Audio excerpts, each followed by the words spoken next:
Hello. Hello, everybody. Welcome, welcome, welcome. Um, Minor housekeeping. There are still rewards enabled, of course. If you haven't gotten them, they're nothing crazy. Got to make the right tickets.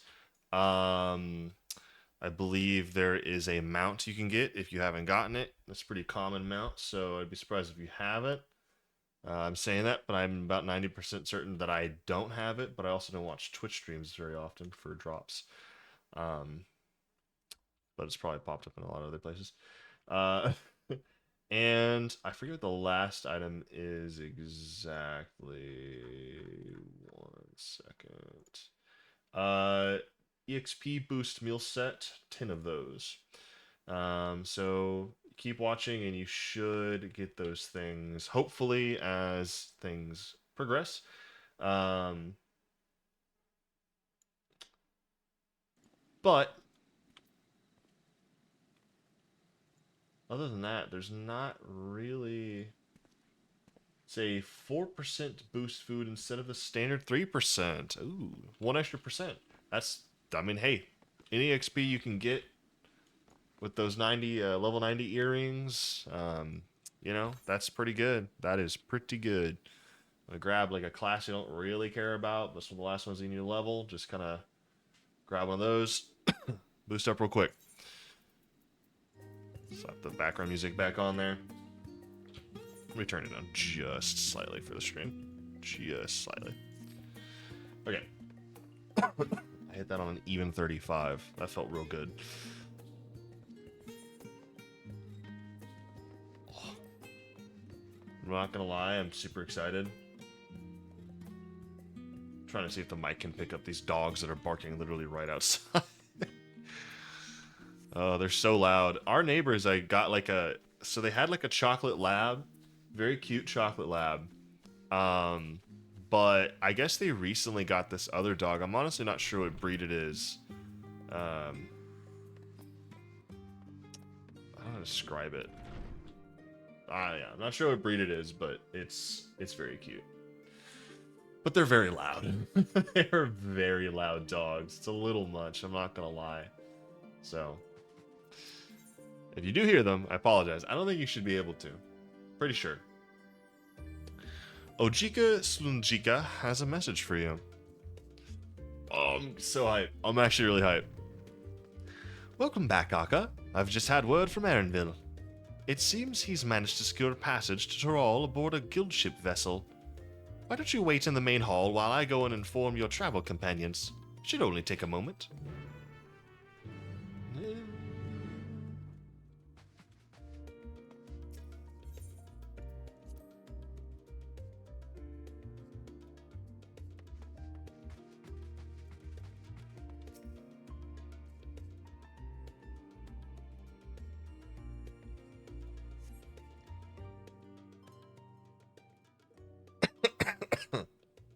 Excuse me.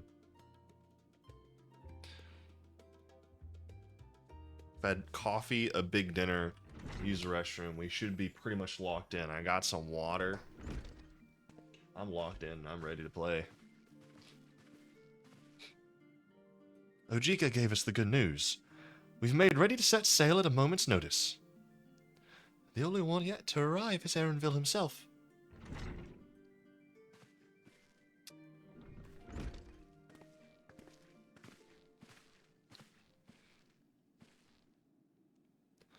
Ah, you're all here. It took some persuasion, but the Gleaner's Guild ship has granted us places aboard a vessel bound for Tyrol. There'll be other passengers, researchers and artisans and the like, so we'll need to share deck space. That's fine, Erenville. I doubt anyone expected we'd have a ship all to ourselves. They're not casting off just yet, so if you have any lingering concerns... No, I'm doing his voice wrong. If you have any lingering concerns, now is the time to voice them.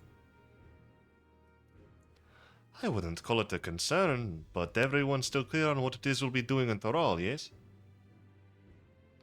We've not forgotten. The nation of Tuliolol Tuli... I need a counter. I need to put a counter up how many times I'm going to mess up these names. The nation of Tuliolul is in the midst of deciding its next ruler. As your chosen allies, we shall assist you during the rite of succession and support your bid to become Dawn Servant. In addition to that, Alphino and I have another objective.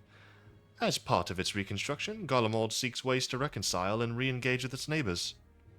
By visiting Tyrol, we hope to learn more about how its myriad cultures interact with one another, how they find common ground, develop stronger ties, a sort of insights that might help our friends in Ilsabad.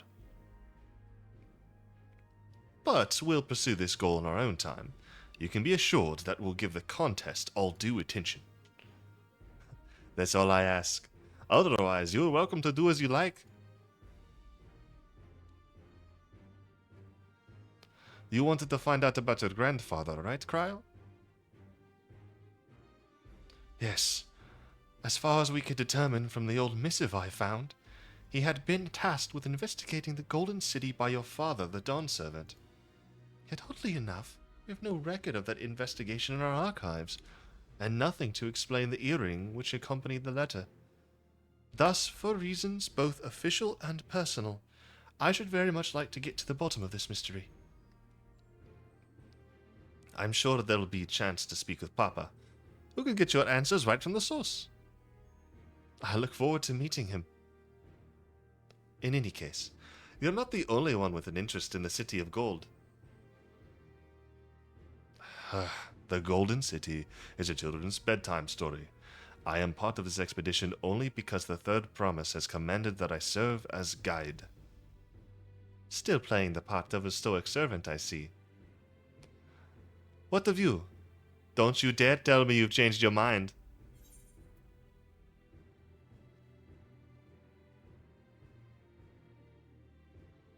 Hoist sail and let the wind take us as she pleases. Well said. We won't get far wallowing in the shallows. Right then. If all are still committed to the journey, then I say we make ready to depart. I can't remember actually how Erinville sounded, so kind of flipping between a couple things here to hopefully figure it out.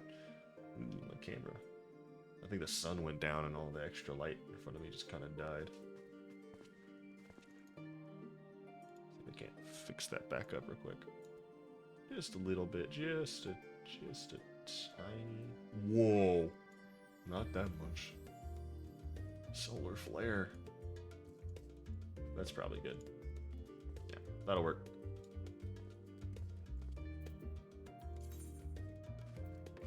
Right outside.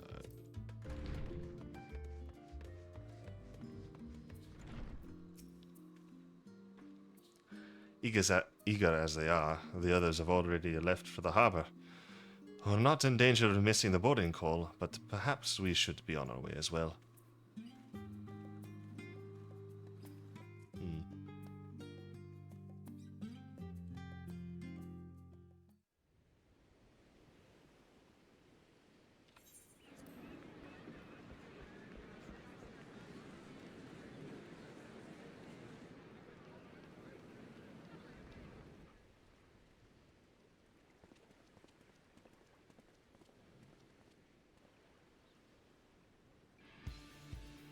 Savoring the moment? I can feel your excitement, your eagerness to explore the unknown. Well, for once, the fate of the world doesn't rest on our shoulders. We might even get a chance to enjoy ourselves. Do not be so quick to relax. Oh, Tural may seem but a short sail away on a map. The vast seas between brim with peril. The treacherous waters of Shade's Triangle alone have claimed countless vessels. Even following the safe route plotted by Admiral Bufiswin herself, this will be no pleasure cruise. Perhaps, but my voyage here was uneventful enough. Disappointingly so. Either way, the two of you have first-hand experience. which will be of great comfort in the days ahead, I'm sure.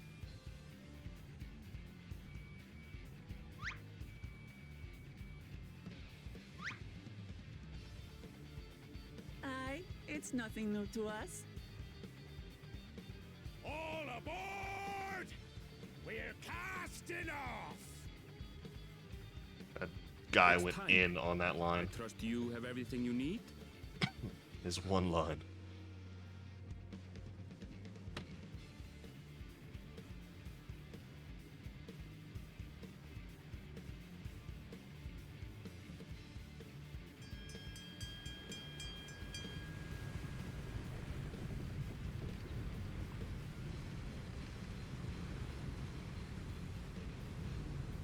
And so does our ship cast off from the docks. We sail west, as Cattenram did some 80 years past, bound for the New World, known to her children as the continent of Toral.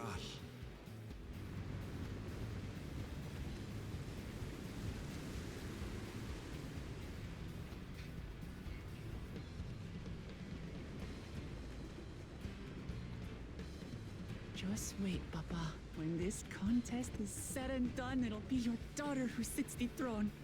Me, Waklamat.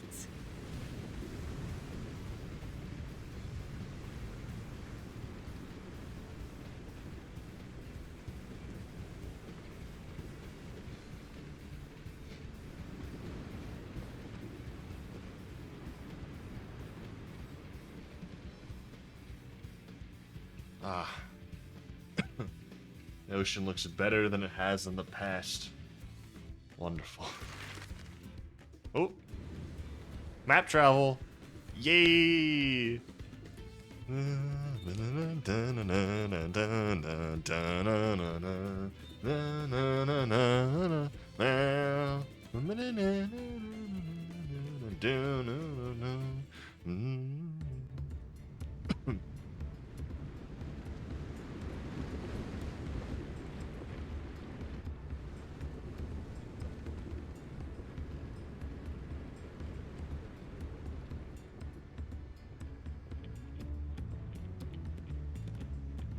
Ooh.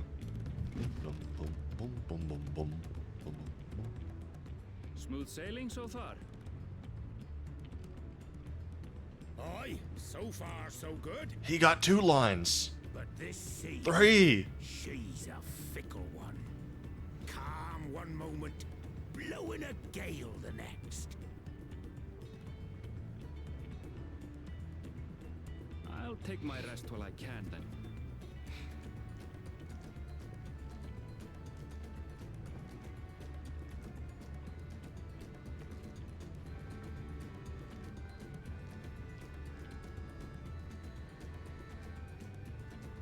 We left port what seems an age ago now, and we've seen naught but open water ahead. I knew Toral was far, but it's another thing to really know.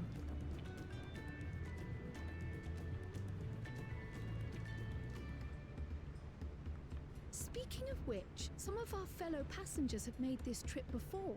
Several times, in fact. I was able to learn a few things about Tuliolal and the right of succession. Man's got main character hair. Since we still have a long way to go, why not have a chat with them yourself? I'm sure you have questions of your own. I can do that. I love meeting new people.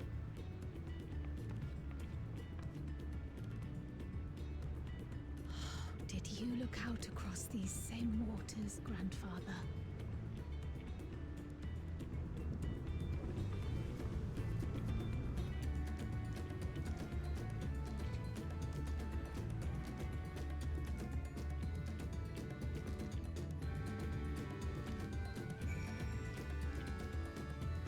Alright. Touch your hair again real quick. We've spoken with our shipmates. Toral is still a good distance away, and it might be a pleasant way to pass the time.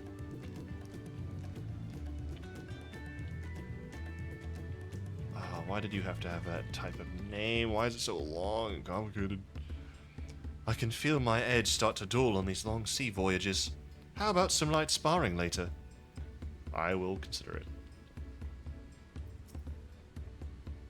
I'd heard LvL was looking for passage to Tuliolo, so I managed to squeeze his party aboard one of our chartered vessels. As fortune would have it, we had just scheduled an expedition to Dural.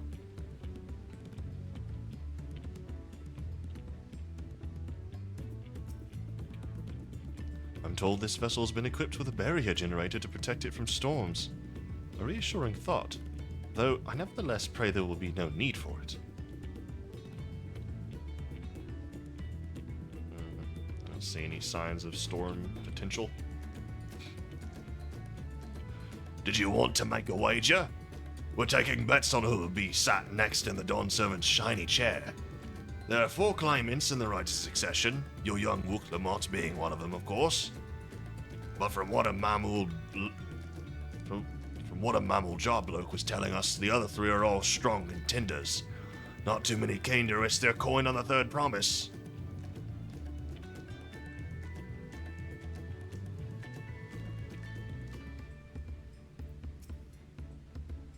An adventurer, I presume. I'm a merchant myself, based in Ul'dah. Specialty imports and exports. Eorzean and Tirali both. If this is your first crossing the Salt, as they say, do remember that the social mores of Eorzea are not necessarily the same as those over yonder. Consider this. It is not uncommon for the various races to be referred to instead of the names of certain clans. For the Makot, the Hetsato, the Hrothgar, the Ixbral, not because every member of a given clan is of the same race, mind, but because many individuals of said race are associated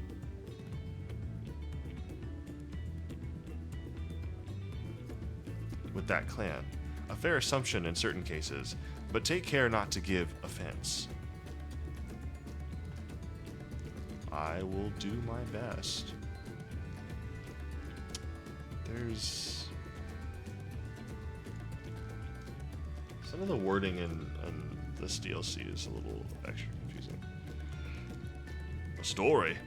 Well, since you asked, I wanted to retrace the historic journey of the great Kettenram. You know, the first Eorzean to set foot on Tirol, almost 80 years ago. The Mammal Joel's leader is said to have welcomed Kettenram with open arms, and sent him home with a bounty of silverware as a token of their friendship. But the real treasure was the crops he brought back. Potatoes, tomatoes, and corn, which spread across Eorzea like wildfire. His grand adventure led to a culinary revolution. The tales say Kettenram returned to Tirol several times after that, but his ship vanished during his last recorded voyage, and he was never heard from again. That even a seasoned explorer like him could meet such an end is testimony to the ocean's peril. Lovely conversation. I see you in Eorzea before, you great and famous hero. Ah, I've had enough of playing the simpleton. There was a time when we took great pains to maintain the deception, but with more of you Eorzeans coming to Tirol, it's become impractical. Besides, my mercenary days are over. Too many of our war band have fallen, and so we head home to lick our wounds. The Beast Tribes are just messing with us? Why? Oh, Wooklamon. I was wondering where she was. I was like, I want to talk to her. Deep breaths. Deep breaths. Funyantane. Funyun man. Oh, this will be my first visit to Tirol. Funyun's the name. I'm not gonna disrespect him. He's done nothing to receive disrespect yet. I'll stop for right now. But given time, he could become Funyun man again. Funyantane is the name. I was working at Estam's Aesthetics in Ul'dah, you see, but my employment with him came to an end. That's why I visited Charlian, in the hopes of starting over. While I was attempting, and failing, to find a new job, I seized the chance to board this vessel when I overheard room for another passenger had suddenly opened up. I'm told the Dawn Servant welcomes all, regardless of origin, and so Tuliolo seemed like the perfect place to begin anew. Hopefully things will be better this time.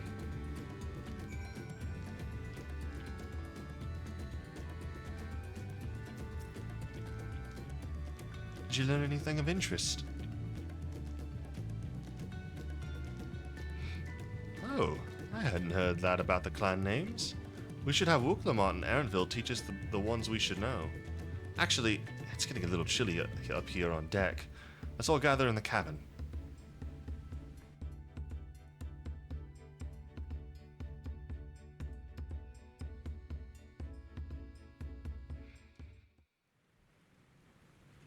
Oh boy. Storm time. Is that something in the sky? It's not just a star, is it? I see something in the sky. Unless that was a dot on my computer. This is entirely possible. We're in for a proper storm, it seems.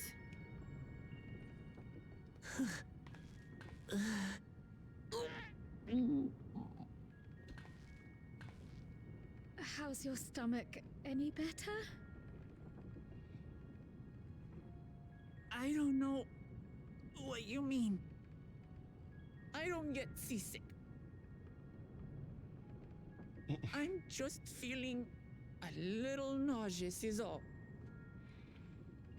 Isn't that what seasickness is?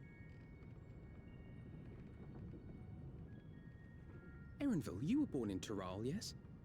Do many Vieira live there? The Shatona, as my people are called, have settlements mainly in the north, in Shaktural. And your family? I know nothing of my father, not even his name. As for my mother...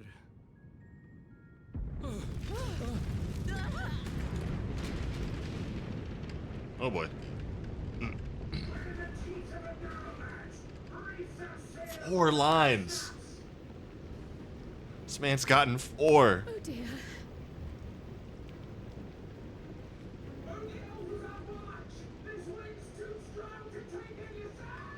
Now that guy got 1.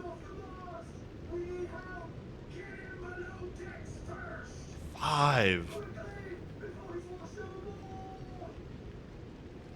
Come, we should lend what aid we can.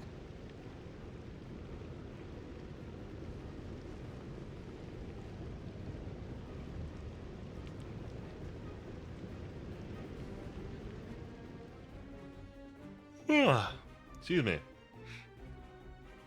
I have not seen the ocean rage with such fury before or since. What? Okay, did anyone see that? Did anyone just see that? Someone please clip the last couple of seconds.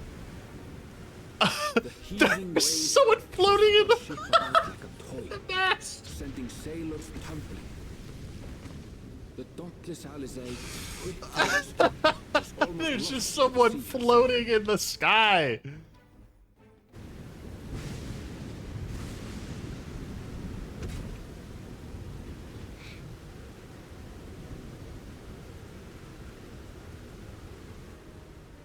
I know I'm not crazy. I just saw Hero Brian. I'm telling you, bro. He was there.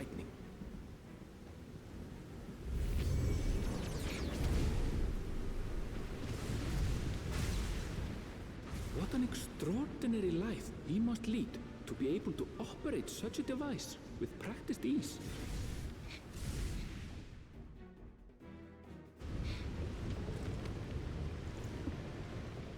Woklama, too, threw herself into the rescue efforts, though one might have mistaken her for another soul in distress.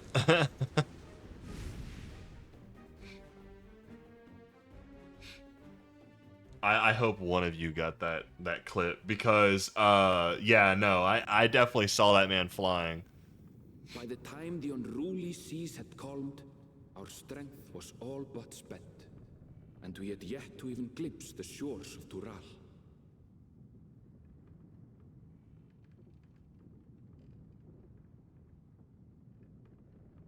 In retrospect, of course, that battle against the storm would prove a fitting prelude to the coming contest for the throne.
reveal that landmass. Reveal it to me.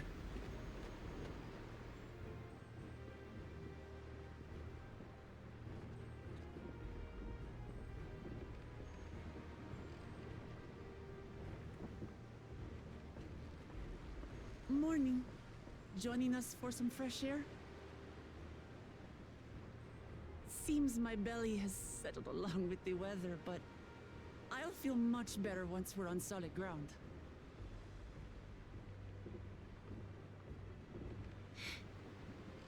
Ugh.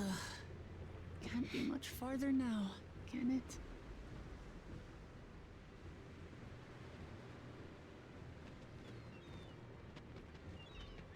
Seabirds. Land must be near. You need only hold out a while longer.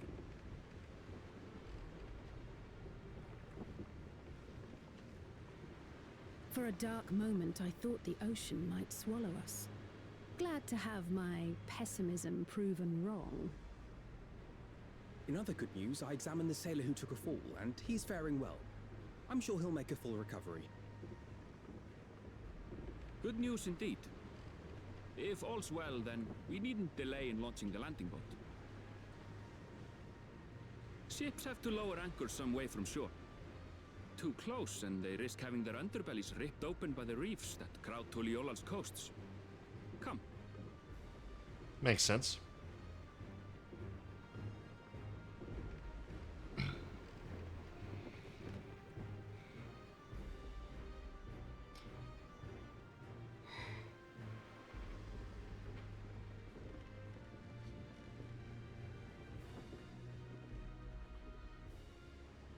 Thanks for bringing us all this way.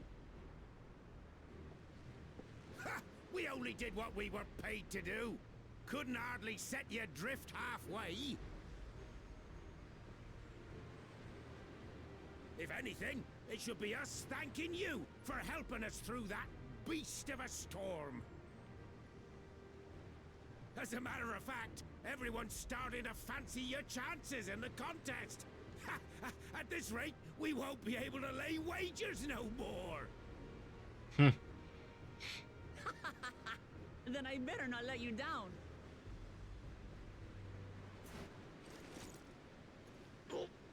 Easy, stomach. Easy. Oh, this poor girl. We're the last to board. If there's nothing left to say, then let's shove off, shall we?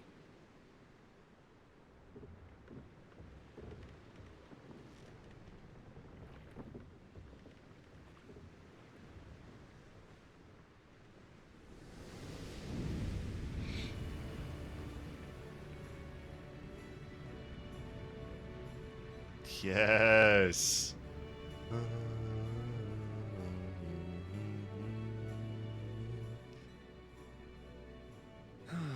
Blue seas, clear skies, and boundless possibilities.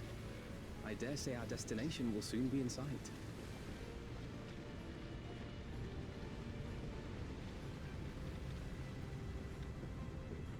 Enjoying yourself for a change?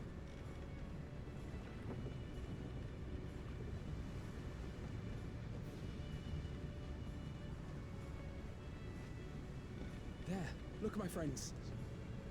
Behold the scene of our next great adventure.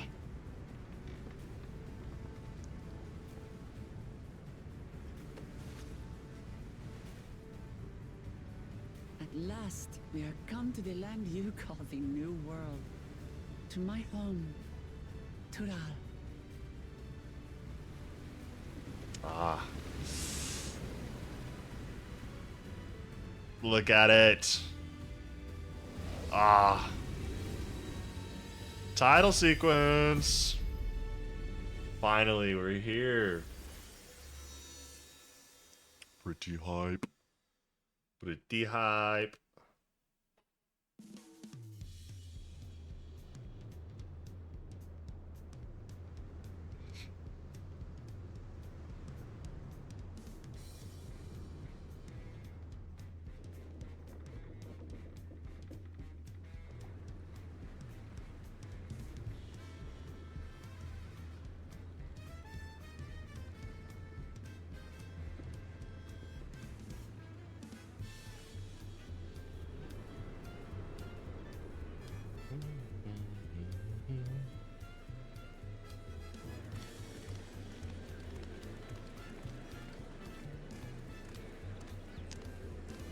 Wow.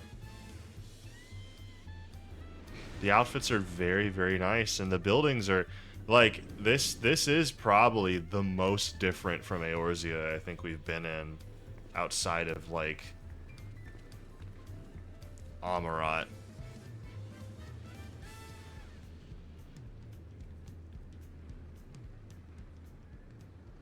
Gods, I've seen cities with an impressive mix of cultures, but this is something else. Is that a... No. I've never seen Vanu feathers in that color before. You'll find much here you never knew existed. There may be a sea route now, but visitors to Tulihyolal are still few and far between. Tulihyolal? Tulihyolal? Gotcha. And as we don't build seafaring ships, only a handful of Turali ever venture abroad. Mamulja sellswords mostly. Mamulja. Those willing to play the fool sail with Lominsan merchants to secure employment in Eorzea. I suppose that makes us a rare sight in your country. Rare and currently undocumented. Were there some forms we should fill out or... Forms? Did you forget who you're traveling with?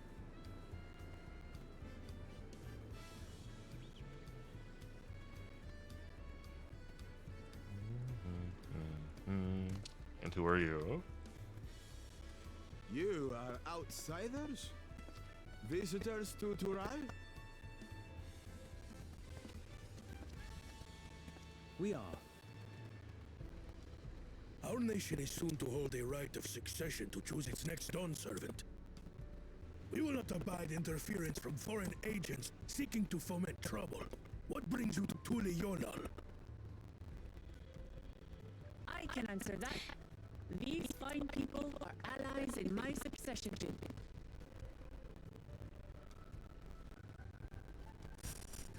The promise.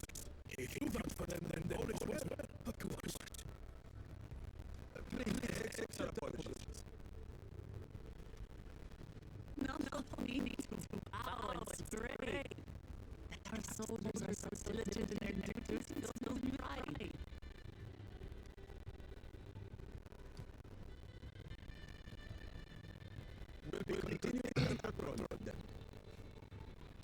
Good job doing your jobs, guys.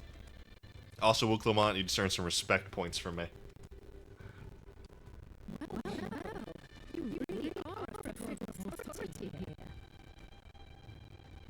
Are you suggesting that only part? No. Anyway, first things first. And she's off. I bid you welcome to Tulihyolal. Tulihyolal. Tulihyolal. Tulihyolal. Just trying to make sure I can pronounce it. Tulihyolal. Tulihyolal. And then I went to Tulihyolal. Okay, I think I got it. Hopefully I won't stumble over it too much now. The music is a bit surprising to me, I'll be honest. What an amazing city. As lively as Uldar and even more colorful. According to LvL, the Vanu I thought I saw belongs to a clan known as Honu Honu. It seems they share more than a physical resemblance. I wonder what kind of trouble those soldiers are expecting. Ah, it's so nice to feel that familiar breeze again. I wasn't sure my stomach would make it. Well, despite the storm's efforts to the contrary, here we are, safe and sound. That's quest number 1 completed, baby! You have arrived in Tulihyolal. You can return to the city at any time by speaking with a swarthy sailor in Scholars Harbor and Old Charlian. I'm assuming I'm gonna get a Aetheryte over here, yeah.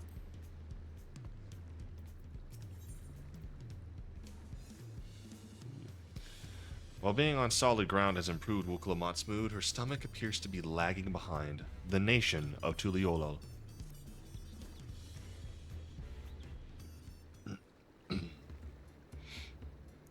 Right then, first things first.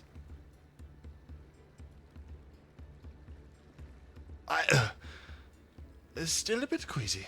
No more boats for a while. I realize we've just arrived, but we should get you familiar with the city before the rite of succession begins. No arguments here. I should very much like to explore. And I'll guide you. Are you sure you're in any condition to do so?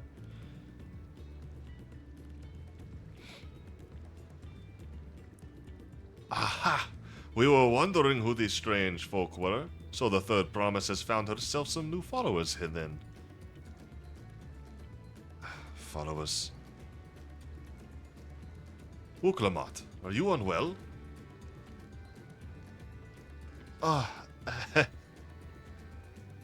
No, not at all. Couldn't be better. The Third Promise does not get seasick, no sir. As for my hand-picked entourage here, I've recruited them to help me win the rite of succession. I was about to show them around the city, in fact. That sounds lovely. But a group of foreigners is going to attract attention, especially if they're in the company of the Third Promise. Everyone will be curious. We certainly were. Your siblings have a tendency to, command a respectful distance, but you're just so easy to approach. And I enjoy it so much when you do. Please don't ever worry that you're a bother to me. You're very kind. Good day to you, Third Promise.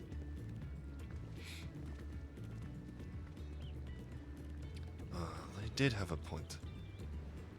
Wuklamat is technically royalty here. Like it or not, a person of her station surrounded by this many outsiders is bound to draw a crowd. Wait, what do you mean technically? I suggest we move in two groups so as to attract less attention. Just technically ignoring me then? Akka, you and Kryl can come with me. I'll take the twins then.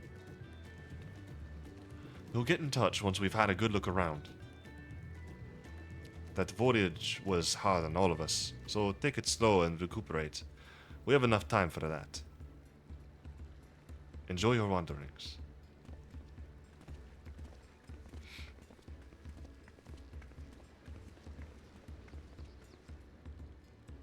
Perhaps we should wait a bit, at least until Wuklamat's nausea subsides. No need for that. Look, I'm ready to go.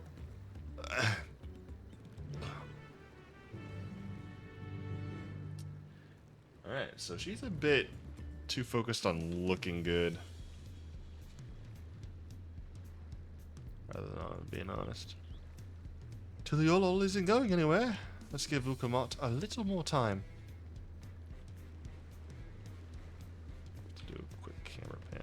They got like a little lighthouse here with some fire on each of the docks.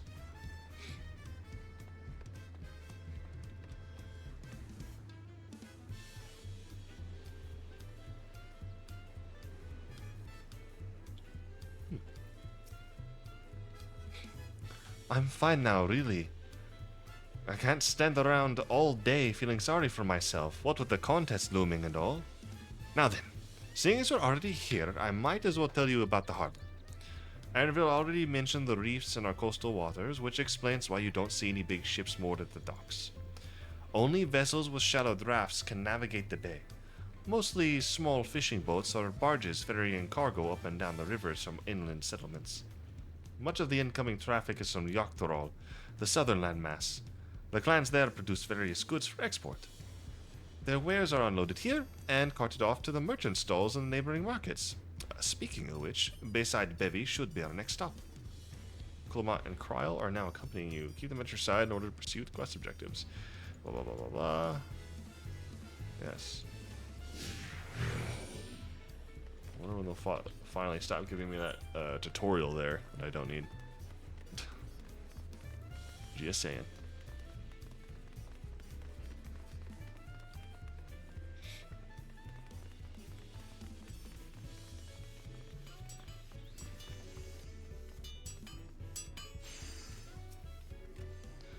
This is Bayside Bevy, Tuliolo's largest marketplace. Being right on the harbor, everything from fresh fish to imported wares goes directly to the shelves. Anything you want, they most likely will have. Oh, right, I should mention that here in Tuliolo, we buy things with Pel, the currency that the Pelu created. But don't worry, more and more trade is coming from Rheosia, so most shops are happy to accept your guild. There's also Wachumekiki, Wachumekimeki, another marketplace to the east of here. But that can wait for another time. I have other places I want to show you first. Next, we'll head back a bit, then northwards up the stairs to a certain plaza. I can't wait to see the look on your faces.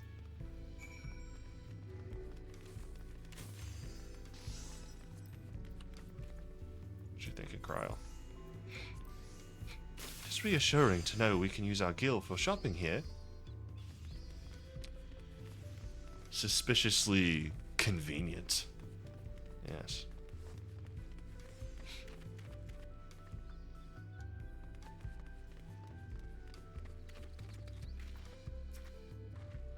What do you think of that, eh? Goodness me. You have Aetherites in Tuliolo. I think I told you before, but my brother, Koana, spent 3 years studying in Sharlayan. He fell in love with the nation and its ways, and brought back to us the knowledge of Aetherite construction. Papa wanted the idea at once, had one built immediately. Did you do the tuning thing? If you're ready to continue, we'll head down again and then up the slope to the site. Right at the top is the gate which leads to Jacques Torol, I believe? Let's make a stop at the Bright Plume Post on the way, though. That's the headquarters for the Landsguard. Thank goodness for Aetherites. Though I don't share Wuklamot's dislike of ships, I'm not especially eager to make that voyage again. What the?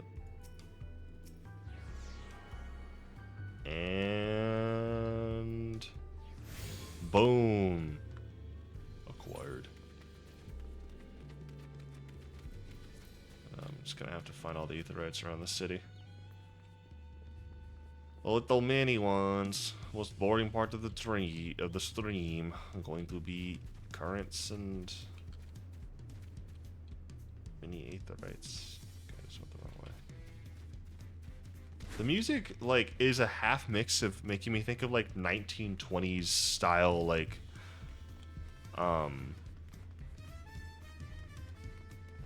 swing music. That's not 1920s, is it? Am I losing my mind? It's like a mix of like mid 1900s music and a little bit of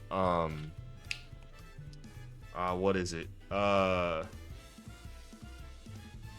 it, I just had it on the tip of my tongue and I forgot. I'll figure it out later. Trudging up and down all these slopes and stairs is exhausting. I understand now where Wuklamot gets her endless endurance. We have a lot of narrow winding streets that crawl up the sides of the mountain. As you can see though, the builders made sure the city's main thoroughfares were wide enough to accommodate wagons.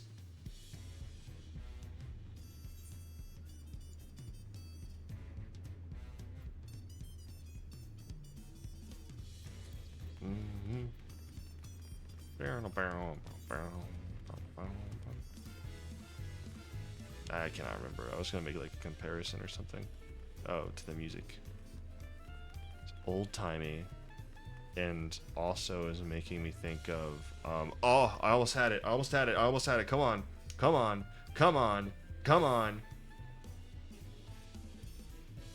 It's making me think of Emperor's New Groove. There we go. It's like kind of got some Emperor's New Groove music to it, style to it.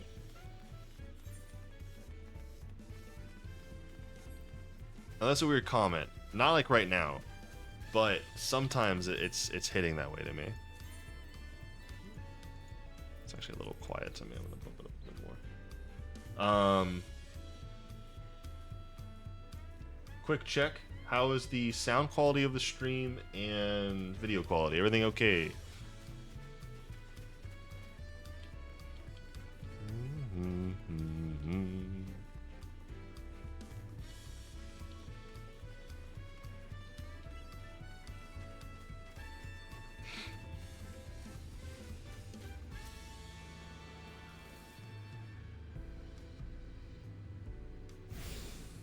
You have now right access to Bright Plume Post. Oh, you look cool. This here is Bright Bloom Post, also known as the Landsguard's headquarters, under the command of the great Zoral Jah.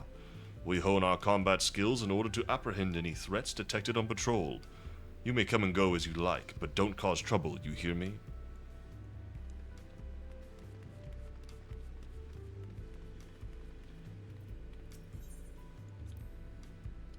Thank goodness for Aetherites, though I don't... Oh, okay. Here we are, Bright Plume Post. The soldiers stationed here are responsible for defending Tuliolal and preserving the peace. The Landsguard are led by our nation's strongest warrior, and so naturally Papa has commanded them since the beginning. At least until 30 years ago, when Zoral Jah took over as commander. The title is no empty honor. It means the first promised is considered equal to the Dawn Servant in martial strength. Meanwhile, I haven't even managed to... I'll discuss my brothers and their accomplishments later. Alphado and Alice should be around to hear it too. Come on, it's time I showed you the Sky Gate. It's right at the northern end of the Talon March.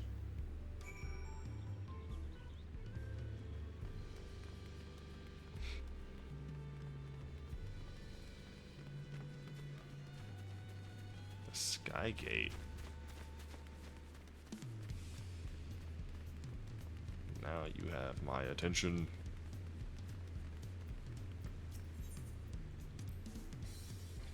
Zoral Jah. That's clearly a Mulja name. An interesting family. If I can speak. Keep throwing these names at me.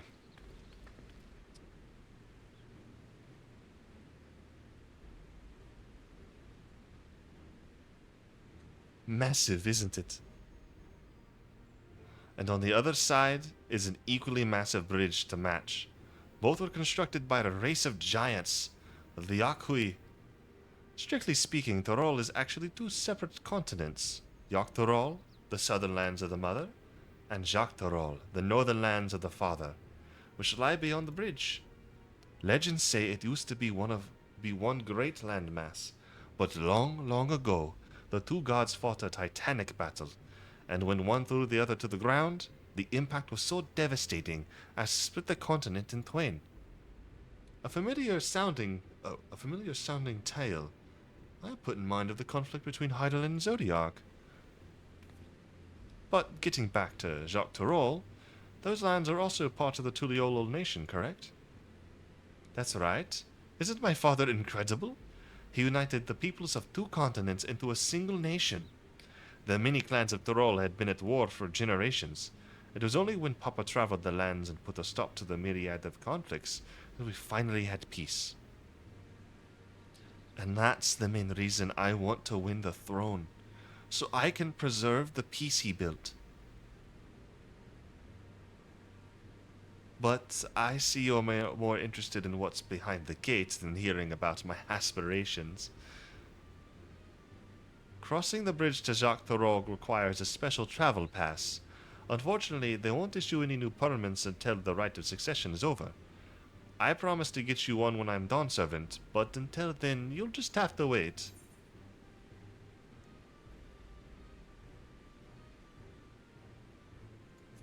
Then I am gonna make sure you win that seat. Because I need to see what's behind that gate. You really mean that? Woe to anyone who stands between you and adventure.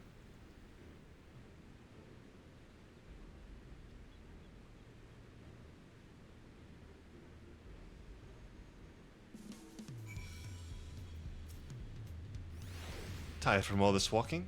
Take a moment to rest and we'll continue the tour. We must have covered half the city by now. Tiliolol is unlike any other place I visited. I'm thoroughly enjoying myself.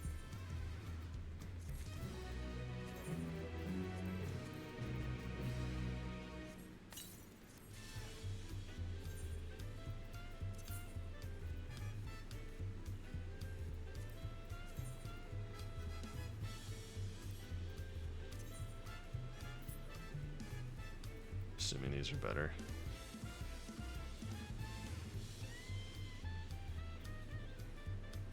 Wait, what's the thing I just got? Oh. Quick sort.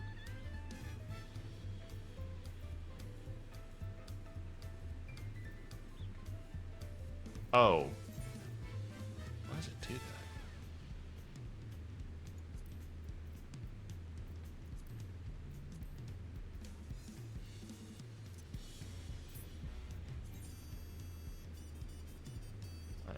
Still?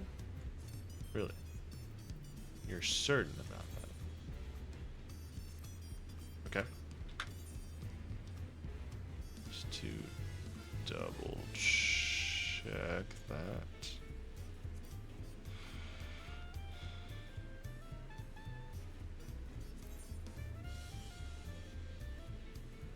Oh, they're the same thing.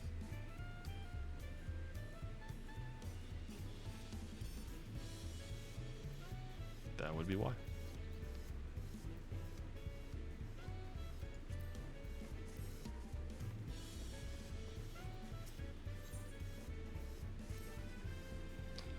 We'll head west next, towards the Arch of the Dawn. The dirigible landing is on the way. You have dirigibles too. Tiliolo certainly doesn't want for methods of travel. We get by. Now, if you've seen enough of this area, let me know and we'll continue on.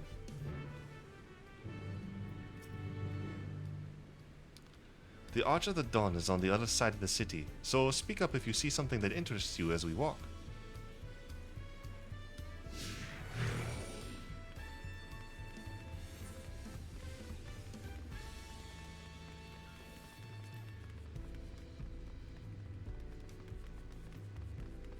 Should have gotten that one.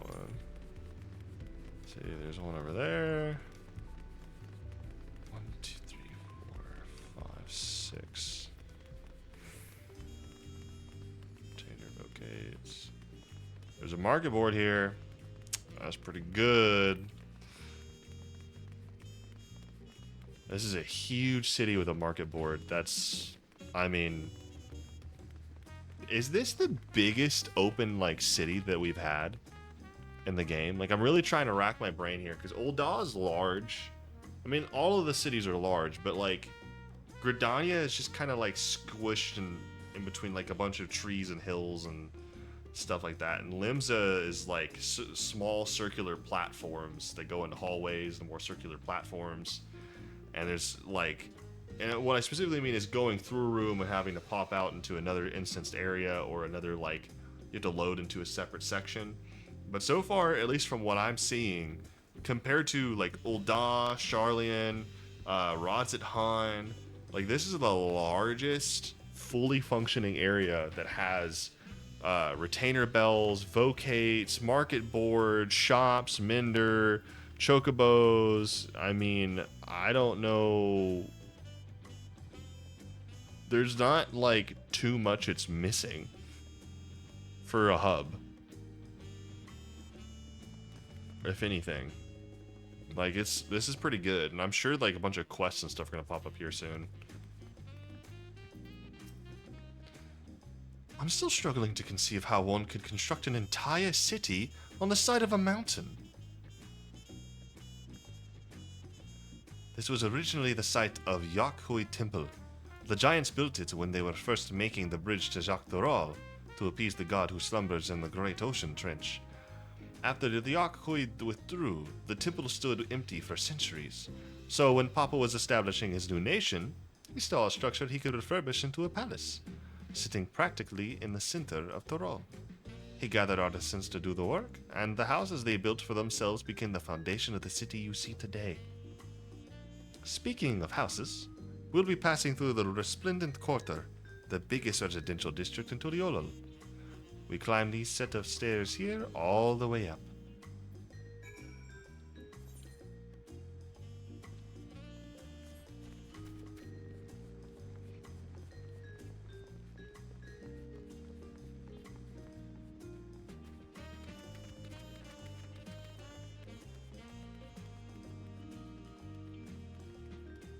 Ardbert!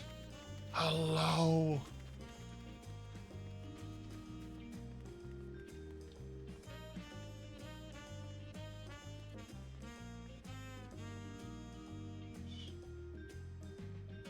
Nice. Very nice.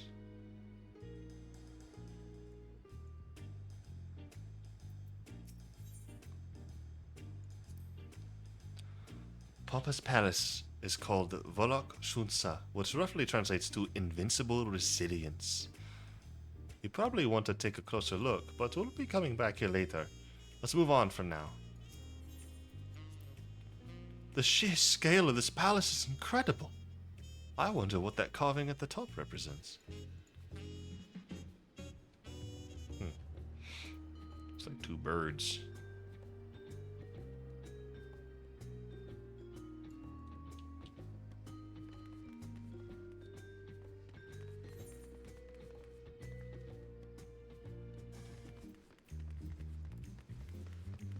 I guess we'll be coming back here later, whatever.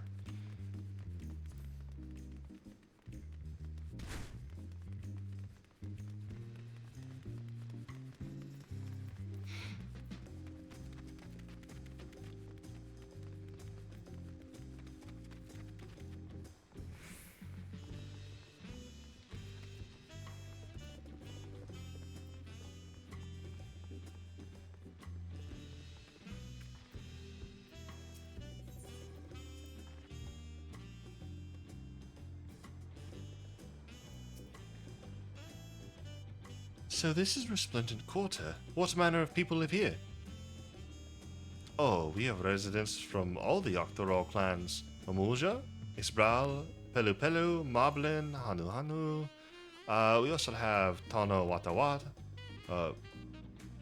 Tanawata, Hetsaro, and Shitona, who moved south from their ancestral lands in Zoctoral. In essence, it's a gathering of people from every corner of Toral. A true representation of Tuliolol's diverse character. The adornments on each building contribute to the eclectic cultural aesthetic. It's also beautiful. I'm glad you think so. Come, we continue down the stairs. Oh, almost forgot to grab this.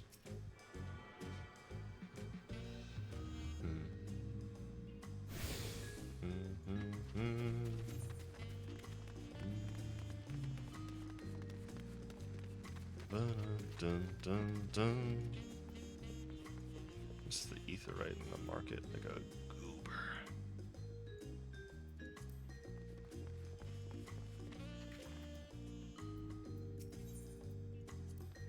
I've never seen such an enormous drum. What would one even use to beat such an instrument? Oh, yeah, look at that. That big drum there is called the Dawntrail.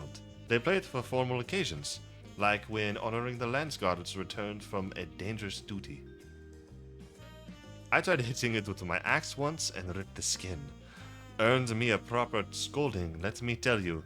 I think that was the time Papa held me upside down by the ankle. Oh, bro. That's gotta be a very terrifying punishment. But probably well deserved and pretty funny. Grab this etherite over here and then pop back around towards the objective. Tomorrow's measure.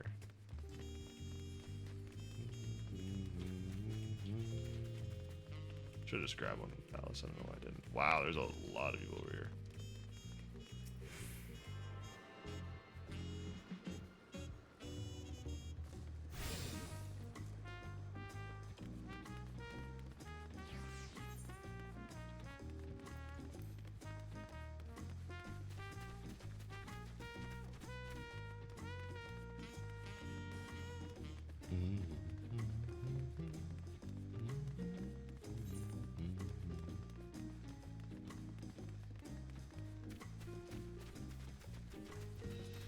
City of Stairs. Alpaca Keep. Yo. This just went from 0 to 100. That's incredible. Be sure to grab that one. So I have this one, this one, this one. I should have grabbed this one. No, I didn't. And I'm just missing these two over here. One I'll go back to, and I'll grab this one here in a second. Probably.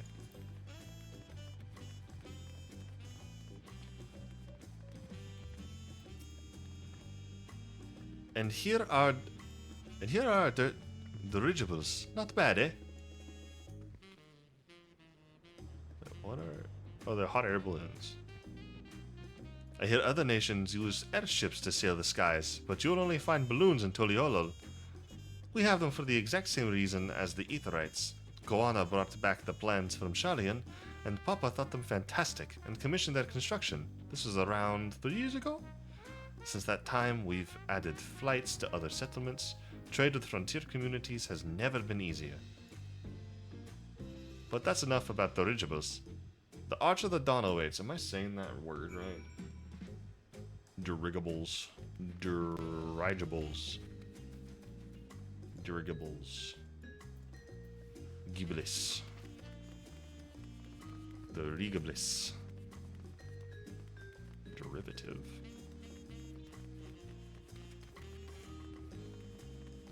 Hello, Alpaca Keep.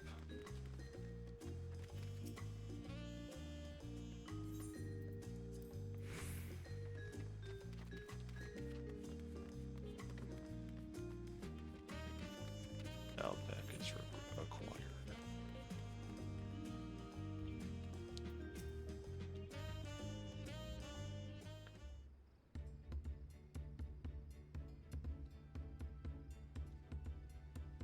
This is it, the Arch of the Dawn. When the giants were still here, it was known as the Yaktaral Landgate. But when Papa founded Tuliolol, everyone began using its present name in honor of his great achievement. Through this gate is Kozamauka, the wetlands south of the city. Depending on what the right of succession asks of us, we might end up going in that direction. Kozamauka. The name alone is intriguing.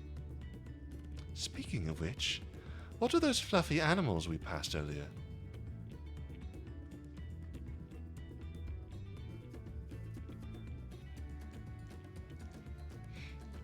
Ah, those are alpacas. Fearsome, four-legged fiends. Ha! Fearsome? They seem quite placid to me.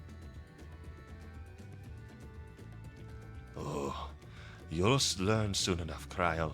You'll learn soon enough. But forget the alpacas. I have something far more important to show you. Come along.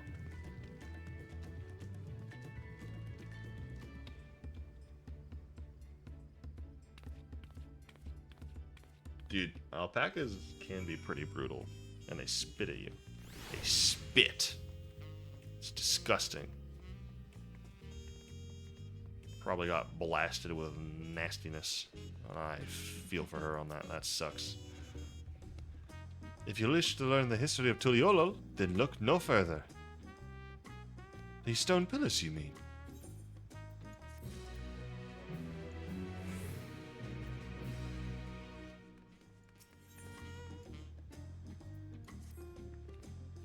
What is special about these pillars, if I may ask?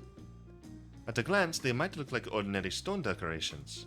But if you take a really good look, you'll see there's something much more interesting. Following event cannot be skipped. Sure.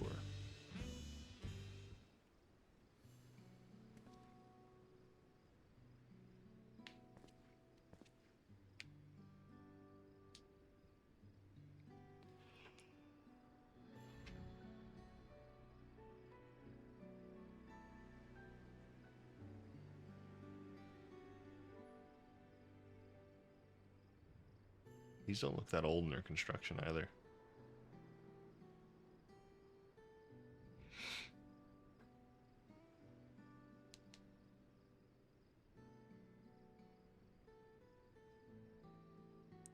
Pictures? Wait, no, these are glyphs. They seem to tell a series of stories, many of them featuring a two-headed mamulja. Oh, then this must be... That's right. It follows the exploits of my father, Gulul Jaja, and his journey to unite our lands. We call it the Tuliolo Saga. The deeds he performed and the bonds he forged, all immortalized in stone.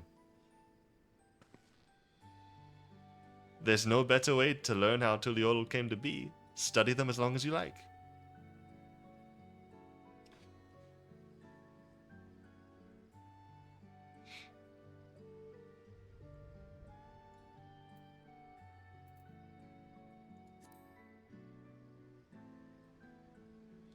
This pillar tells the lay of the Brotherhood. It depicts the scene where Papa granted an audience to the foreigner explorer, something, I can never remember the name. You mean Ketanram? Ah, that's the one. Ketanram's arrival in Toral is what prompted Papa to embark on his own journey. It's said the two grew to be close friends, brothers in spirit, if not in blood, but no one knows what became of the explorer in later years. Ketanram's disappearance is a mystery in Eorzea as well. The records say he traveled between our lands and yours for a while, but then it's assumed he was lost at sea. Interesting. This one recounts the lay of her past. As you can probably tell, the figure depicted here is of the Ixbral, like me. For decades, the Ixbral, I guess it's probably like Ixbral, and the Mamulja were at war for control of the forest of Yaktil. The actions Papa took to end that conflict have since been hailed as the first steps in the founding of Tuliolal. There is a clan of Hrothgar in Bosja known as Hellions.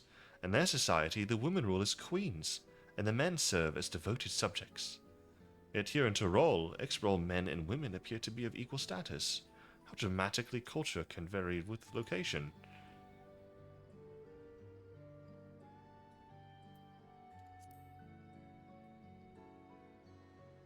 Here we have the Lay of Reeds.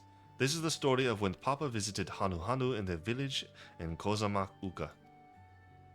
Ah, the people Alphano almost mistook for Vonu Vonu, if not for the colourful plumage.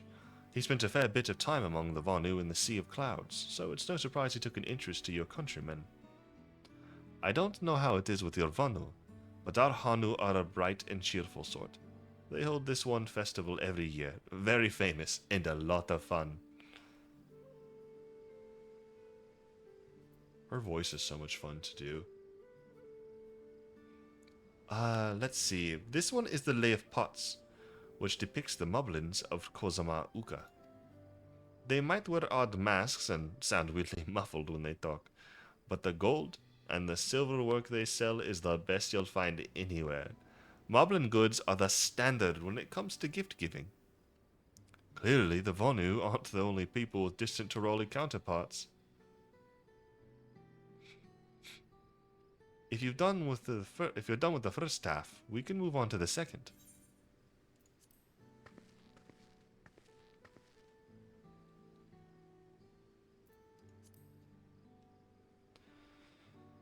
The Lay of Gold. This pillar shows one of the Pelu Pelu, whose homeland is in Urkopacha. Having created our currency, the Pelu are rightfully known as the Merchant Clan.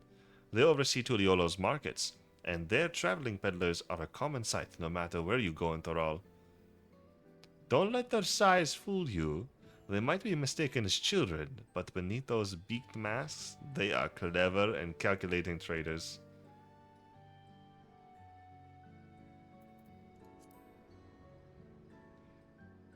Ah, the Lay of Proof. That big fellow is one of the Yakui, the largest of Toral's peoples. These giants once used their great size and strength to establish a dominion encompassing all of Yogg-Toral.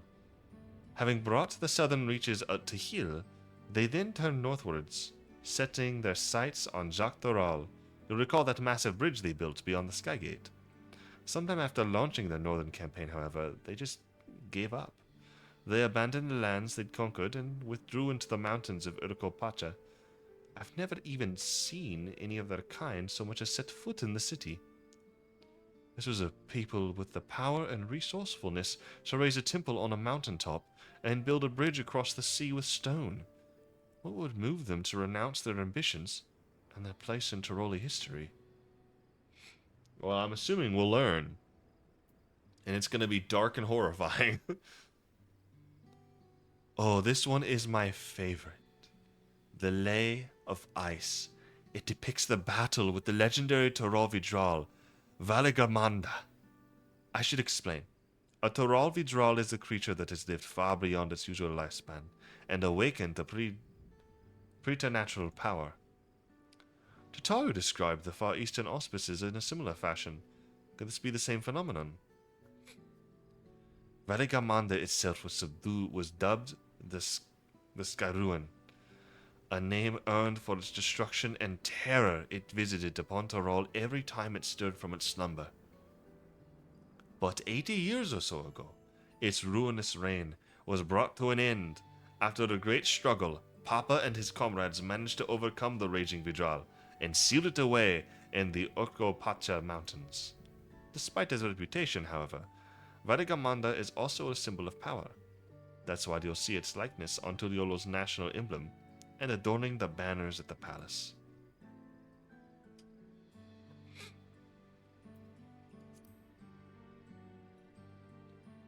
Oh, this one is unmarked. This one's unmarked. Papa says he left a blank pillar for the next chapter of Tuliolo's history, whatever that might be. How'd you feel of history then? Absolutely. Thank you very much.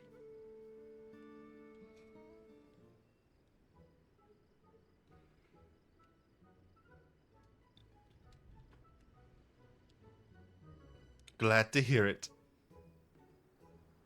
You know, I feel awfully hungry all of a sudden.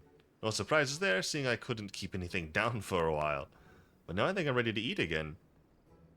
So let's go and have ourselves a bite of the local delicacy. Come, I'll take you to the best restaurant in the city. I like the sound of that.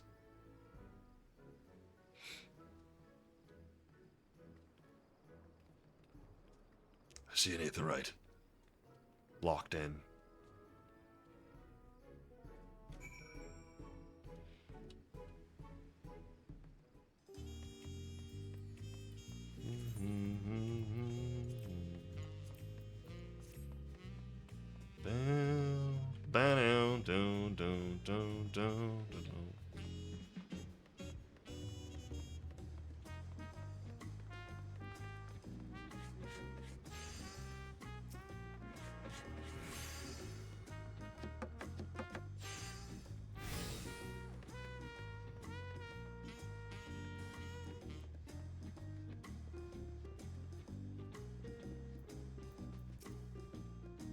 What a lovely establishment.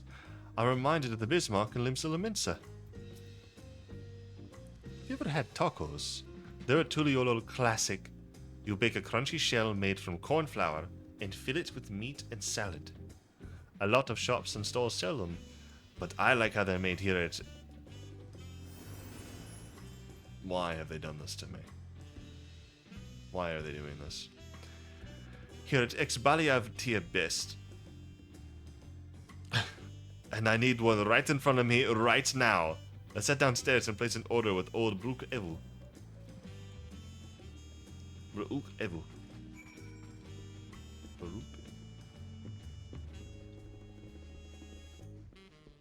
Oh.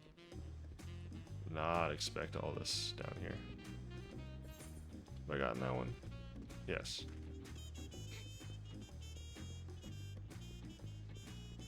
Oh, I didn't get the one at the landing. I forgot to do that. Ah. Whoops. Oh. It's done is done. I suppose.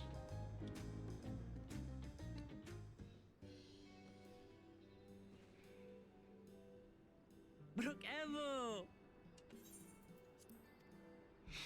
My companions must sample your heavenly tacos. One for each of us, please. Right you, I promise. And I'll pack them tight with my choicest feelings. Only the best for you and your friends.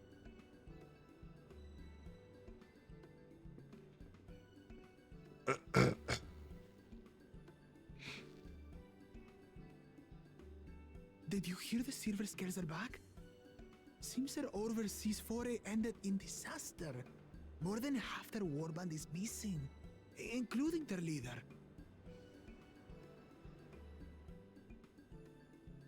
Aye. And now keen to rebuild their broken reputations, the survivors seek the Golden City. A fool's errand. How many hopefuls have disappeared in search of that fable? They should count their lucky stars they came home alive at all.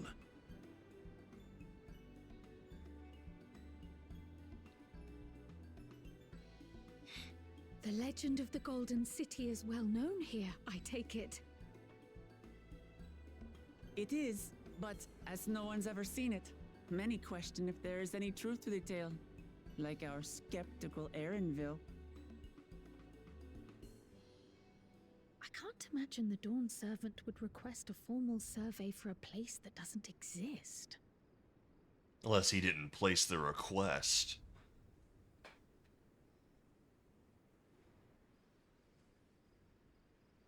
It's curious, though. It's definitely curious. Now to find a spot with a pleasant view to enjoy our crunchy spoils. Let me guess. So we're going to run into one of her brothers here in a second. Oh. Oh.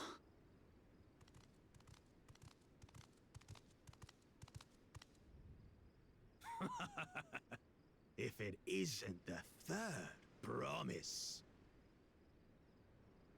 Oh. No.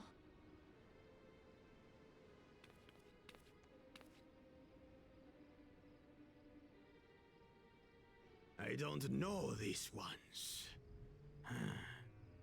New salt. Dredge from foreign waters is my guess, brother. Of course, that's it. Wuklamat is so afraid of the coming contest that she went crying for special help.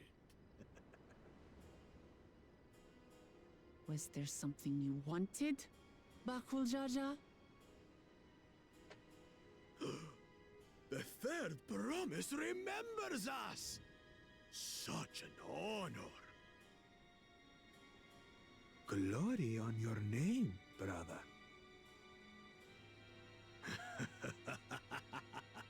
And on yours, brother. I know my rivals for the throne. Nothing more.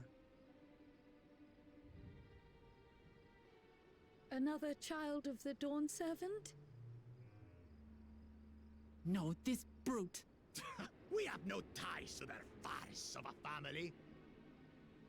Unlike the sneevling housecut, we are blessed siblings, the LvL chosen. We alone are fit to succeed Golul Jaja as Dawn Servant. All peoples are equal in Tulihyolal. Your heritage gives you no greater claim to the throne. Shall we test that idea here and now? See if your strength is equal to ours.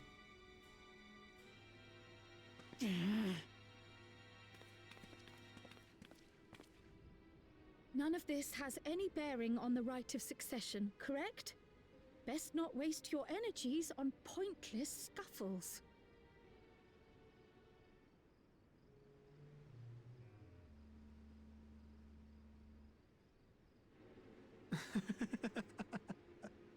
The kitten comes to the house cat's defense. Pathetic. Since when was our nation overrun by mewling weaklings?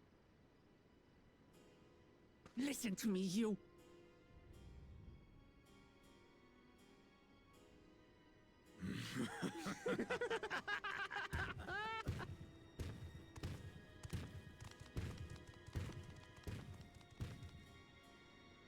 A two-headed mamulja.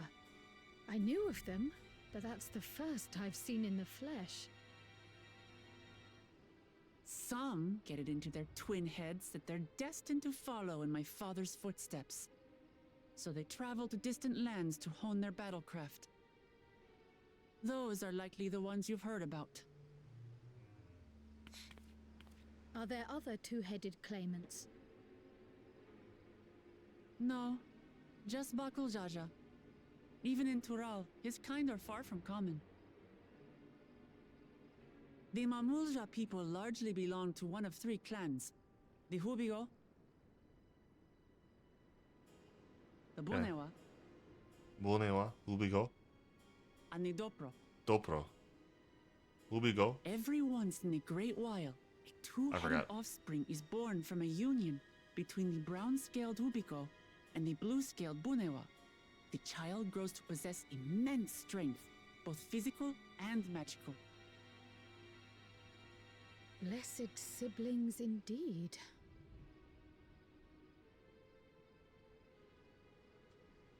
Forget them. Let's go and buy more tacos. I can think of nothing better to rid me of this bad taste in my mouth.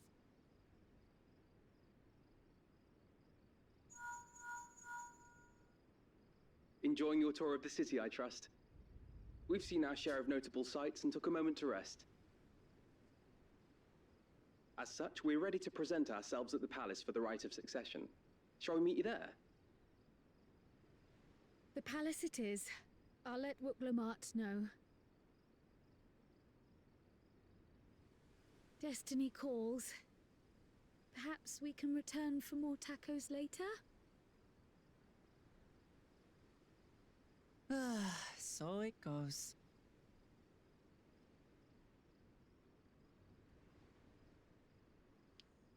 Just eat them like nachos. They crushed them, but it's not like they're all dirty. They're in a bag. Just eat them like nachos.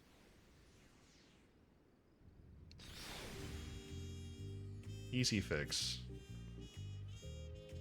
Burkevu's lovingly made tacos went to waste. That's all that Brutus Bakul Jaja's fault. I was looking forward to trying some authentic Tuliol cuisine, but we should hurry up and join Alphano and the others at the palace. Alright. It's a bit of a climb to the top, but you can head up from the Resplendent Quarter or even the eastern side of Townwatch if you prefer. Now that you have an idea of how the city's laid out, I'll let you find your own way to Valak Shunsa. Ah, my poor empty belly. Yeah, maybe we should get you some food before this, like, massive pressured meeting? Hello? Guess we're just not gonna do that, though. Tradecraft, Battlecraft, Independent Merchant.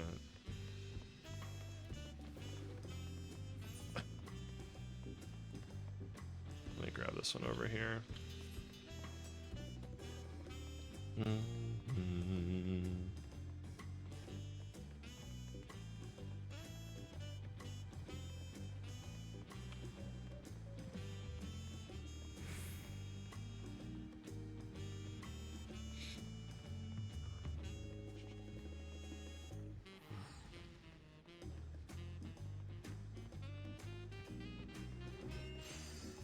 Looks like I found the crafters area already.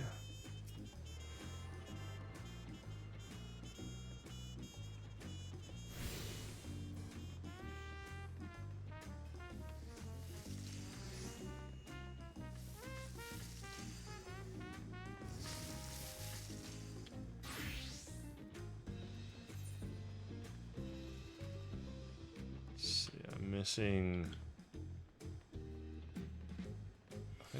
I think I didn't get that one. I'm pretty sure I forgot to grab that one.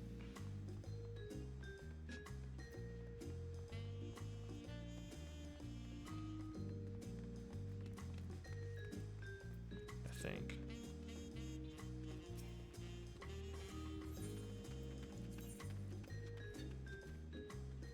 Yeah, I didn't get that one. Oops. Let me go grab it.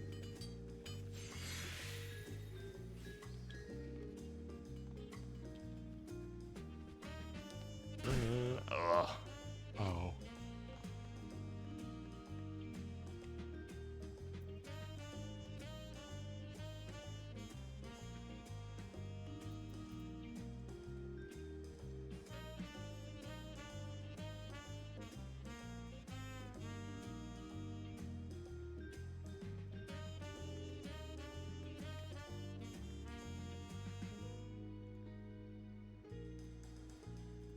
Welcome back. I had no idea that you had gone. Although it is weird for you to be quiet as much as you were, considering all the stuff I was learning.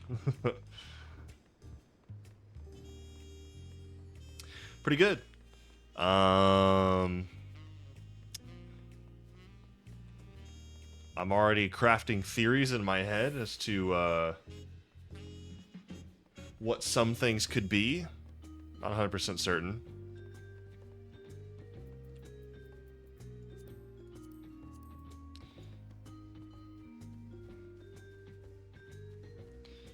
Like, I had the thought of maybe the Dawn Servant is secretly caught up in some bad stuff. The gold... I keep thinking the Golden City is actually the like, pictures they showed at FanFest that you didn't see of a certain place that I don't know. I don't know. But that place wasn't gold.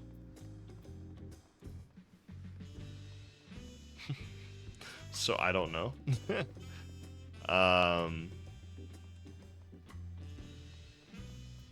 There may be something there the Giants found. They are not particularly fond of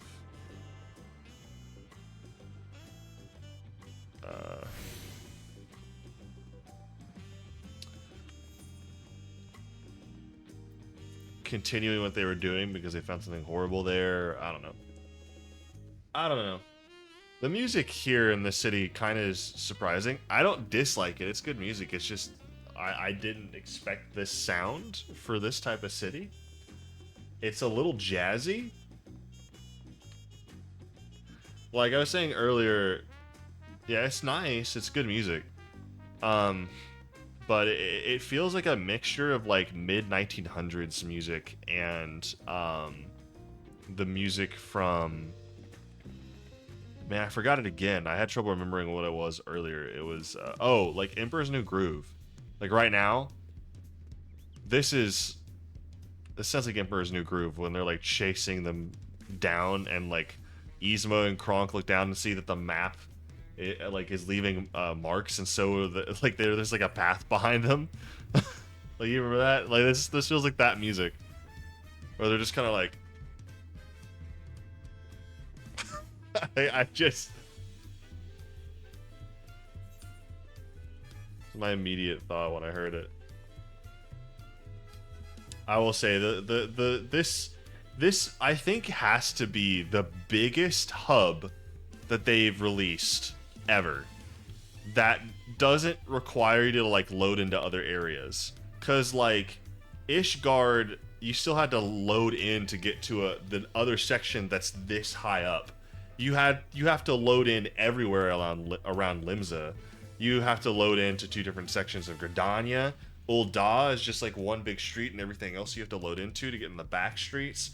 You have to load into like Charleon's not even that big.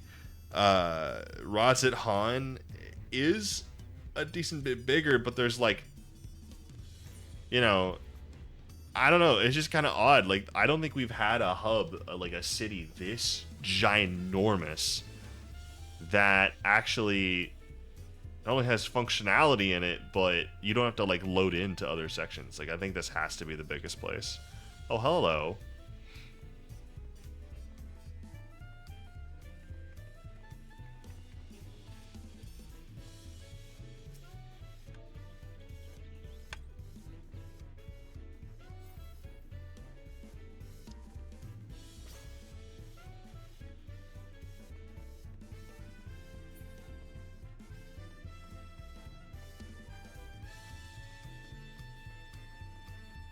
Last Ethernet shard must grab.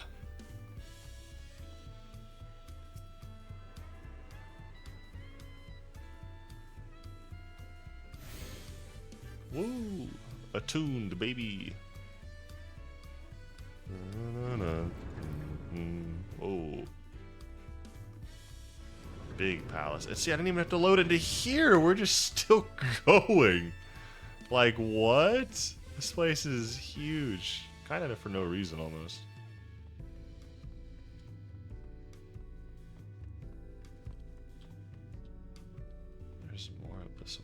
Even a higher viewpoint. I gotta see this. You a sniper? Do you want to get big sidetracked? It depends. What is it?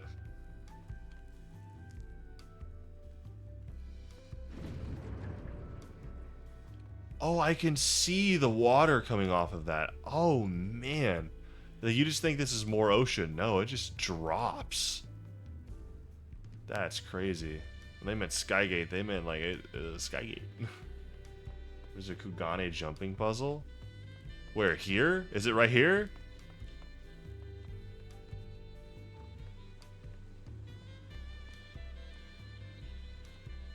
Alright. Hold on.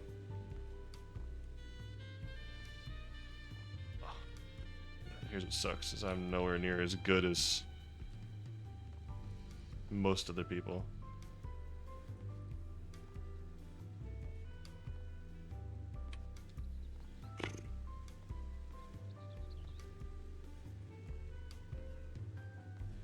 You didn't know you could start there? I just saw something. Does it start at ground level?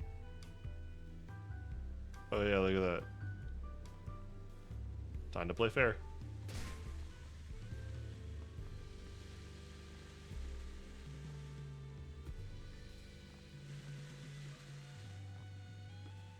Here's the thing. I'm really, really bad at the jumping puzzles. I'm really bad at the jumping puzzles, bro. Because I'd never do any of them.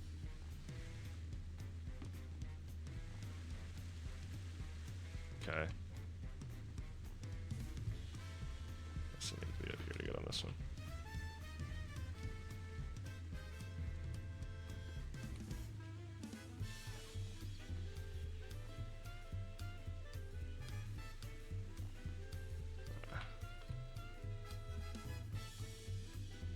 What?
Alright, made it back up to where I started.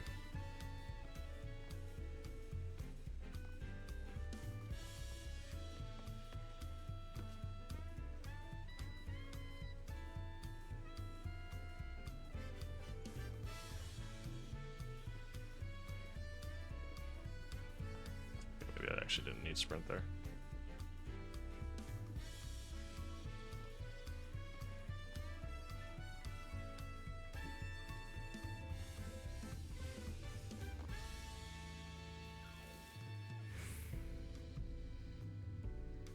This might not make sense, but instead of trying to change how much force you put into a jump, I just full send them and put the remaining force I don't want into a wall if necessary.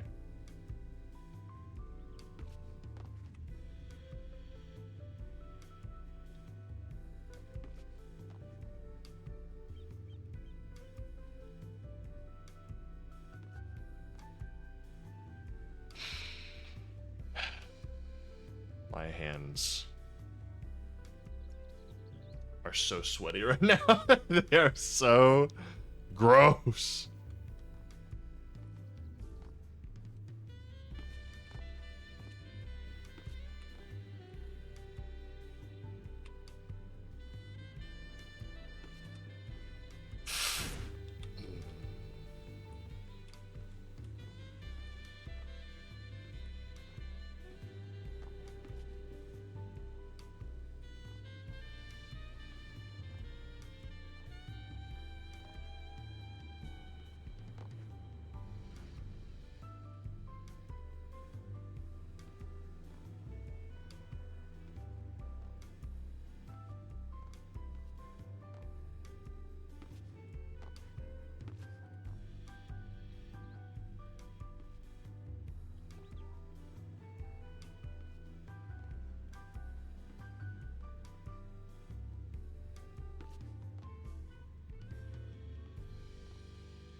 I have no choice but to sprint jump to this one.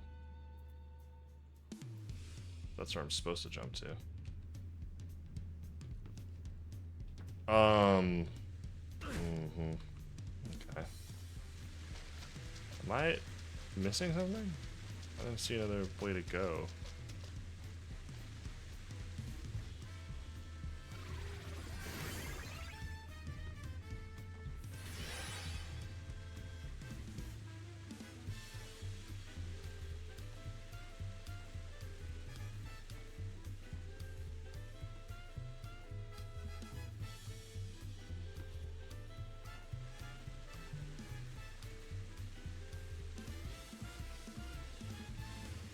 Okay.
Yeah.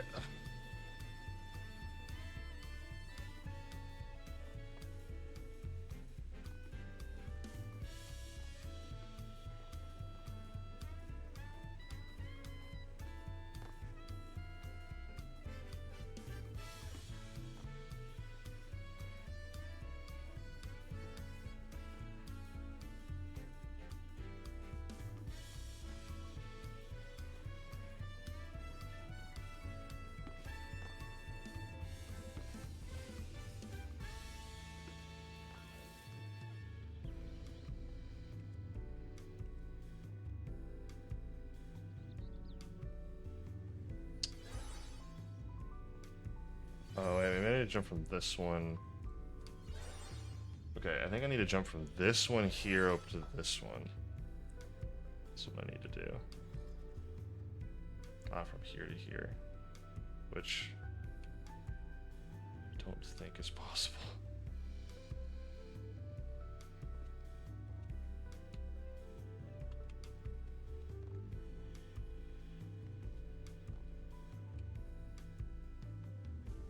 This is almost a scarier Send It than the other one. Oh no, I walked right off! I just kept going.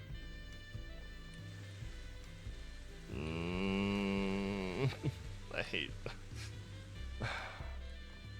That's why I don't do the jumping puzzles. I'm already really mad. They make me so angry.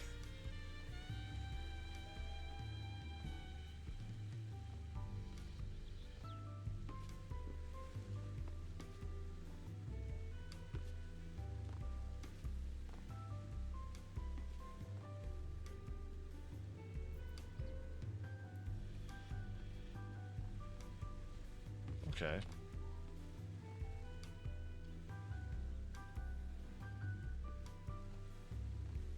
Bruh. That just made everything worse. Don't do that again.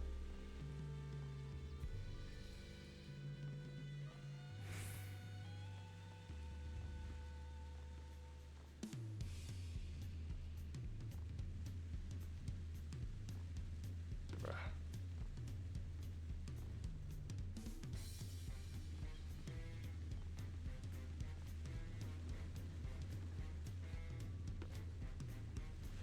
I'm going to lose my mind.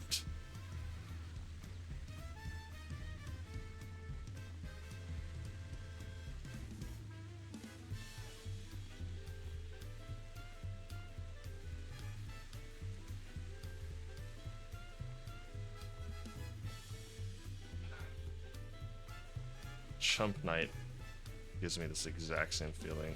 Ah.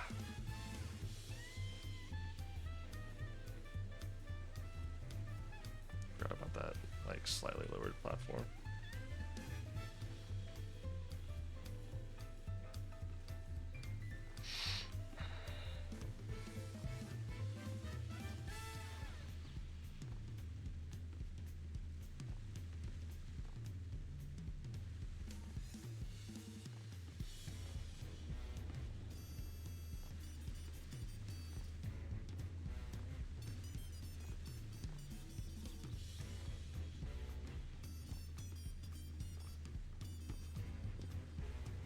This could end up taking the rest of the night.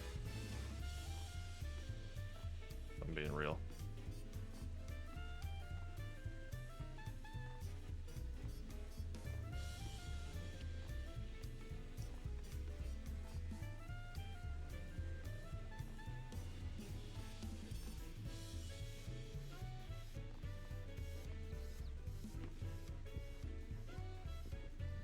Finally.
You've done this to me, Chris.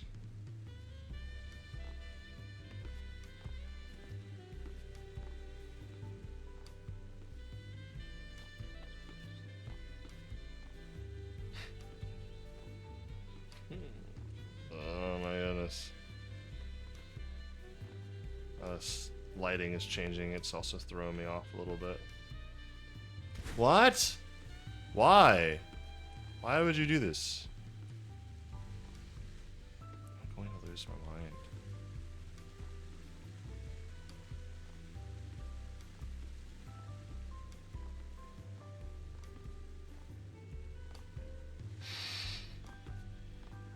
Like I'm barely...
Come on!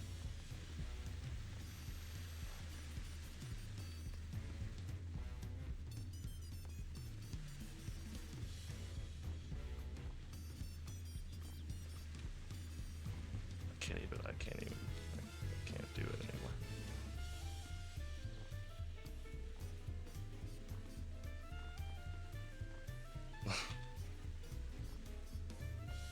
Why am I? Yes.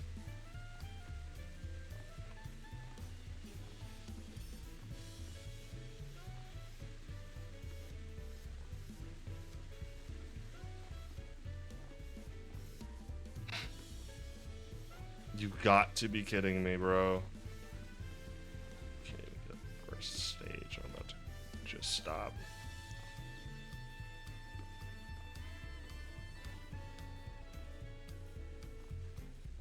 What? I swear I'm jumping like farther and faster all of a sudden. I'm barely even tapping the button. It just doesn't even seem to make a difference.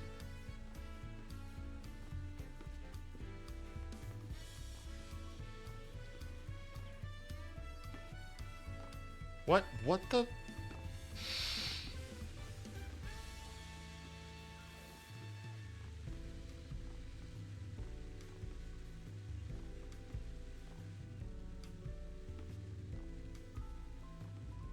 Worst part is I can see where you are is like a soft lock. And I'm like right there every time and it's starting to make me really mad. How do I keep doing that? I shouldn't be able to be doing that. I swear it's like my character's gotten faster. What's going on?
How long have I been doing this?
Ow!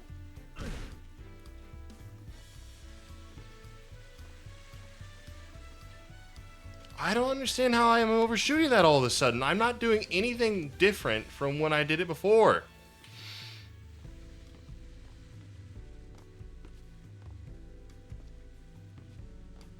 Chris, you better run if I ever see you in person.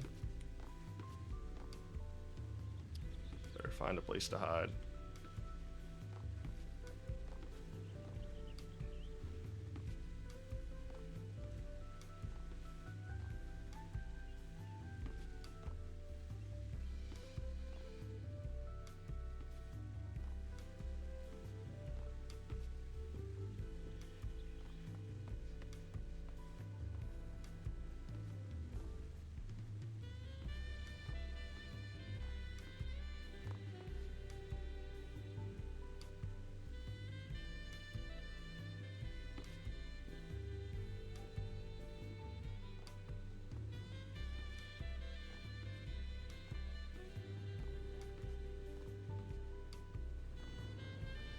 Swear I'm like in a nightmare.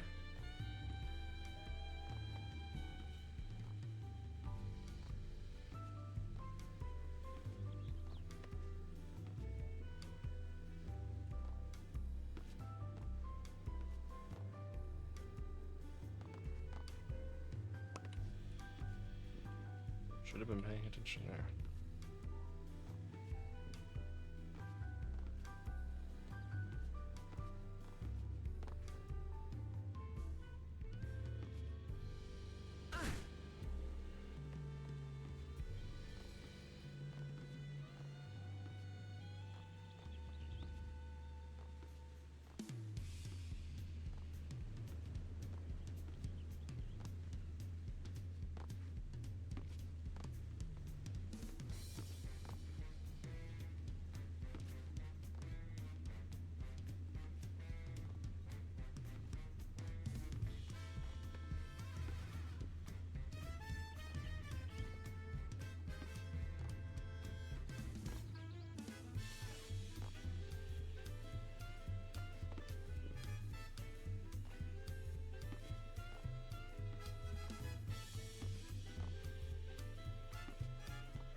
I'm sure I can't just like...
Oh, sheesh. Okay. Now for the rest of it. Oh.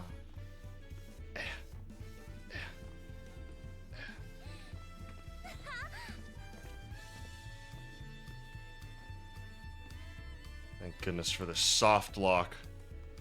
My heart is still pounding.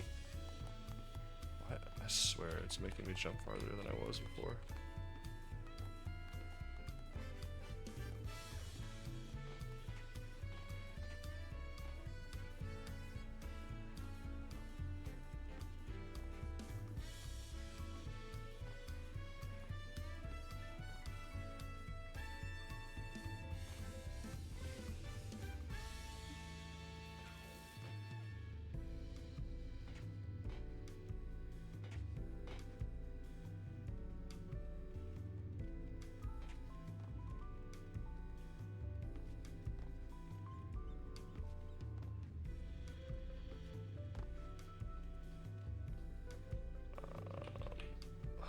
Jeez.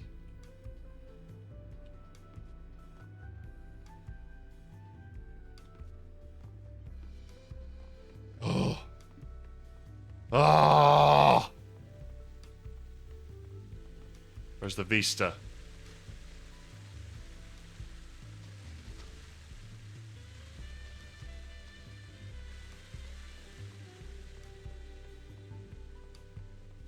Don't tell me. No, please. There's not a vista up here?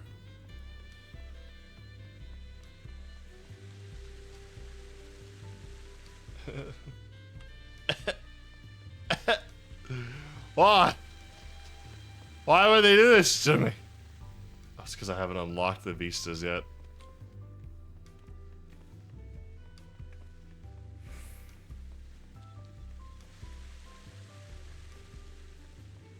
I hate your guts.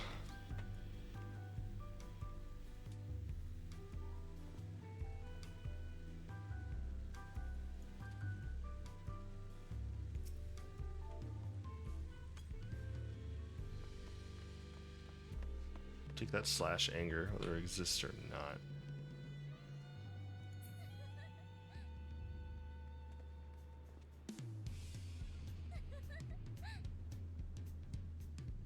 I'm dropping off. I made it though, so there just isn't one here. Why? Why would they do? What's wrong with them? Yeesh.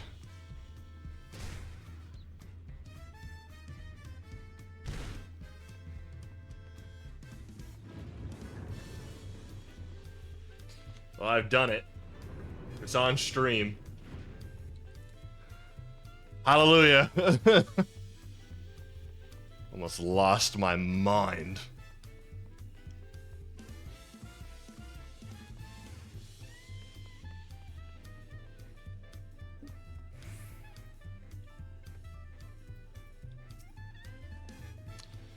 We saw a two-headed Mamulja on our way here. Another claimant in the right to succession, according to LvL. The food is amazing. Passing Mamulja let us try a fruit called Cherimoya, and it was just sublime.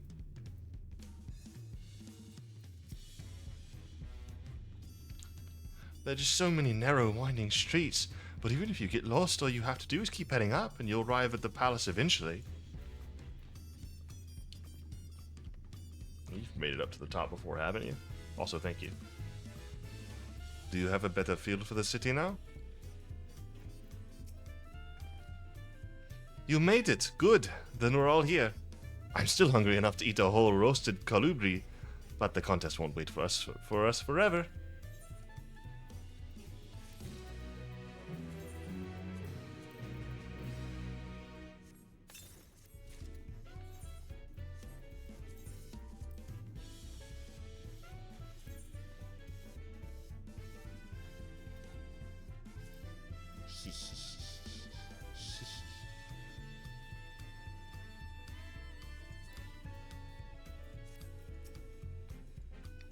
On speaking to LvL, several cutscenes will play in sequence. Let's do it.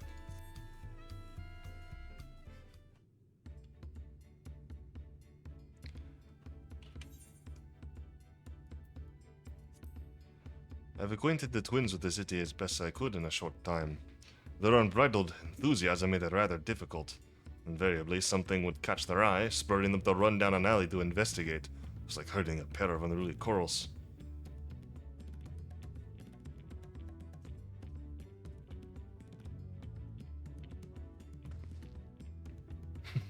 I understand all too well. Charlene had the same effect on me. Right then. Now it's time we saw the inside of the palace. Papa will want to know I'm home, and to meet the allies I've chosen. Given how impulsive he is, though, there's no telling what we might be in for. Are we fighting? Am I fighting him?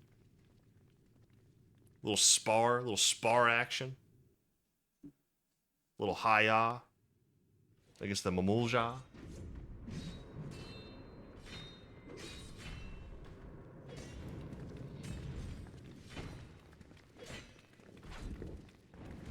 Oh, hey, Estinian.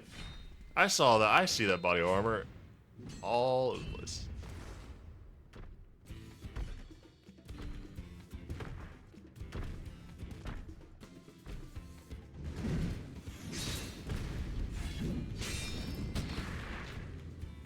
Ooh, his armor's all gilded.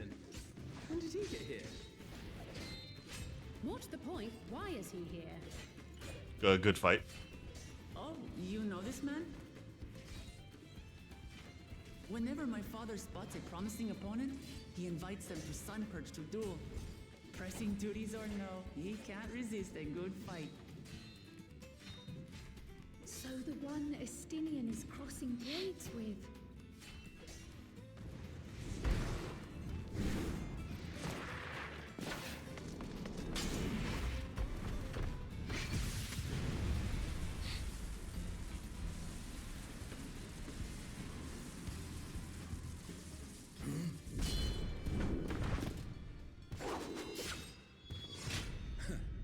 That will do, Spearman.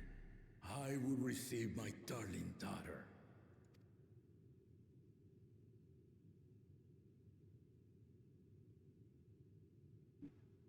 Know that you are the strongest I fought in many a moon, if not longer. It is the privilege of a life long lived to face such a formidable soul.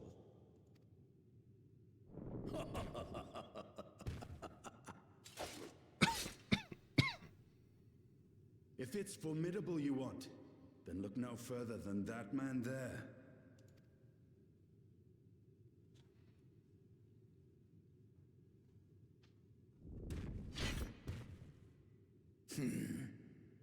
I see you, warrior.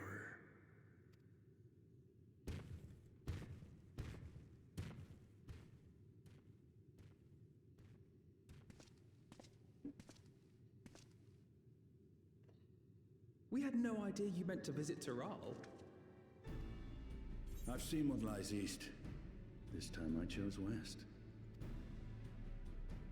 And thus did our itinerant dragoon make his travel plans. You witnessed our bout. If you thought he was fearsome, that was with one head dozing. I'm not sure I understand.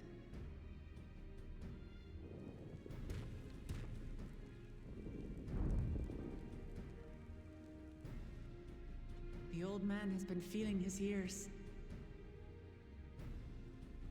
The uncovered side is the head of resolve, and age has only deepened his love for combat. But the head of reason, wiser of the two, sleeps more and more these days. As I understand it, the veil helps with the restoration of his magical energies. Enough about me, Lamati. I want to hear of your adventures. Lamachi. A term of endearment. It's what my family calls me.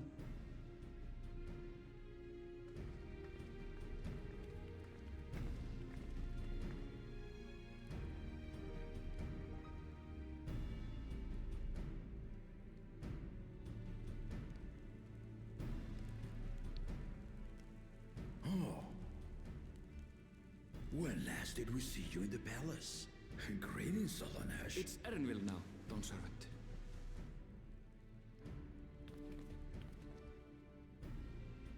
I took the name while abroad, and have since grown accustomed to it. Interesting. Arenville, then. And these others?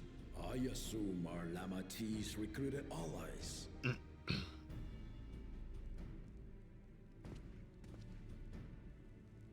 Ha! Old-tempered steel. Yet as much as I'd enjoy testing their metal, the hour of the right is at hand. I will summon the other claimants at once. Then I shall leave you to it. Good fortune, my friends.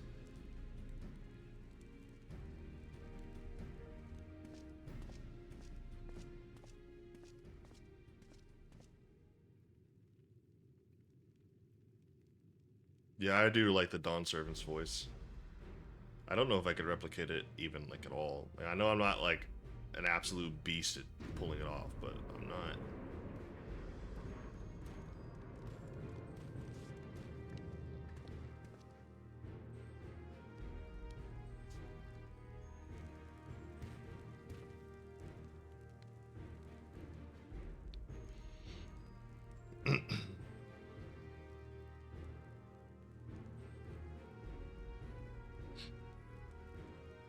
The claimants are assembled. The first promise, Zorolja. Zorolja. The second promise, Kona. Koona. Oh, Koona's a Mikot. The third promise, Uklamat.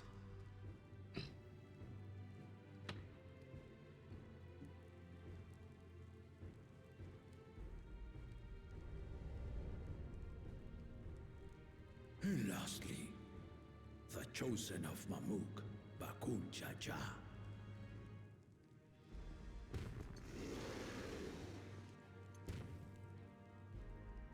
You four will compete in the right of succession, the outcome of which will decide who takes my place as Dawn Servant.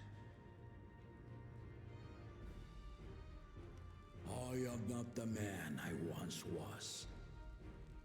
My wiser half sleeps the days away, and it is time I yield my position. But mine is a torch that has never been passed. Tuliyola is young, so I look to thee always for inspiration. The rite of succession, the means by which the autarch of Mamuk was chosen. Only the two-headed were deemed fit for this contest. But the Tuliyola I built is a nation of many peoples. Our leader needn't have two heads, nor be a Mamulja at all.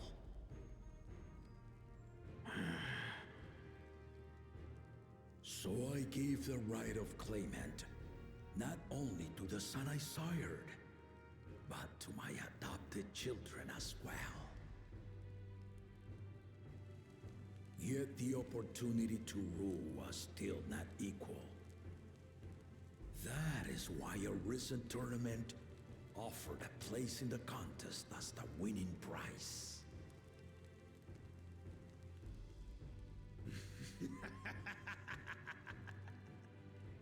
Now you have us to compete against.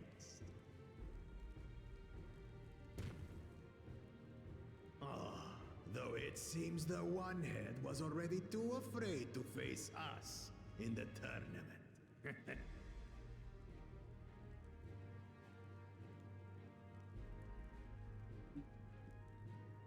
Our brother was in Shock Tural leading the Landsguard on a campaign to eradicate a Tural Vidral.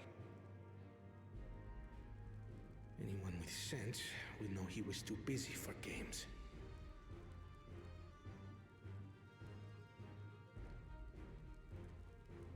Now for the part you've been waiting to hear.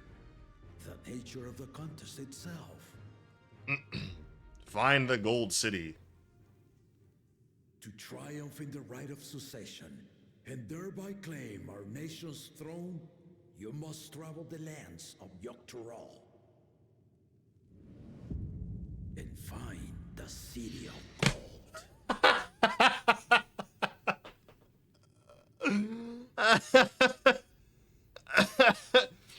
I called that. A mile away, baby. Speak, Kona. The Golden City is an ancient Turali legend, but after so many failed attempts to find it, the story has become more fairy tale than fact.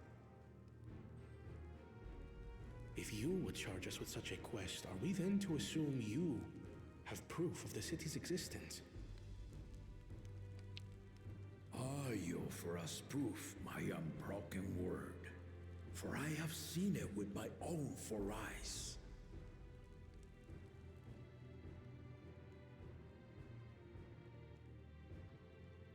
The city's real. All those years.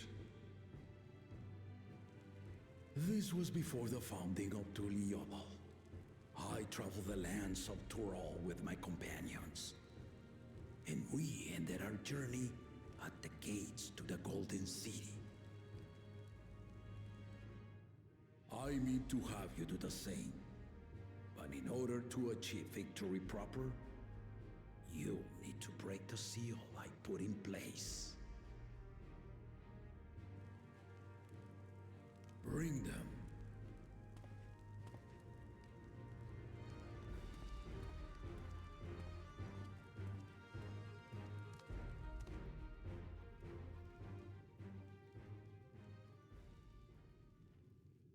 Okay.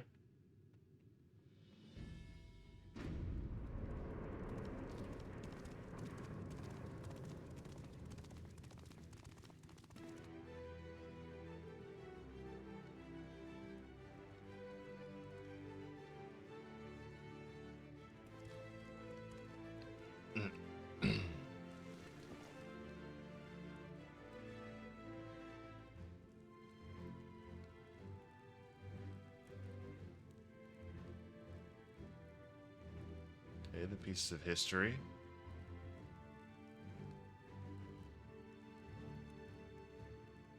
There's more gold on these than the ones. The Tuliyola saga. You will retrace the path I walked to unite our peoples step by step. Along the way, 7 chosen electors. I'm playing Pokemon. Measure your worth. This is Pokemon. Earn their keystones by performing the feats they ask of you. It is. This is just Pokemon. Once you've fitted each of the 7 tablets with the keystone, you'll have the key to unlock the seal on the Golden City's gates. So the contest is in stages, none of which can be skipped by rushing to the ultimate objective. Exactly. Exciting, isn't it? Martial tournaments, hunting festivals, and now this? You do so love your contests, Papa.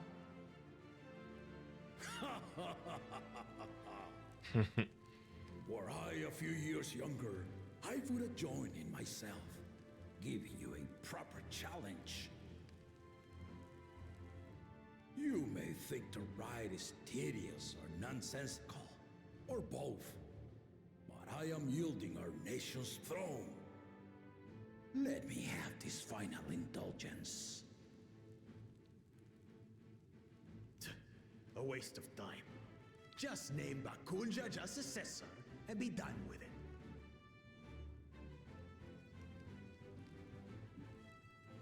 The rite of cessation begins now. I'll be watching you progress with great interest. Okay, Chancellor Palpatine. You can back off. And Clement, remember to collect your tablets before you leave.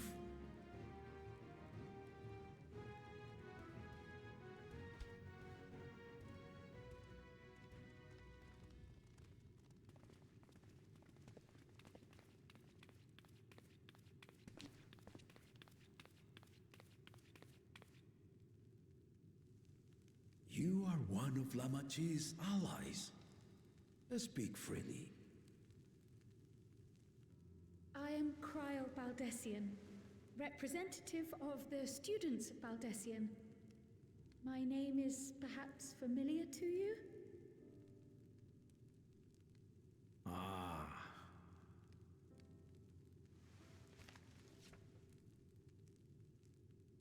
It would seem you sent this letter to my orders some years ago. The ink has since faded and much of the writing is illegible.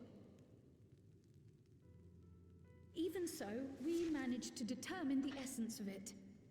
A request to investigate the Golden City, addressed to my grandfather, Galuf. Included with the correspondence was this earring. A fairy tale and a piece of jewelry were enough to convince my grandfather to sail halfway across the world. So there is surely some greater mystery at work here. On behalf of the students, I've come to seek clarification on the matter. Have you any knowledge you might share with me?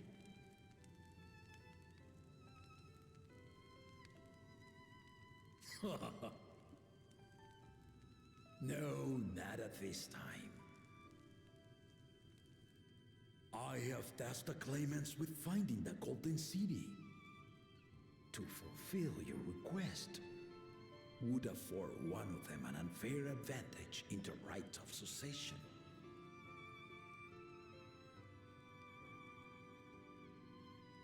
But once the contest is decided, I plan to entrust the entire truth to my successor. If you want to hear it, then you had best help Lamachi win. Very well, Dawn Servant. On my honor as a student of Baldessian, I will find your Golden City. Thank you for hearing my petition.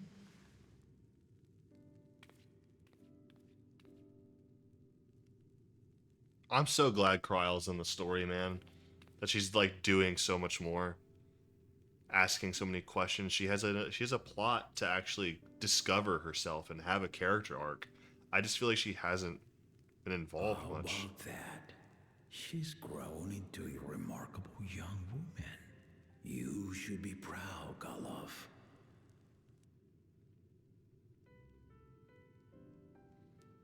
He seems chill. I do like him. I really hope he's not secretly evil.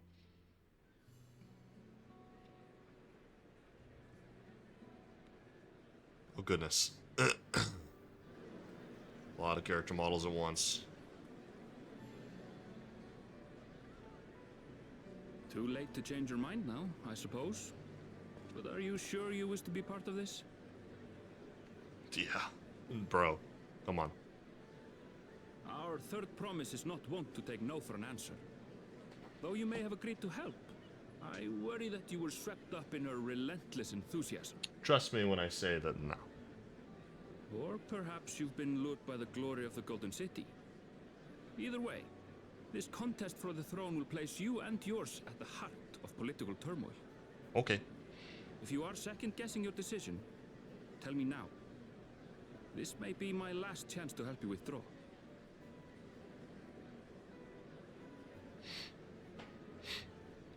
Bro, I agreed to help. Life is a series of journeys, my friend, and there's no telling what awaits us on the long road. But what's important is to be true to yourself as you walk it. Only then can we hope to be content when we arrive at the end of one and step forward into another.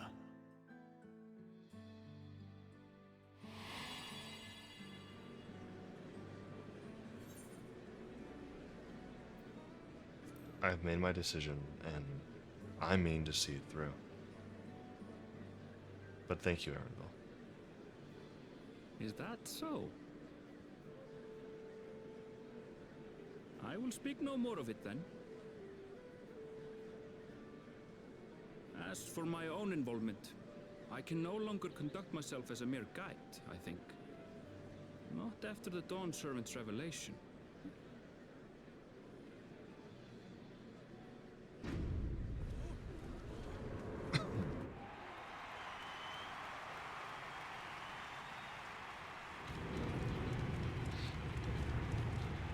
Here they come! It's Saralja!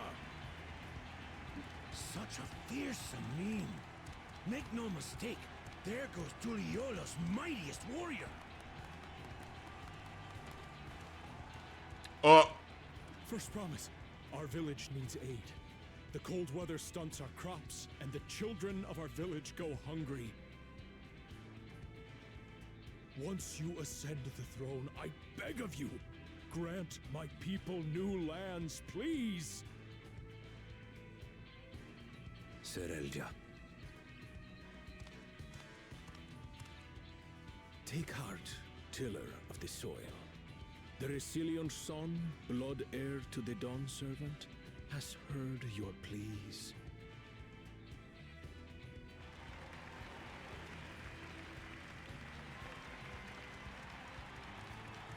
Well done.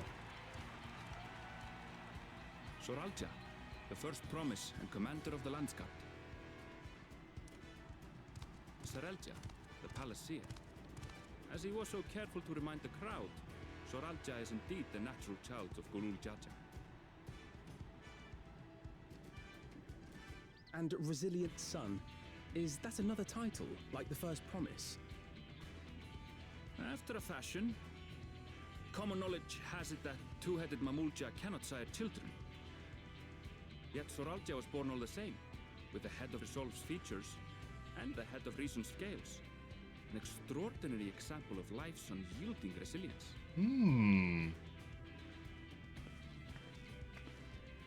a warrior's reticence. He says little, but the way he moves... I know a hardened soldier when I see one. Yeah, I He's think a I'm gonna natural like him. swordsman, a gift he inherited from his father. Some even say that the son has already surpassed the sire. Should he come to power, the first promise means to employ that martial prowess in the conquest of foreign lands.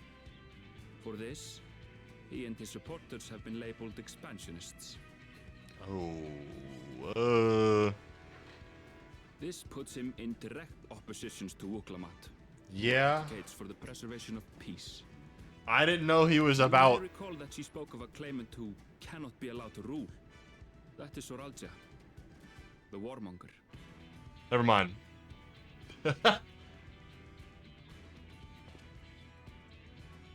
Cryon, are you alright? The echo. It gave me a glimpse into Zoralja's ambitions. Oh wow, I didn't get anything. Deep and unknowable, like an abyss. Yet at the same time, a roaring, unquenchable fire. It was a trifle terrifying, to be frank.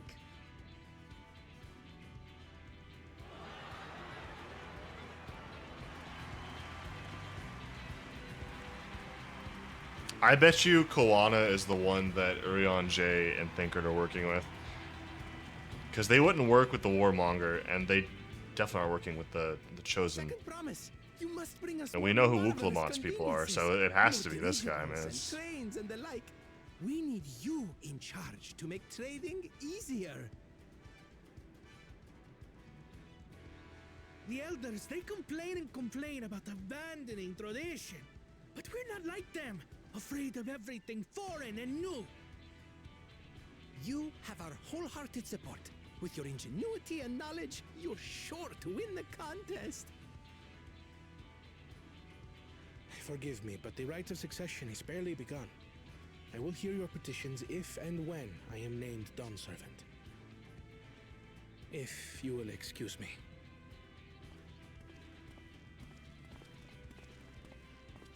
Plain spoken, as always. That's our Kona. Practical to Kona. a fault. Kona. Not Koana. Kona. Here we have Kona, the second promise, who spent time as a pupil at Charlian's own studio. Which is how Thinkard and Urion J know him. Now that you mention it, I think I did see him in the halls once or twice. There was nothing to suggest he was Turali, much less from a royal family. Not much of a gloater. It was by design. He forwent his usual garb and took an Eorzean name to avoid attention. So it was Kona who introduced the dirigibles. And the railway too, given what we just heard. In furtherance of his goal, to enrich Tuliolal with every bright notion he learned of in Charlian. He is the hope of those who prize innovation. As aloof as he may seem, Kona and Wuklamat actually get along rather well. They bicker and banter as only close siblings do.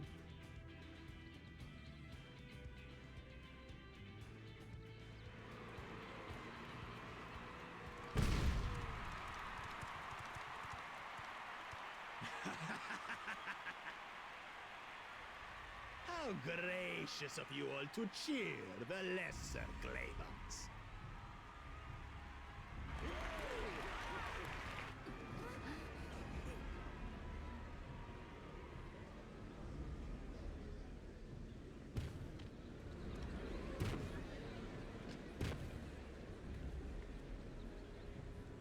Oh, come now. What are you afraid of? I'm no different from your Dawn servant. That my kind should reign is Mamulja tradition, and has been so since before there was a Tuliyolan. I'll brush aside your feeble contenders, and then you'll see who deserves your fealty. Mm-hmm. Well said, brother.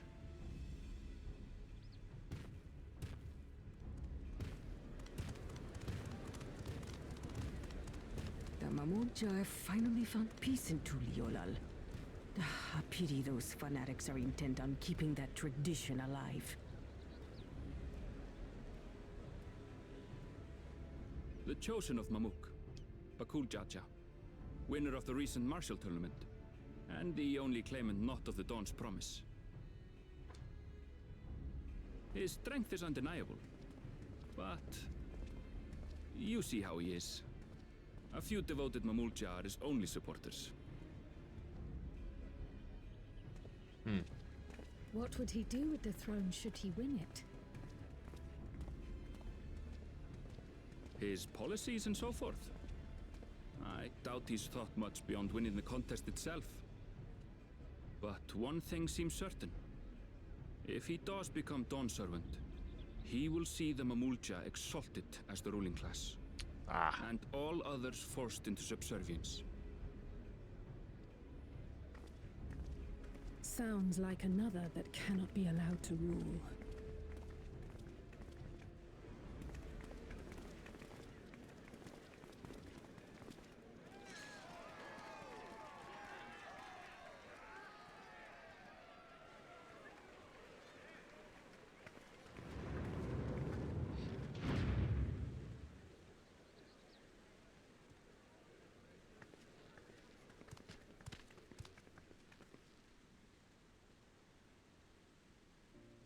We wish for one thing and one thing only, Third Promise. To abide together in harmony with our neighbors whom we love in this land we share. It is our way, the Turoli way. Galul Jaja built for us this peaceful nation, and we beg you to preserve it. You have my word. I won't let your pleas go unanswered.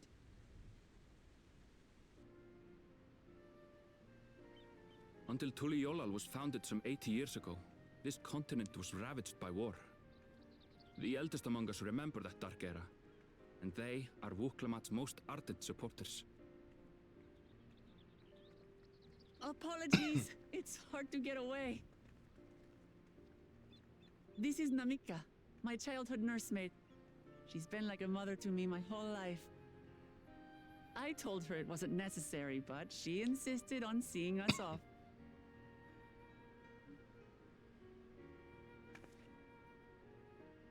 I place our precious Third Promise into your care.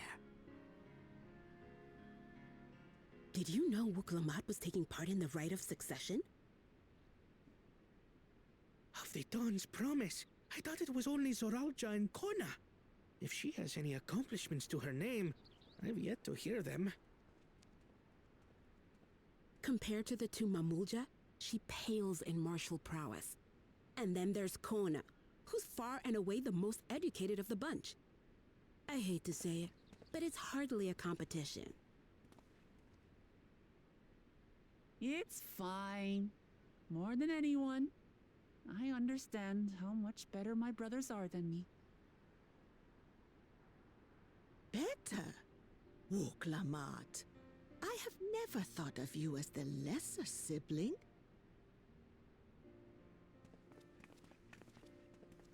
Your brothers may excel in their respective ways, but you boast qualities that both lack.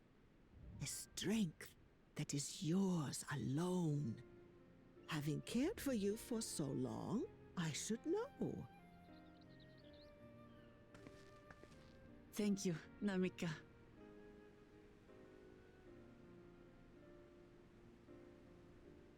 Well, we ought to be on our way.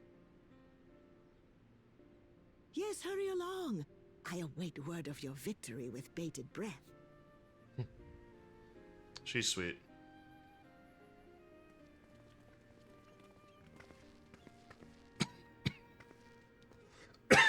Goodness.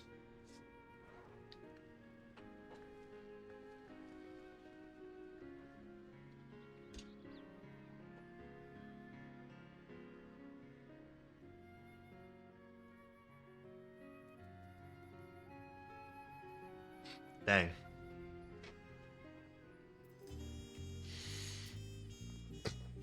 As you just witnessed, Uklamat has no great army of supporters, not yet at least. I know not what drives Zorolja, but it engulfs him like an inferno. So Kona, the second promise, is intent on developing his country by means of Sharlayan innovations. Given his background, I suppose it should come as no surprise. That two-head claimant, Bakul Jaja, treats everyone around him as a lesser being. As lesser beings. No doubt he'd try to elevate the Mamulja above other races should he become Dawn Servant, not unlike how the Gallian Empire afforded special status to pure-blooded Guardians. Well, so much for the brief reunion I had in mind. Papa is not one to waste time when he decides to act. I'm used to it by now, of course, but others are often caught off guard.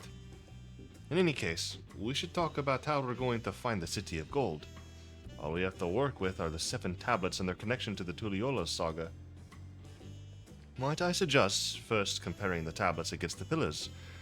We could check for any discrepancies between them. Good idea. Let's go and take a look.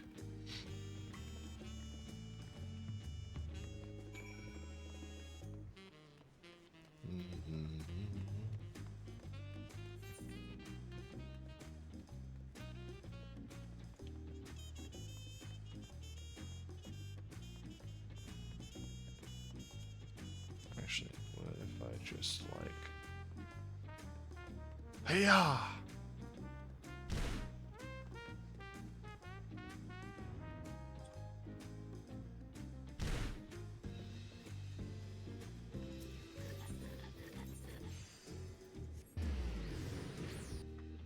Easy travel, everybody. Easy travel.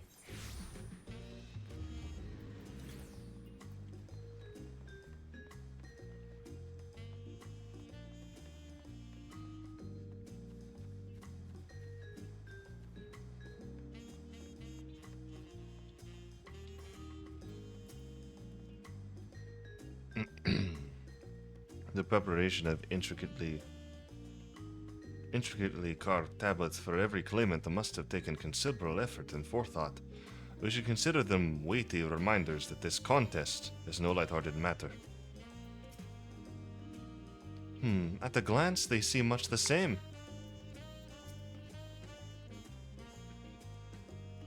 That makes everyone. Uklamat, the tablets, if you would. Of course.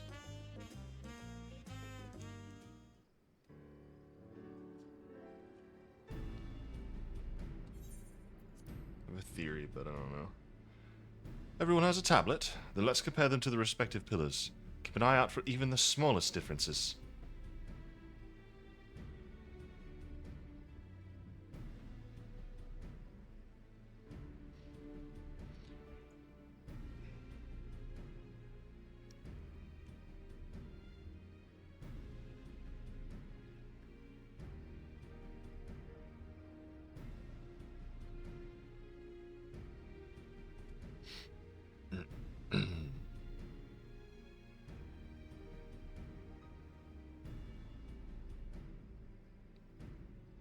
Can I actually take the time to look and compare mine?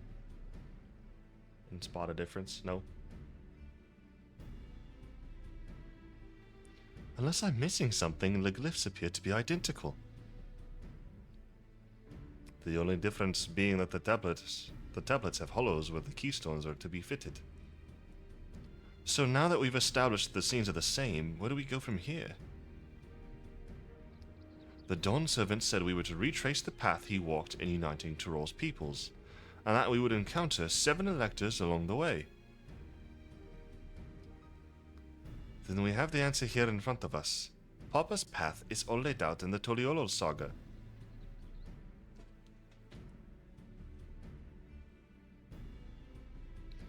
The events the glyphs portray, do we know the exact locations where they took place? If one is close, we could go there and search for an elector. That would confirm we're on the right track.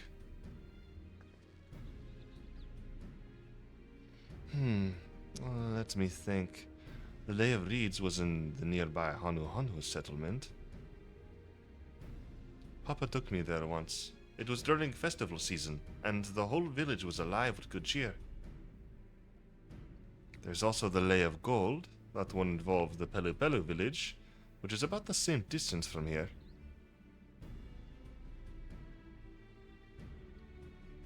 Before going anywhere, we should ask around about the road ahead. Heard a lot of talk as we toured the city about that storm we passed through at sea. Apparently it ravaged Yoctorol several days ago. Since our roads are not as well paved as Eorzea's, they are more susceptible to damage from natural disasters. If we want to avoid wasting time taking a dead-end trail, I suggest we spend a few moments making inquiries. If it's information we need, just leave it to me. I'll bring the information to us.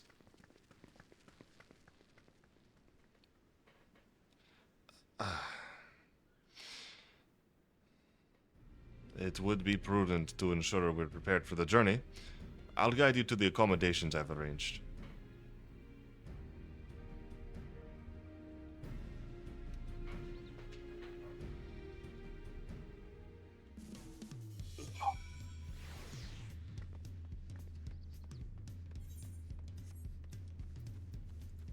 My current plan is to go until I get that first dungeon done.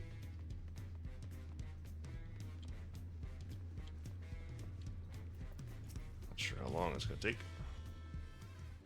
That's the current plan. That's right, the reservation is under Wuklamat's name. If you don't mind, I'll leave my companions to you. Certainly, sir. I'll go and track down the third promise. Once you've finished organizing your gear, you can meet us outside Exbaliev Tia. I have no idea how to pronounce that place, and I'm gonna just keep shooting in the dark. Greetings, visitors to Tuliolal, and welcome to the Forard Cabins. Wherever you are ready, I will show you to your rooms. Why, thank you. Oh, yeah, look at that. Very nice.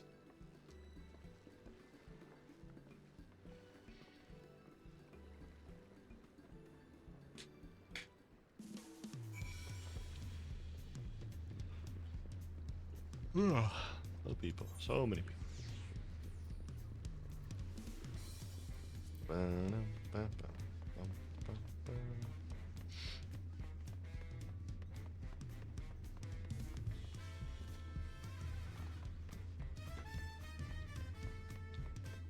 Arms itchy.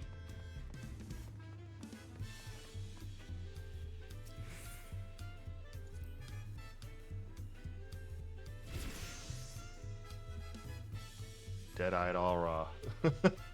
Of course.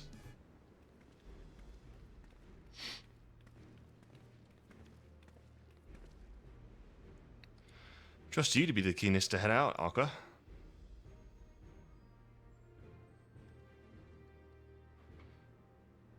But where are Erinville and Wuklamat, I wonder?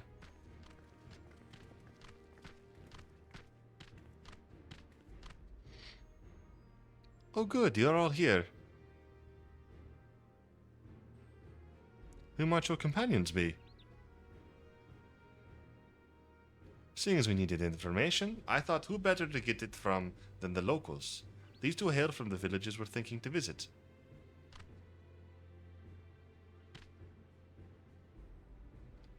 I give you credit for taking initiative at least. What do you mean, at least? I am honored that the third promise would seek my advice. I too am happy to answer your questions. Any encounter might be an opportunity to do business. Thank you both for your help. Before we begin, there will doubtless be other occasions when we need to act independently, so I brought these for the two of you.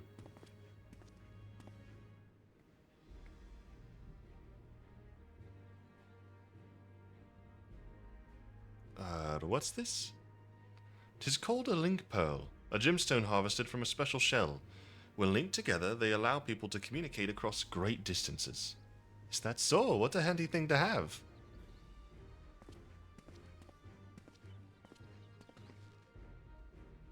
It'll be very useful on our travels. Speaking of which, I should get back to introducing my new friends here.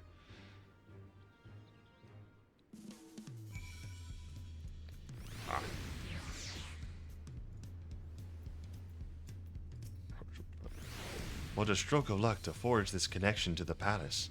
May it be the beginning of a profitable partnership. Please, ask anything. I'll gladly tell you what I know. Uklamat may not be as experienced or accomplished as her brothers, but she's an affinity for the people.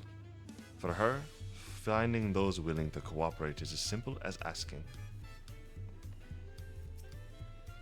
Is there a reason the Pelu Pelu all wear those masks? Who should we speak to first, do you think? Even up close, the Honu are remarkably similar to the Vonu, aside from those brilliant feathers, of course. The Tuliolal saga features a number of Turo's clans.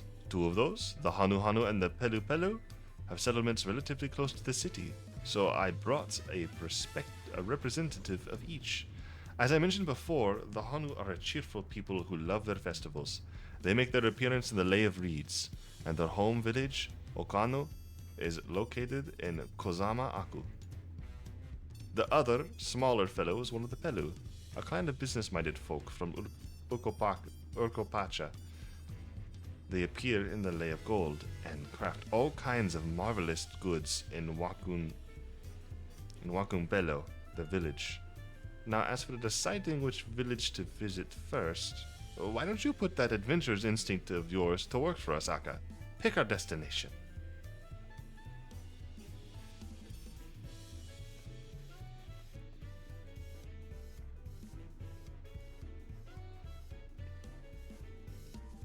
Story elements and quest rewards will not be affected by our initiative's path.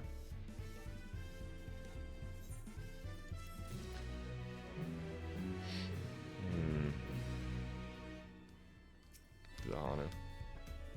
The quest to Urkopaka will become available once you've completed the quest series beginning with the helpful Hanu. To Kozama Uka. So, what is it you'd like to know? The route to Okano. We go south through the Arch of Dawn, then follow the road which runs alongside the Kozama Uka River. Is that right? It is. Be warned, however, my brethren tell me the recent storm has rendered the path even muddier than usual. The footing is quite poor in some parts. Far worse was the destruction visited upon our homes, though. Houses were torn apart, and several people injured if not killed. Even our beloved festival is in danger of being called off this year. If you do still plan on going, I must urge you to proceed with caution. We'll be sure to watch our footing, thank you.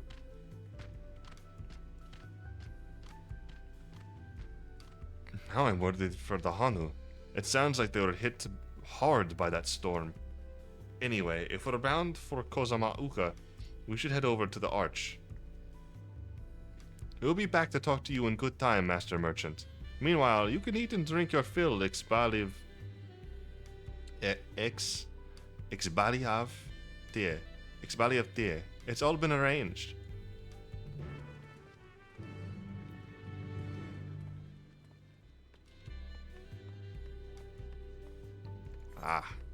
Now we're filled with quests.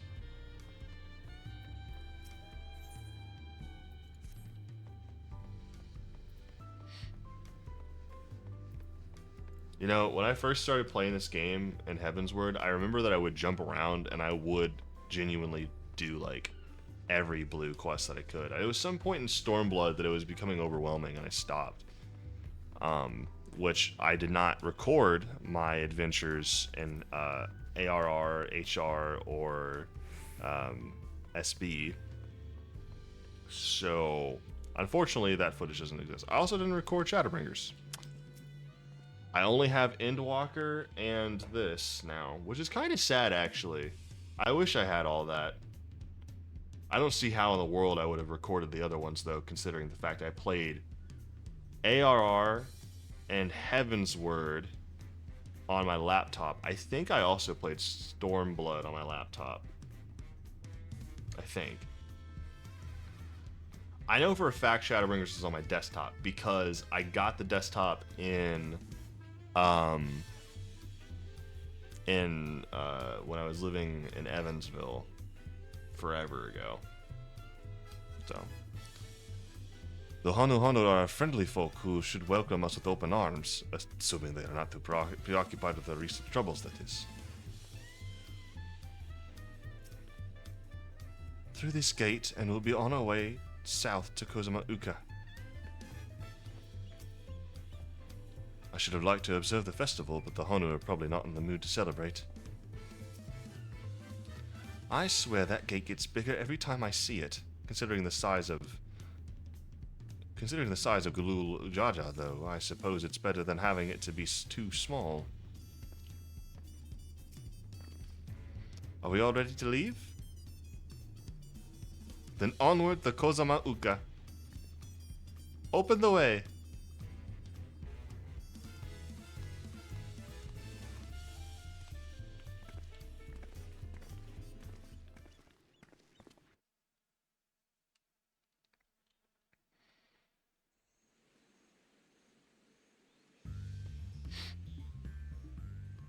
Kozamauka, the land of rainbow terraces.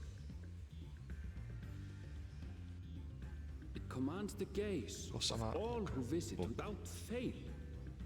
The many-colored marvel. An endless torrent of water cascades over sheer cliffs to shape the wetlands below. To its relentless flow, all life must yield. Together with Wuklamat, we proceeded along the Marcy Trail, a road upon which the Dawn Servant and his comrades once traveled.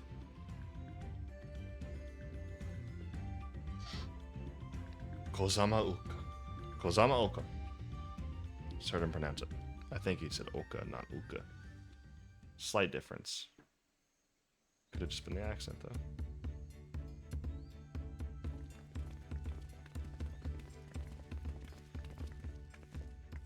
Look at those falls. Even from this distance, you can feel the weight of that water.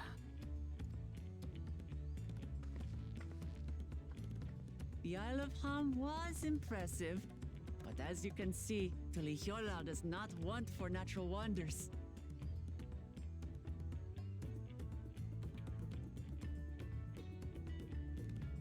The ground is swampy, so watch your step. You wouldn't want to fall into a bog. I won't. I told you I've been here before. Come on. Okanu isn't much farther.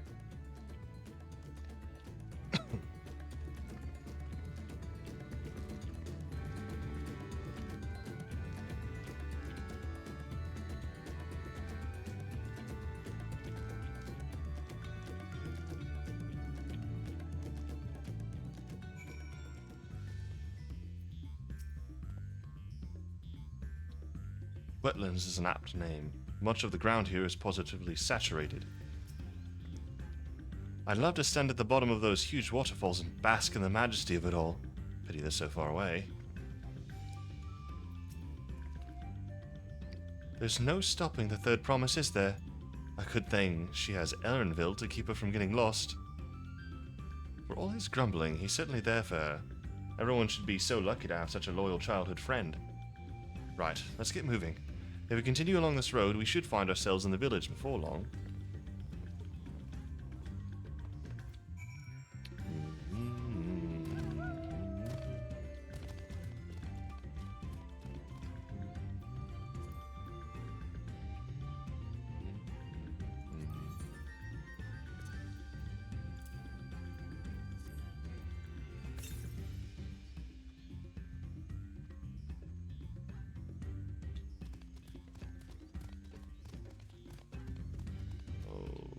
where the wild thing are beasts over here. What in the...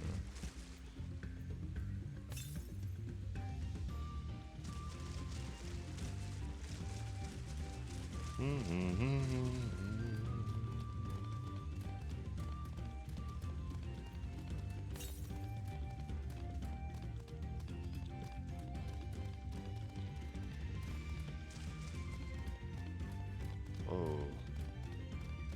Hammerhead crocodile.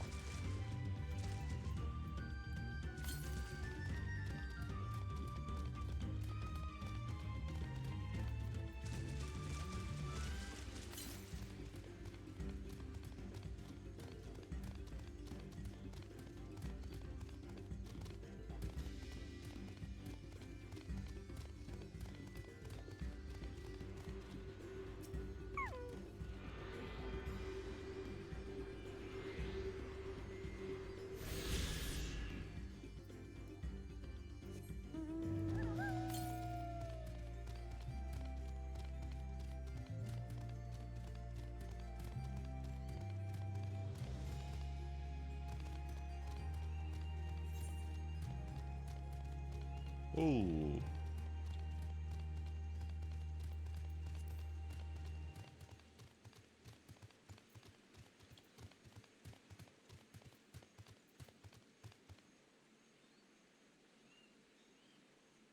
Tuliolol.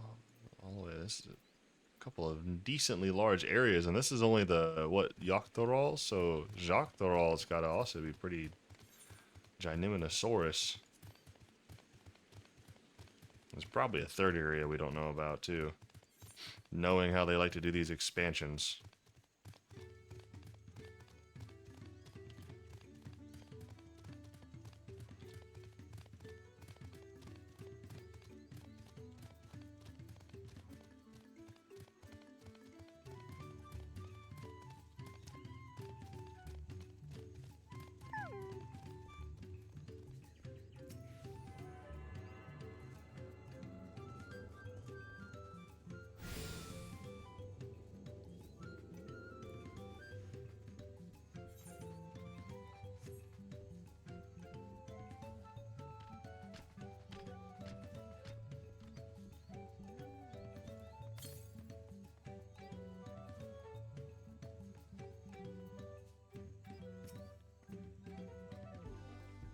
Everyone has arrived, and none the worse for wear, except for a certain third promise who slipped in the mud despite my explicit warnings.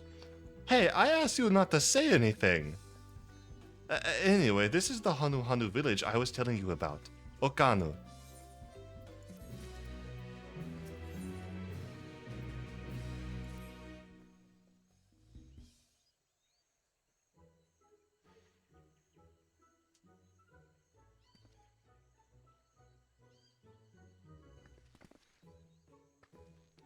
It's like our friend said, the people are in no mood for festivities. I can only assume they're still recovering from the damage wrought by the storm. Indeed. Well, let's do what we can to do and find the selector.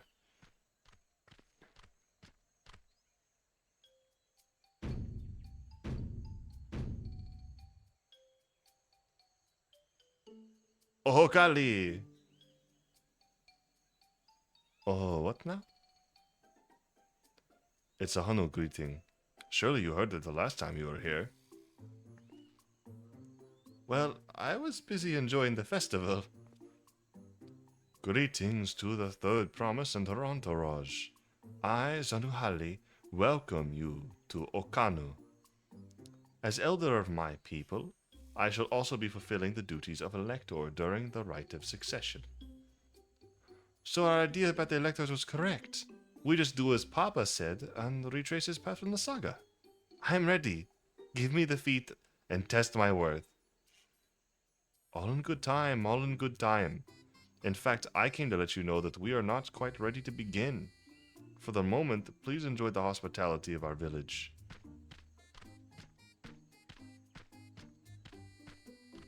Dang. Gotta learn some patience. Should we poke around a bit, then? We might pick up some clues about the feat. You know, prepare ourselves. It's surprisingly prudent of you. What? You think I'm being too cautious? No, I'm impressed is all.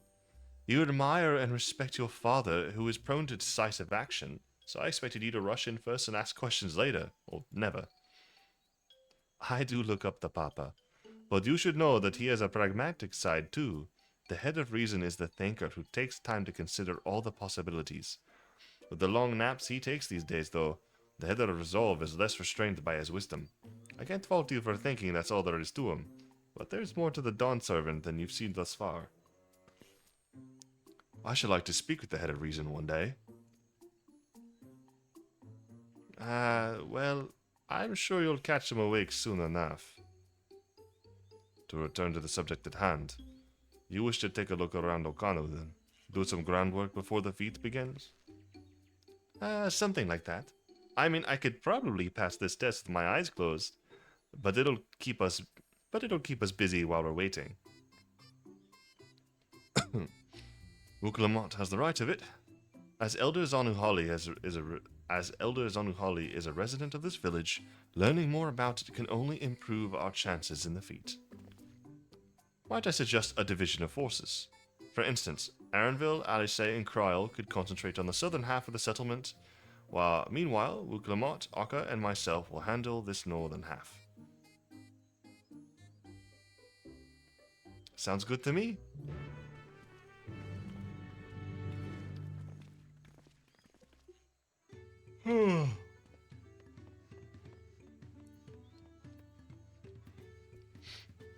Beginning to question how quickly I'm actually going to be able to get to where I want to go here.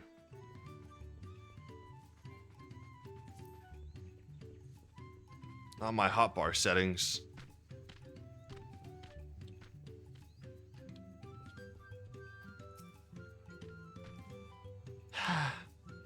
You heard about the storm? I've never seen the likes of it before. With the supplies and help of the Dawn Servant sent, we're making progress repairing and rebuilding our homes. But while roofs and walls can be patched, there's so much else that was lost for good.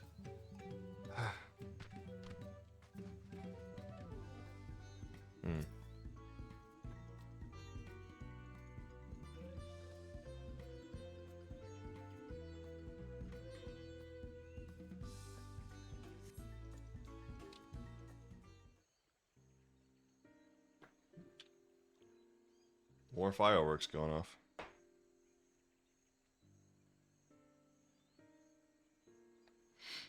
Gaping hole in the wall and missing portion of the roof are clearly the work of the storm's powerful winds. Repairs appear to be ongoing. Okay.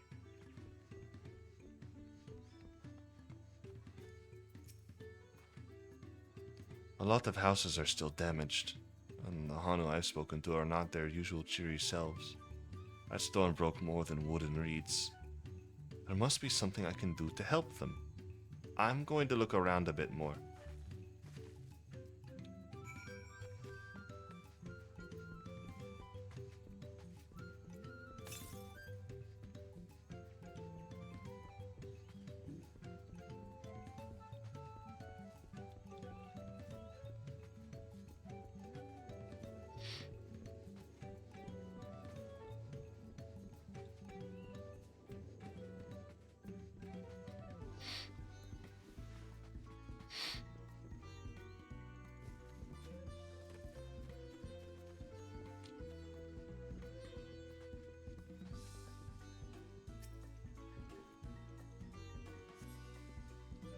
The dry and shrunken bundle suggests the reeds were harvested some time ago.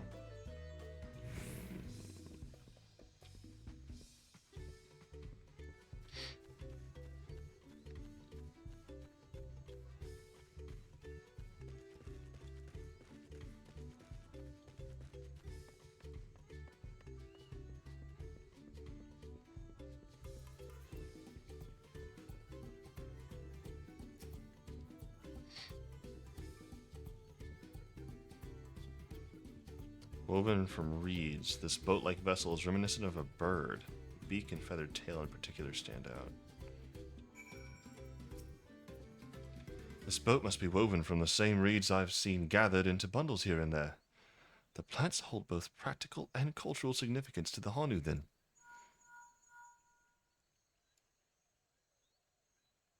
Hello, can you all hear me? I'm told they're ready to receive us now. Come to the large building in the south of the village. On my way. We ought to hurry over too.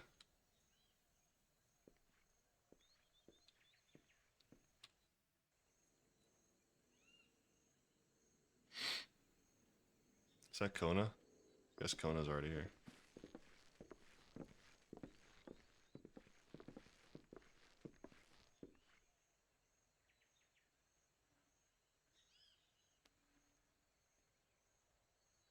No sign of Zorolja or that oversized lout.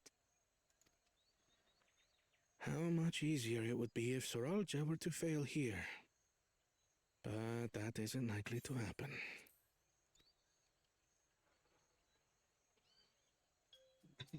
Honored guests, I am Zanuhali, Elder of the Hanu.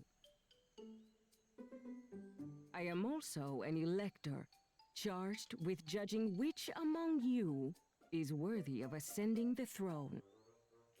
Without further ado, let us talk of the feat. Not so fast.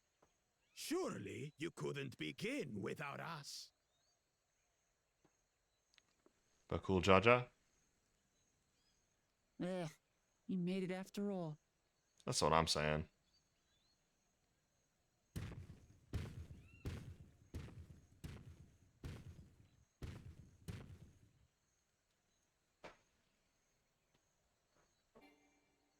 What the? Shut up. No need to fuss. There is no Why is it doing time that? limit for this challenge.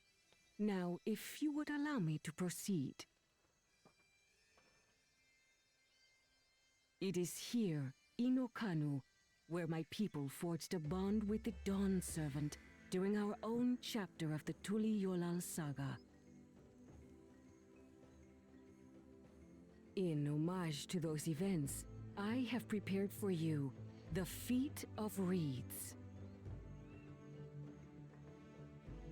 Reeds seem to be of great importance to the Hanu. I wonder what this feat entails.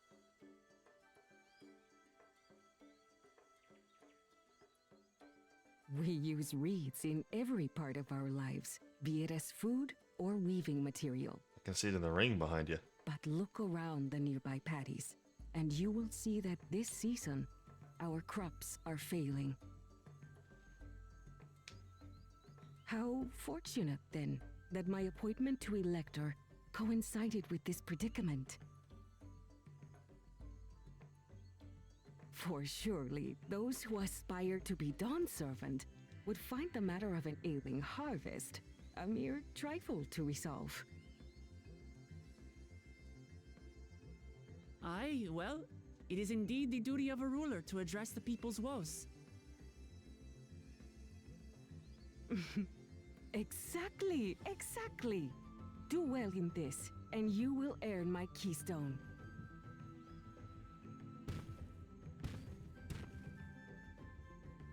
Why bother mucking about in the mud when we can take the stone by force? Oh, mercy me! You are a hot-headed fellow, Bakul Jaja. Some electors may enjoy going toe-to-toe with scrappers like you, but I refuse to entertain your base instincts. Arrangements have been made. Should you attempt to engage a feat giver in combat without their consent, word of your immediate disqualification will be sent to the palace. If you're still feeling feisty, then by all means, draw your weapon. Yikes, bro.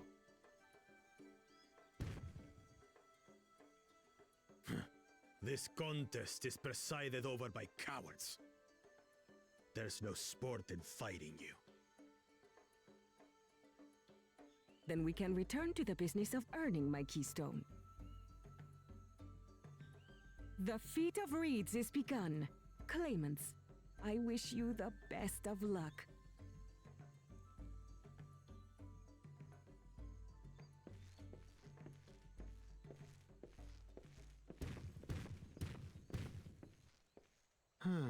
The clever kitty crossed the seas to study foreign novelties. He might know tricks we don't. Tricks we can use. What of Little Miss Mittens? You know the answer to that. Compared to the first and second promise, she's a distant third. Not even in the running. Then we see eye to eye on this, brother. Being Bakul Jaja so long with me has rubbed off on you.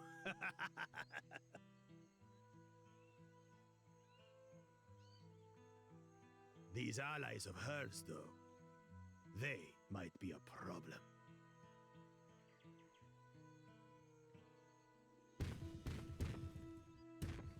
So you can tell that I'm absolutely going to mop the floor with you later. Damn it! I'm just as qualified to be here as they are. I'll show them. Easy now. There's no time limit, remember?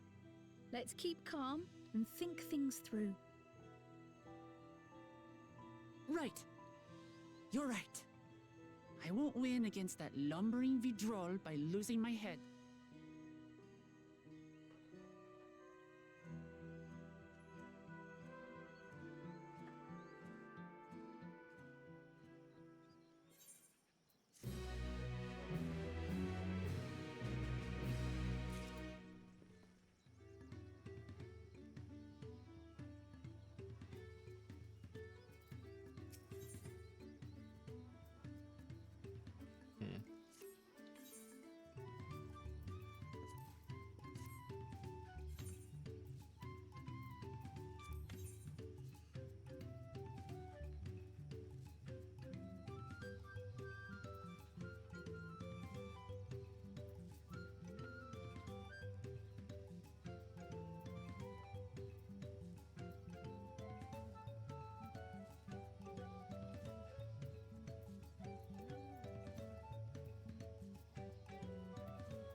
Not that I intend to gratify him with a response, but Bakul Jaja's provocations are hard to ignore.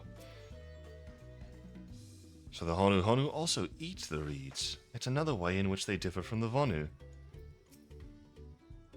This kind of feat is tailor-made for a rational, educated scholar like Kona.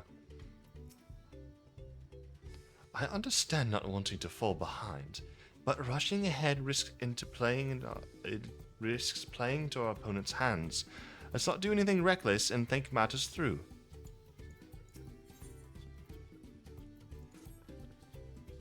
I don't know the first thing about farming, but if there's a way to save the harvest and help the Hanu, then we're going to find it. I'll make Bakul Jaja eat his words. Understanding the nature of the problem will be the key to solving it. We need to examine the reeds themselves and then deduce the cause of their poor condition. Aranville, will you take us to the fields where the reeds are grown? Of course, follow me.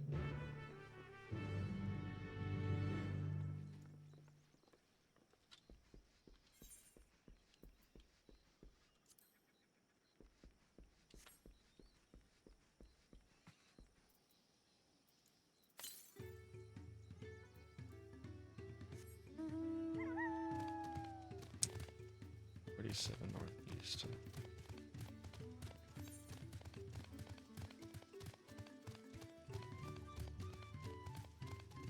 How many ether currents are there usually? Now that I think about it. I can't remember. Was it like 20? 12? Something like that.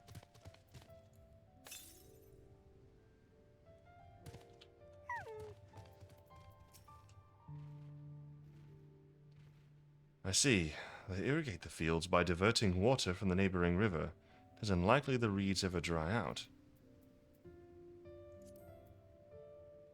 That's right, I forgot about this.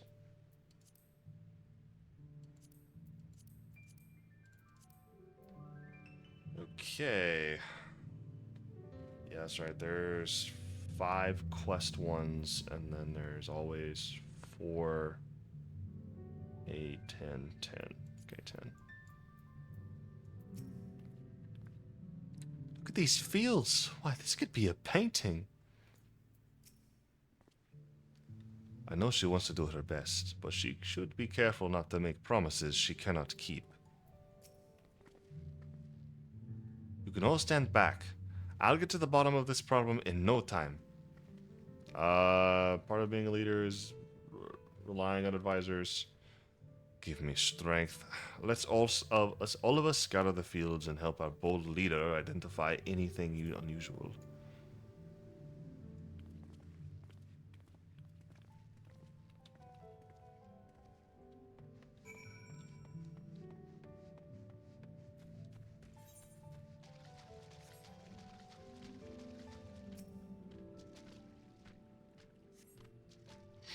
As Zanu Hawley described, the reeds appear wilted and unhealthy.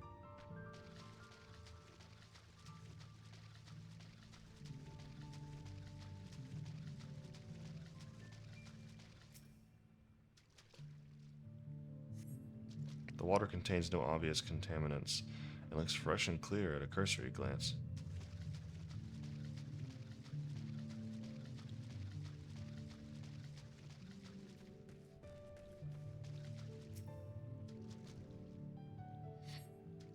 The soil in the paddies is as one would expect, rich in color and suitably moist, not dry nor flaky.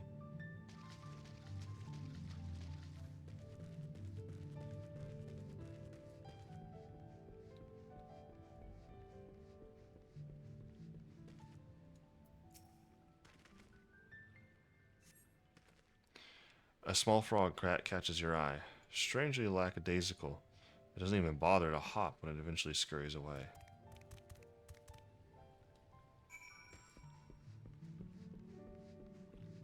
That is odd.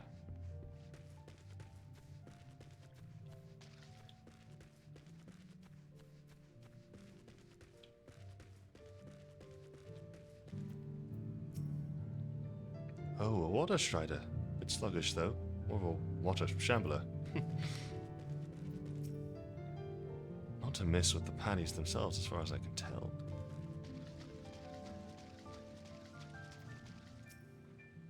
Any luck?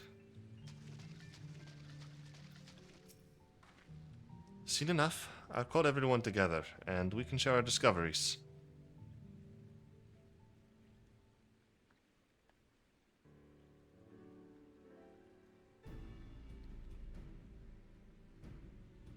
Well, what do we think? Any obvious problems?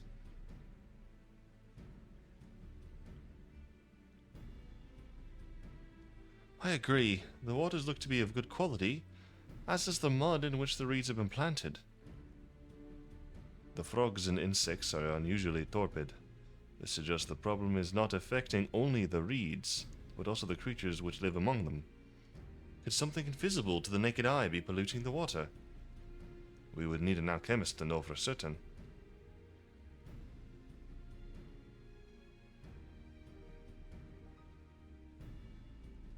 I don't have much to add about the fields, but something else occurs to me. When you were describing how the creatures seemed lifeless, I couldn't help but be reminded of all the listless villagers. They've suffered a terrible tragedy, I know, but there is another reason for their flagging spirits, I believe. Go on.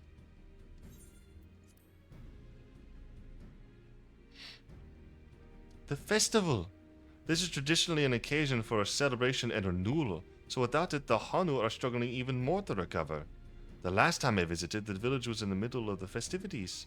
You'll never see the Hanu more joyful and alive. It's an indispensable part of their culture, and its culture or what? Part of their culture, and its absence would only compound their woes. So I say we help them put on their festival, give them a reason to cheer in these sad times. Who knows? Maybe fixing one problem could lead us to a solution for the other. Stranger things have indeed happened. Right? I failed to see the relation between festivals and fields. Let's not be too hasty in dismissing the idea. Things which seem unrelated can later prove to be connected in surprising ways. True, and benefiting and being bereft of ideas as we are, any proposal is worth entertaining. I suppose. Besides, this is Wuklamat's journey. It's only right that we follow her lead.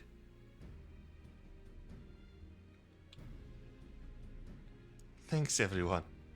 By the way, does anyone know where the festival float is? It's like a boat woven from reeds that looks like a bird.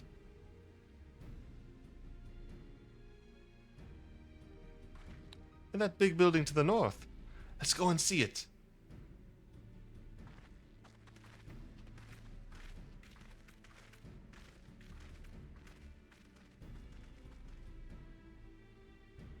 There's much less debate when I'm traveling alone. Hey man, you saw us turn into frogs just to overhear a conversation of yours.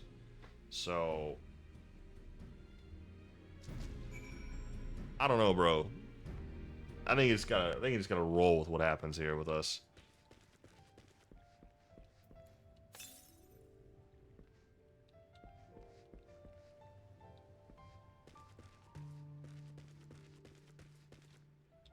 Could be at the top of that tower. Could be at the bottom of the tower. Who knows? Ooh.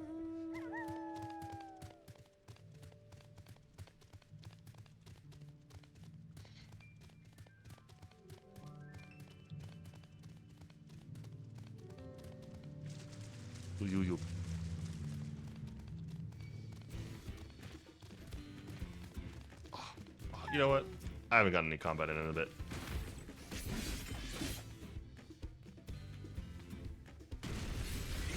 Start setting that up. Turn off my positionals. Add my next little utility bit here. Last positional there. He is down. Let's go for another one. Pop this guy. Use that. Move positionals once again. Boop, boop.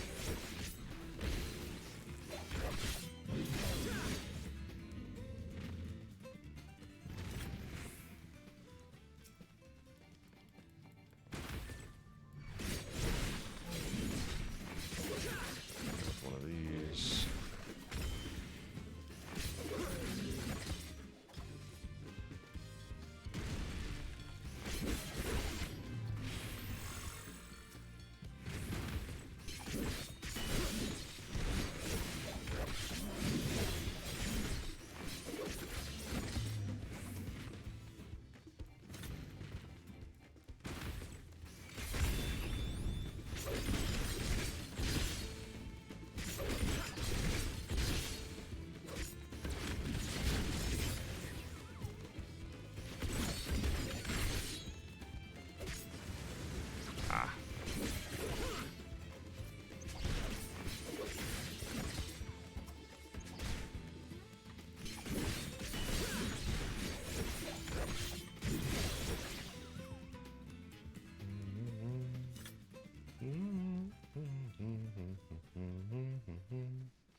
Ah, that was fun.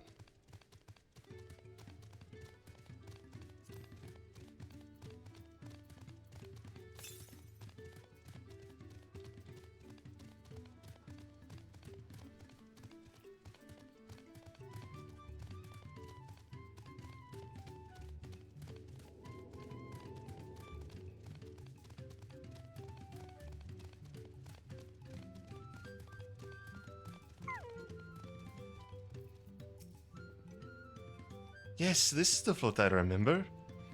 It does it not appear somewhat damaged to you? We should take a closer look.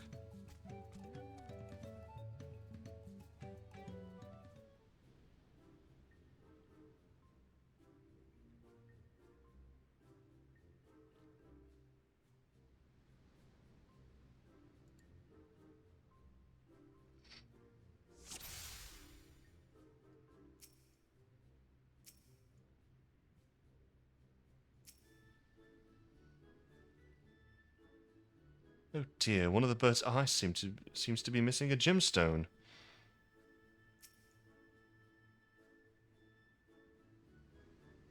Piece right here. Oh, that's definitely broken. How would they lift this great big vessel without all the carrying poles intact?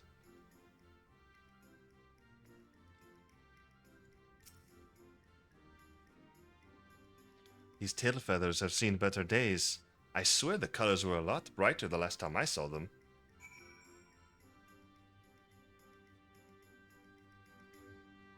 Let me guess. The Dynamis in the Vanu Vanu, or the, sorry. These are the Hanu Hanu? Is what is affecting the land.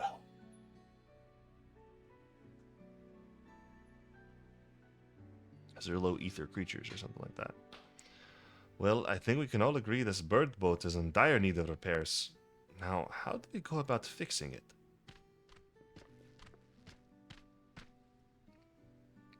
What is going on here? While we were admiring your festival float,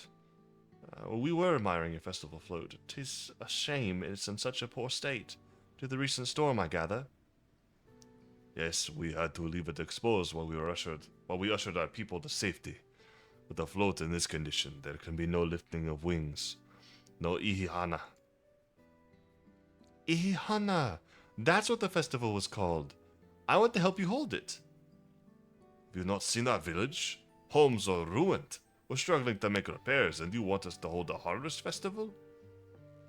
I know how it sounds, but giving into misery never improved anyone's situation. A celebration of life and growth may help you give you the strength to work through this tragedy. The role of the festival leader is mine this year, and there's nothing I would like more than to lift everyone's spirits, but we don't even have enough materials to repair the float. We need a bokiksa, that Jesus hard to say, for the missing eye, uyupo wood for the poles, and feathers from the winds chosen to adorn the tail. 2 of these I know. Bokiksa is a type of precious stone used in arcane equipment, and uyupo wood is essential for crafting ceremonial instruments. These chosen feathers, however... The winds chosen is the victor of a competition in which the contestants see who can blow a feather the furthest using wind magics. And that's something of a problem right now. We Hanu Hanu are gifted at employing such airy sorceries, but expended a great deal of mana when doing so. We are soon exhausted by the effort, and having no reeds to eat will only make it harder. I think I understand. Your vibrant reeds grow quickly and vigorously, so much so that they stifle the development of nearby plants. They must be a potent source of the energies you naturally lack. They are indeed. Owing to the poor harvest this year, we've been left innovated, and if we cannot gather the correct materials as directed by custom, we cannot repair the festival float. Oddly enough, we may have just stumbled upon a solution. The winds chosen would, by necessity, have a natural gift for manipulating magical energies, which means any feathers taken from the victor should be high in etherical conductivity. The float's construction also requires a stone used in arcane equipment, as well as timber favored for ceremonial tools. The demand for such specific materials must have an underlying reason.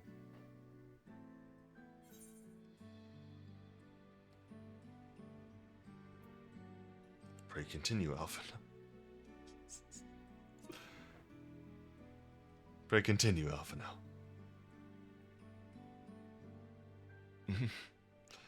I imagine you've already reached the same conclusion. but I believe this boat of reeds is in fact an arcane focus of some kind. A focus? For what? Oh, Ihana is a harvest festival, isn't it? That must mean the float was made to encourage healthy crops. So if you repair the boat and hold the festival, its arcane powers might fix what's wrong with the reeds. We won't know until we try, but 'tis a sound theory. Celebration, prayer, ritual ceremonies, these have all been known to elicit miraculous effects. Wait. The float, a tool for magic? This is the first time hearing of it. In the beginning, it may well not have been. After a good harvest year, there would be no reason to change it. But when the harvest was poor, new adornments were likely added, and those who performed the labor may have imbued their work with ardent hopes for a brighter future. Through years of trial and error, the Honu would have refined their festival float into a focus for harvest prayers. Incredible. I know you're practically fainting from hunger, but reviving Ihana really does sound like the solution to all your woes, and I promise we'll do everything in our power to help you. I'm still not convinced about this focus business, but I accept your aid nonetheless. I will introduce you to the shipwright who has been maintaining the float these last few years. He's replaced both the eyes and the poles before, so he should know where and how to procure what we need. Then allow Alice and I to acquire the feathers. We will encourage the people of Okanu to gather and vie for the title of Winds Chosen by sharing with them our own reserves of mana. I'll go with you. I carry some alchemical brews that may afford the same effect.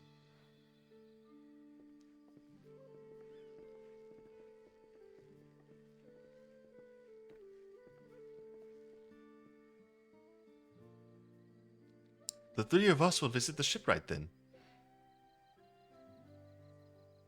Not without me. I've worked hard to fix the float as best I can, and the responsibility is mine after all. I've not introduced myself, have I? My name is Linu Hanu. Nice to meet you, Linu Hanu. And certainly, let's all go together.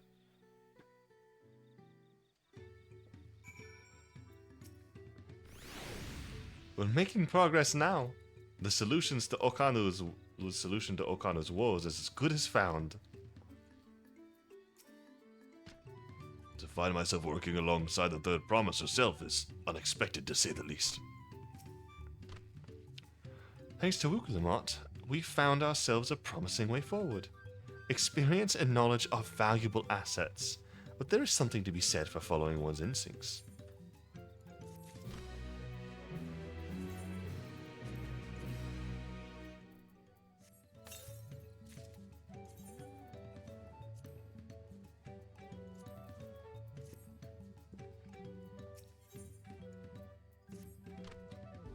The shipwright's name is Wook Evo. He's ex-Brawl who only moved to Kozama Oka a few years ago, but has since mastered our customs to an almost frightening degree. He's especially strict when it comes to manners, so make sure to offer him a proper Hanu greeting. You wouldn't want to offend him right before asking a favor. A proper Hanu greeting? Oh, that one! Don't worry, I remember how it goes. Then we shouldn't have any problems. Let's head to Okbekbe, to the east of here.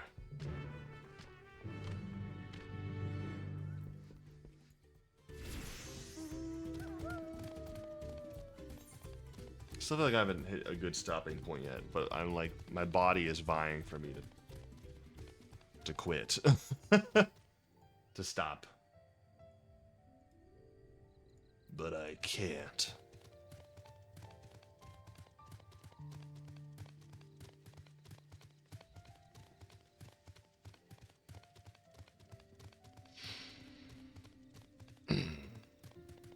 Heavy mata.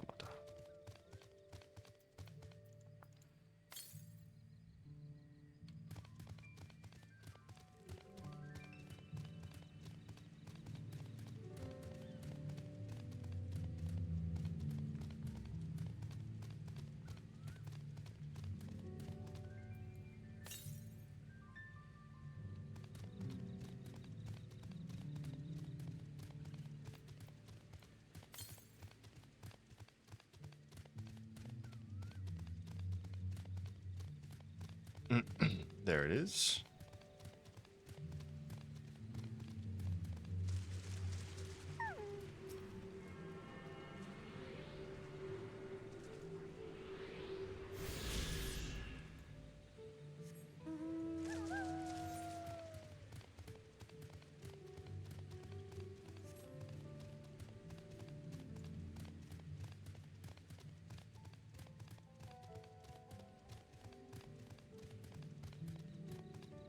Indulge.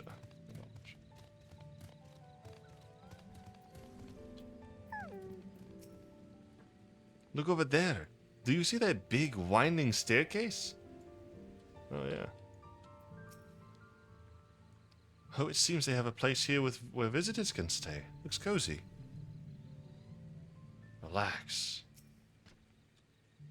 This is Okebekbe, the village of old. Those who drift into Kozamauka from Tuliolol and elsewhere are welcome to live here alongside the Honu. As for Ukevu, he lives and works in the house of Hawaters High, at the top of that large tree nearby. Follow me, but I should warn you, the climb up the stairs can be challenging.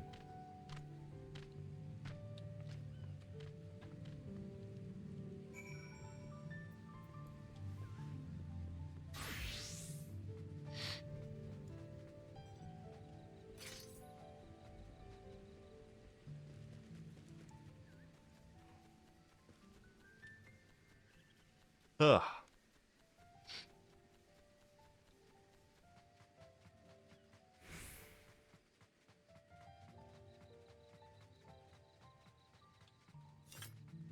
It is a weird feeling not having like crazy stakes right now. It's like nothing really that dangerous is going on at the moment. I still haven't gotten to level 91 quests. It's not like surprising, it's just kind of like, oh, it puts it in perspective.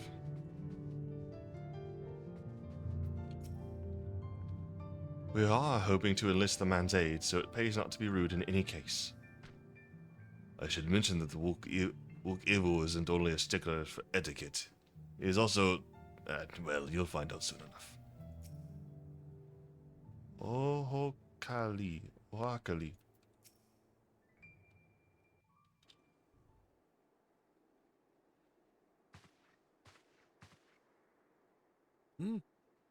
What do you want with me?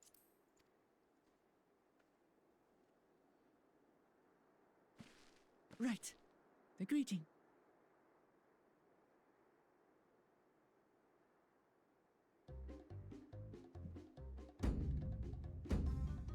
Ohakali!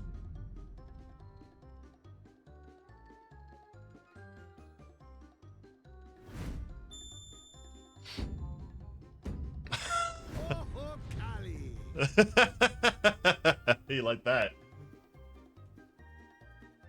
Oh, is there more to it? There's more to it! Oh. Good. You brought your manners with you.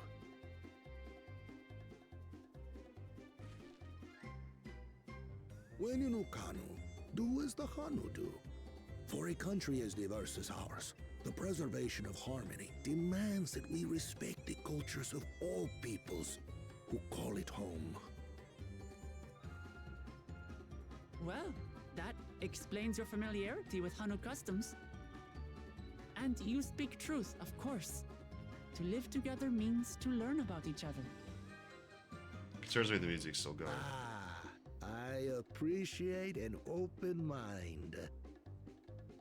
In fact, I get the sense we've met before. Oh no.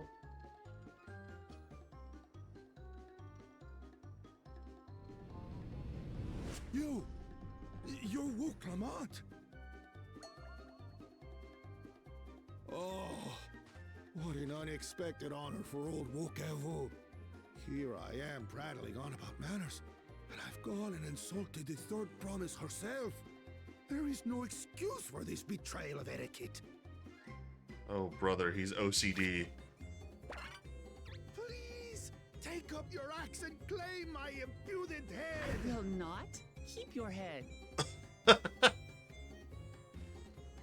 I hate formalities. Love this guy so anyway, much. He's pretty funny. Forget about it, all right? All right then. Consider it forgotten. How prompt. Okay. We're actually here about the Ihihana float. It's in bad shape, and we need you to craft new carrying poles and a new eye. I'm told you worked with Uyuipo wood and a certain kind of stone? Abokisha? Uyuipo wood. That I do. And Abokisha. But, while I would like nothing more than to offer my services, I just used the last I had of both those materials. My lumber in particular went to fixing homes damaged by the recent storm. I'll need 10 days or so to restock. We can't wait that long. If you tell me where to go, I'll gather them myself. What? Send the third promise out on an errand like some common lackey?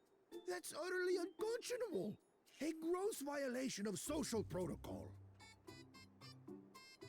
I told you not to worry about such things. All right then. I shan't worry a whit. What in the world? What's with your Hanu friend there? I am festival leader this season, and have come along to oversee the float's repair. As strange as it may sound, He really is Lamont right and or her die. friends believe the float is an arcane focus, meant to encourage the growth of our struggling reeds. Too many Hanu have forgotten, it seems. But that is indeed the true purpose of the lifting of wings. Your education is impressive, Third Promise.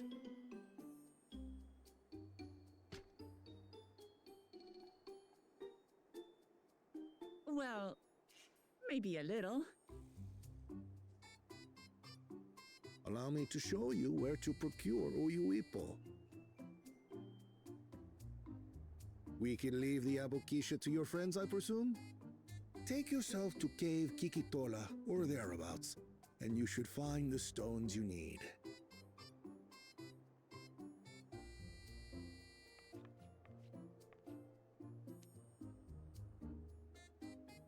I've been there once or twice. I can guide you. Well, thank you very much. That should save us some time. While I was talking. All right then. Let's get moving.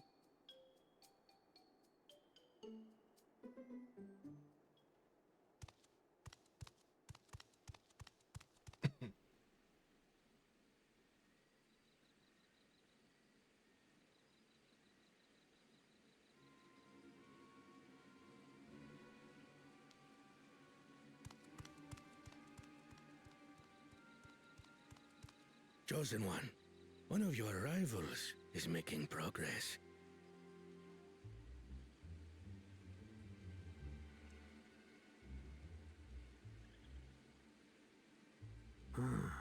Ihihana, you say? Should our first choice fail to deliver, it might be wise to let this play out.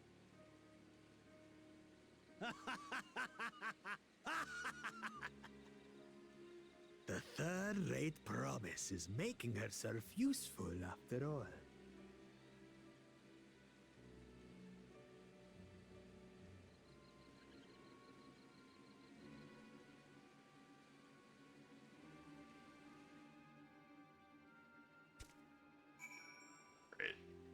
Great.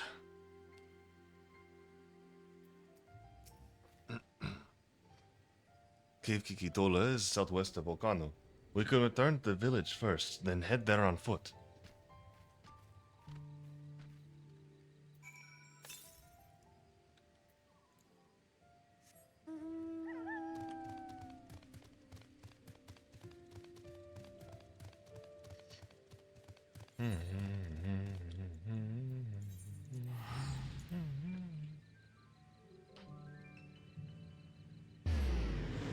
Bow.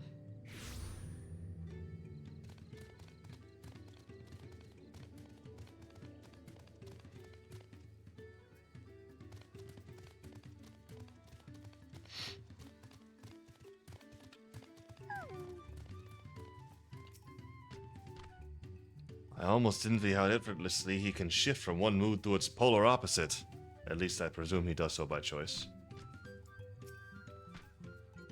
Southwest of here, was it? Let's be on our way.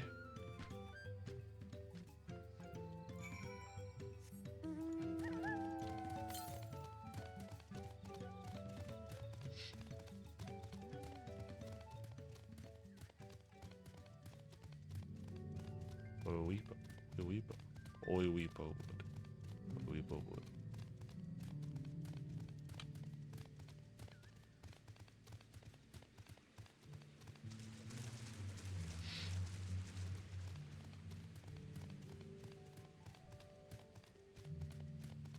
What I don't understand about this is like, so what happens if we get this one first? Do we have to do the other three have to do a different task from them?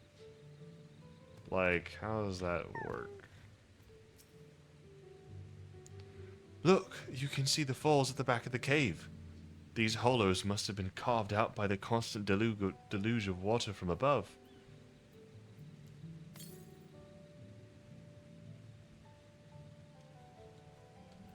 Right back, Luna. Right back, please don't be above.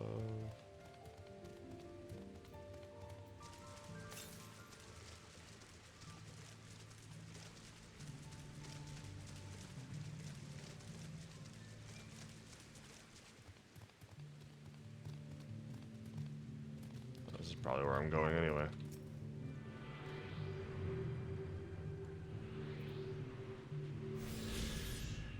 Thought it was more around the corner. Alright.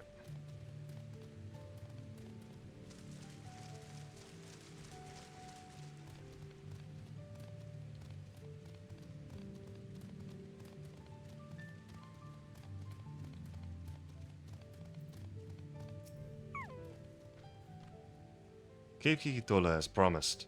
Home to many deadly creatures. Venture inside if you feel confident, but I will conduct my own search out here. You can spot the raw Advokisha by its green-hued glimmer. Bring anything matching that description to me. I shall help scour the inside of the cave then. You take the west half, and I'll take the east. Bruh. That's exactly where I was gonna go. Couldn't have been the other side.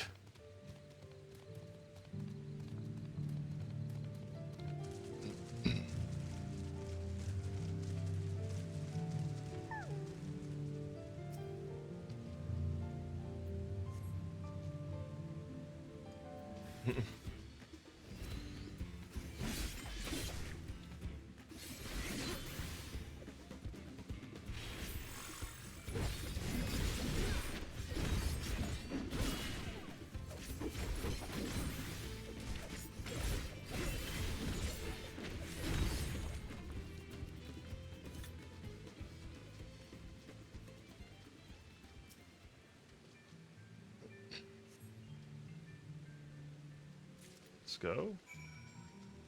Oh, it's the only one I needed, apparently.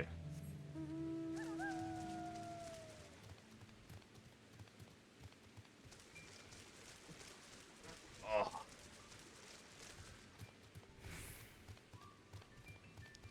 Let's see, judging by...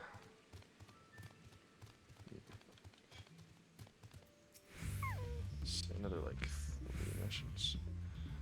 I picked over to the ground near the cave entrance, but found nothing. Did you have any better luck inside the cave?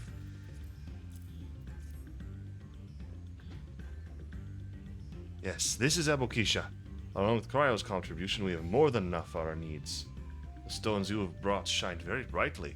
I thank you both.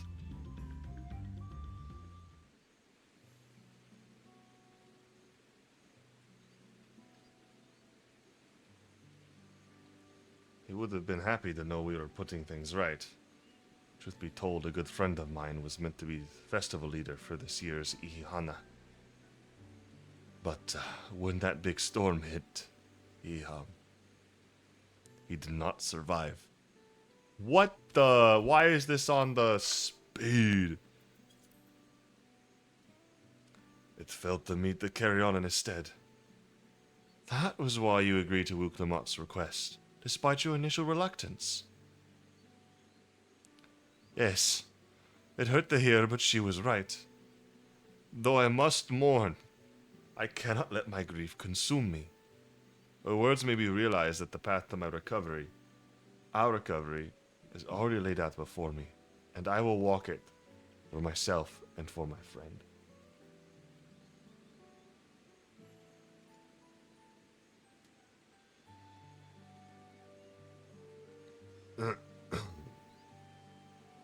Is there?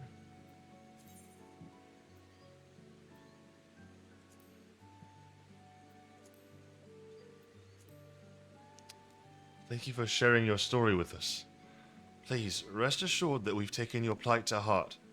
I'm certain our companions are procuring the other materials as we speak. Everything will come together, and the Hanu shall host a splendid, uplifting festival. That we shall. With that, let us return and deliver the Abukisha into Ivu's waiting hands.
I hope Lamott's foray was as productive as ours.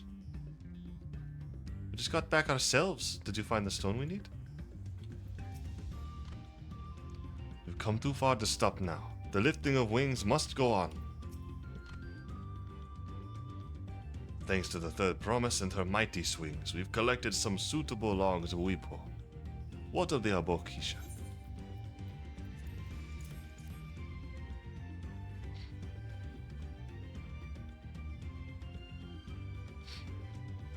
Yes, these are excellent samples.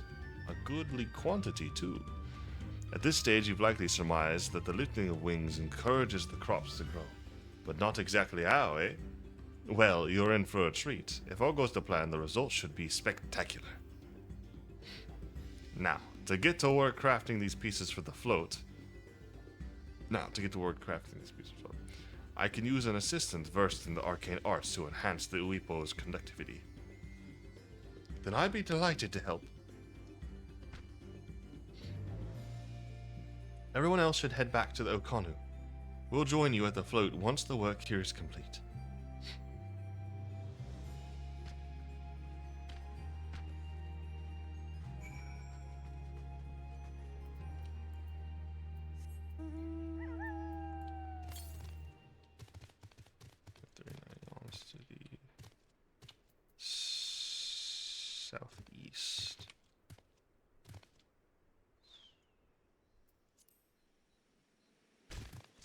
across this server.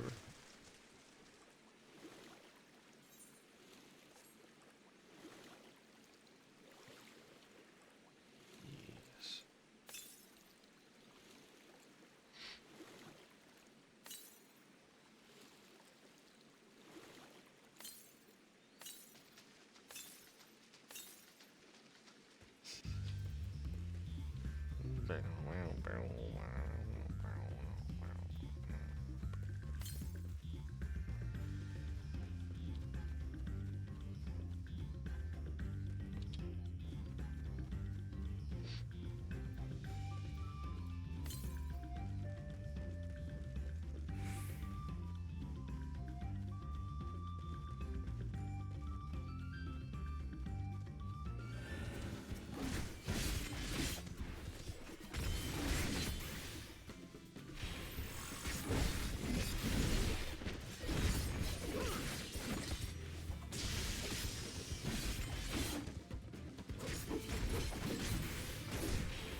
Gathering Uipo was a trial in and of itself.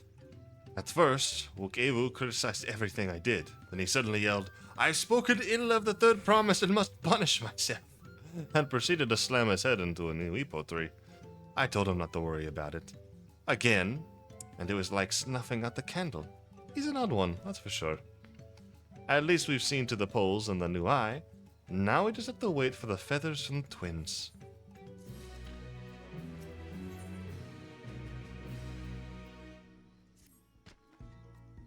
We should get some rest before the excitement begins.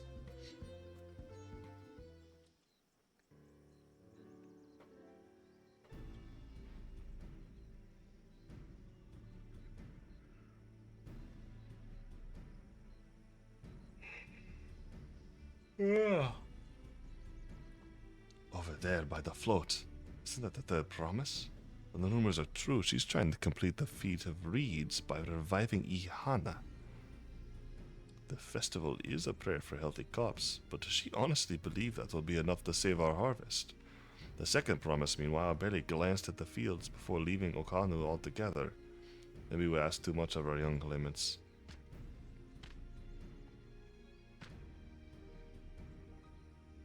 Oh, I wouldn't be too quick to count Koano out. A friend of mine overheard him muttering by the reeds, something about what needs to be done. Is that so? Perhaps we'll get to see another of his innovations firsthand.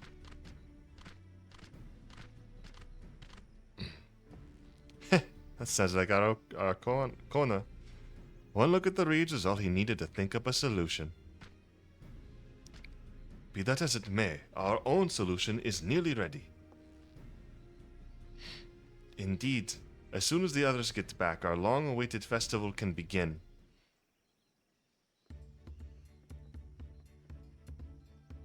It took some doing, but we managed to gather competitors to vie for the title of Winds Chosen. The winner was only too happy to donate his feathers. He should have seen it. He called forth an incredible gust that sent his feather sailing for Malms. We had to turn ourselves, but it's more difficult than it looks. Poor Aaronville's twirled in the air for a moment before landing on his foot. I am a gleaner. Magic is not part of our training. As for us, we've brought the wood and gemstone replacements crafted by Wukevu. All that's left is to attach them. Has it been decided who will ride the float? Papa was the guest of honor the last time I was here. I remember being surprised they could even lift the thing with its hulking weight on top of it. The rider must be of a personage of great esteem, which is why an invitation is usually extended to the Dawn Servant. This time, however, I have another in mind. Oh, who is it? Our beloved Ihana. The lifting of wings is only being held because of you and your companions. Thus do I nominate you, Wuklamat, as our guest of honor. Me?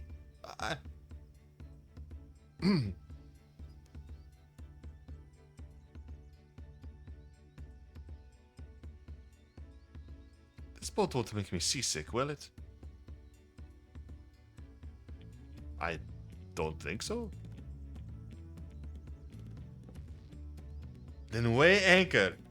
I can hardly refuse a request from one even more enthusiastic about the festival than me. I would be delighted to ride your float. Thank you, Wuklamat. I have roles for the rest of you all as well. We'll be carrying the festival float in slow procession towards Kozanokai, where the sacred likeness of Kiksai is ensconced. What I'd like you to do is clear the path of dangerous wildlife, so that the procession can move along unimpeded. Consider it done. You expect me to sit until Wukevu has finished with the float? Let me come along and help with the clearing. As you know, I'm not much for fighting. I'll stay behind and assist Wukevu with the repairs. If you aren't sure where you need to go, the path I spoke of begins at the south of the village and branches off to the east. That will lead you across the bridges to the Stride of the Sun. Then we shall see to clearing it to the end.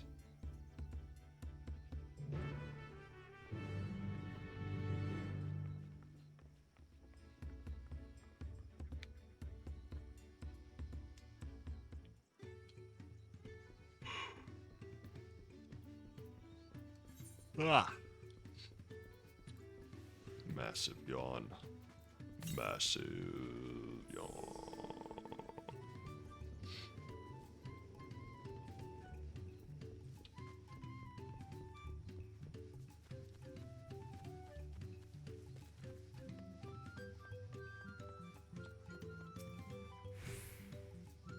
The degree to which Wukevu pursues his interests is remarkable. Apparently his studies of the Kozamauka region were so invigorating that he decided to move here and immerse himself in the culture. If the float functions as I think it does, I would not be surprised if it were attracting the creatures. The concentration of ether would be an irresistible lure. Weapons at the ready. We'll make short work of this task. As Lihuhanu said, Kozanouki should be down this way, then off to the east when the path branches. Then something about bridges in the Stride of the Sun? Anyway, let's split up and get to work. Once you've called all the threats you can find, we'll meet up in front of Kishai is probably how you pronounce it.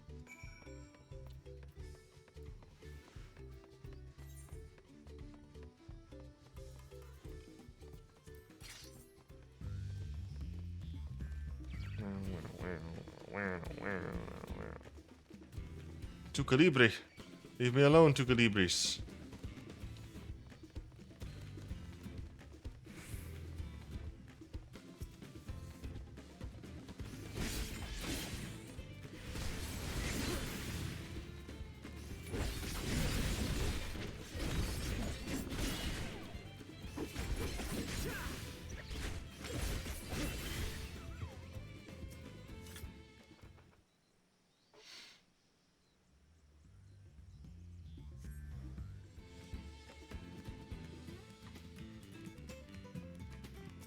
Oh, ew.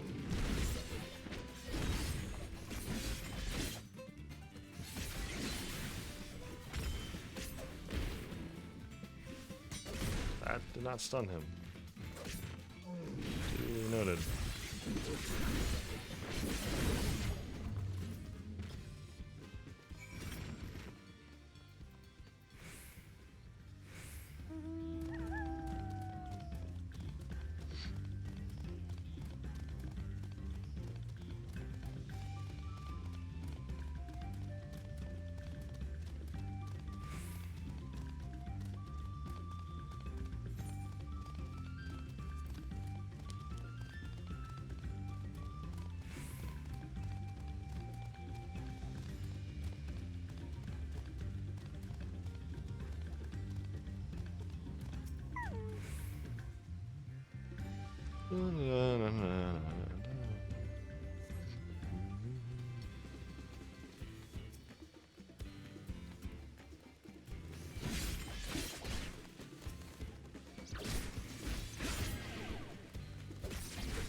Oh, man.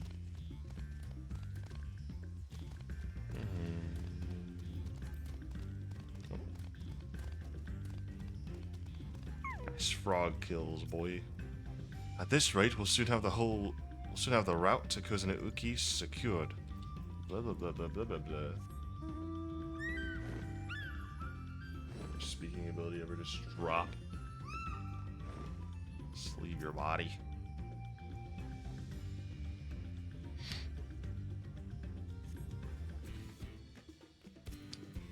Velocity.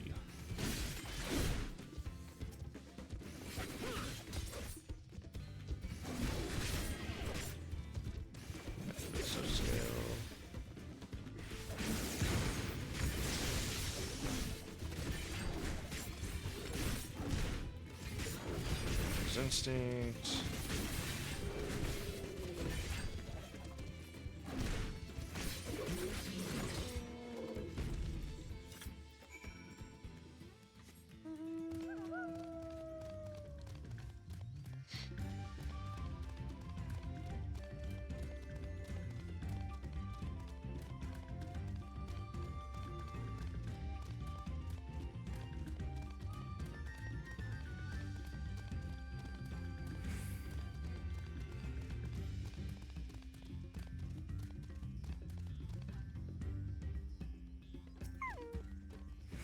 Oh, I just felt a wave of sleep hit me. My body is trying to knock me out.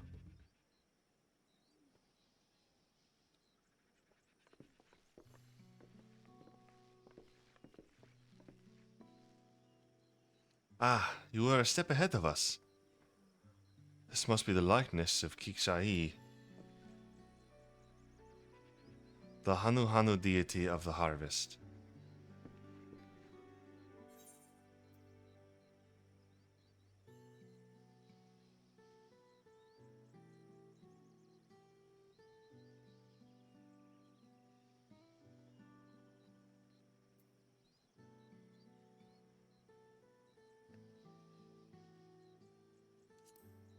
Their sacred images are woven with reeds.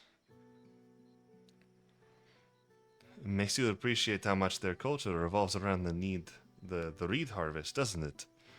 It's said that Kiksai was worshipped on another continent. This ancient faith was then brought to Taral by the first Hanu Hanu.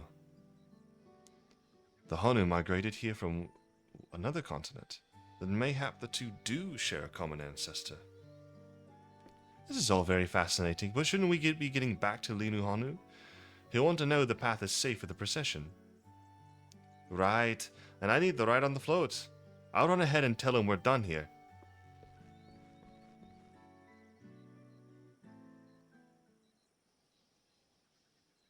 Some seems fishy to moi. Meanwhile, in Okano, yeah, that's what I figured.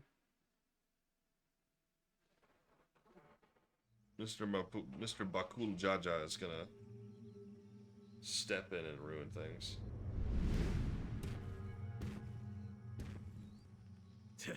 Not sure we heard you right, old man. Why don't you say that again? As many times as you'd like. The third promise tasked me with repairing this float, and I'll not relinquish it to an uncultured brute like you. Much less one that can't even manage a simple greeting. Ooh. We wanted to handle this in a civilized way, but we're more than willing to kill you. Bruh. Why? Like, seriously, do people really think they could just like rule nations like this? Specifically this type of nation. Please hurry. She's on her way back already? Stand back, Wukevu! I will protect the float!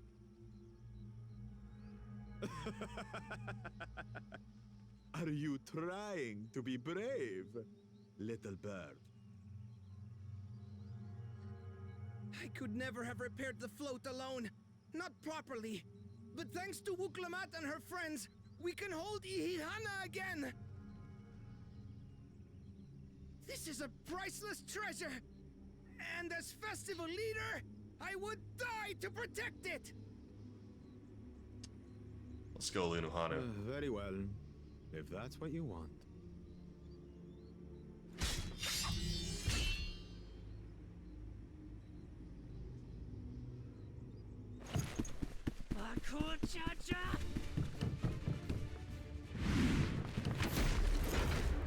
Woo! Coming in fast.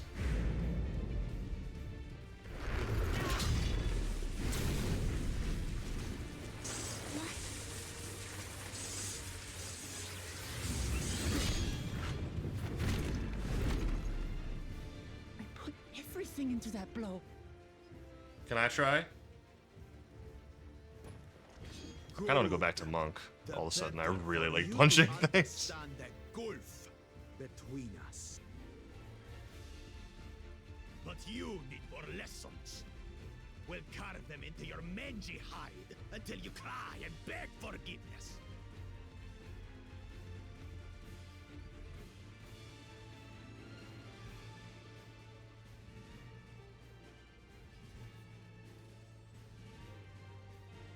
Your brilliant plan was to steal the float and take the credit. The so-called blessed siblings are nothing but cheats. It's very, very, very good theme. Yeah, I'm enjoying the remix in the background. Sweet music. Come, weaklings. We'll crush you each in turn. Or all together, if you like.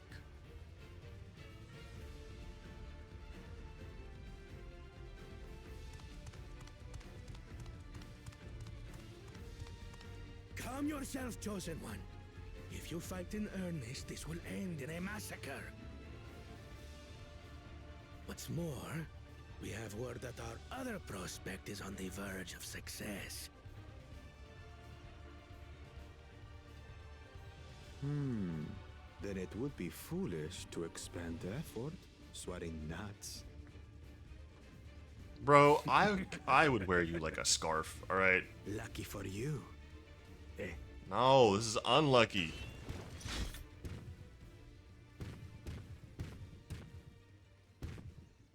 Man, I wanted to beat him up so badly. Ugh, two heads. I see Mamuk still clings to that loathsome hope.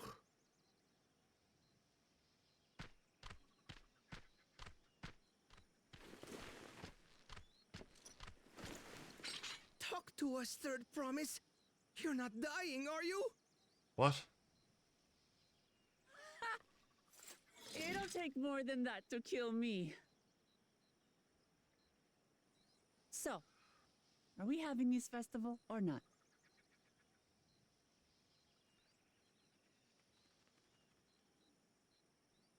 Yes! Yes, we are!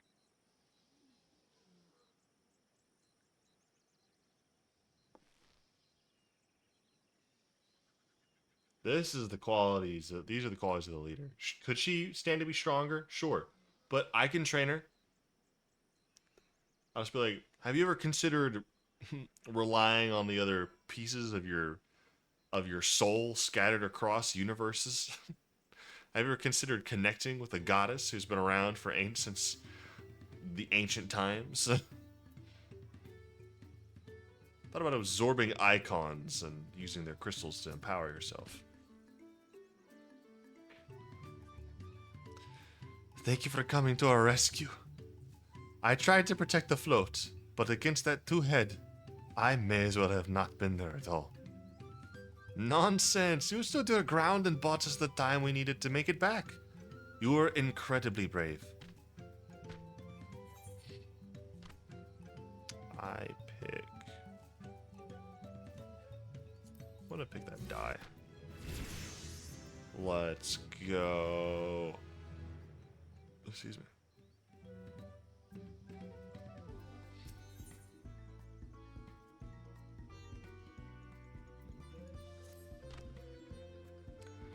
With that exciting interlude over, you'll be pleased to know that my repairs are finished as well. Before we commence the festival, however, it would be a courtesy to inform the villagers that Ihihana will be held after all. Go forth, but do not forget your greetings. At this stage, I should hope the reminder is unnecessary. Ohokari! See? I remember.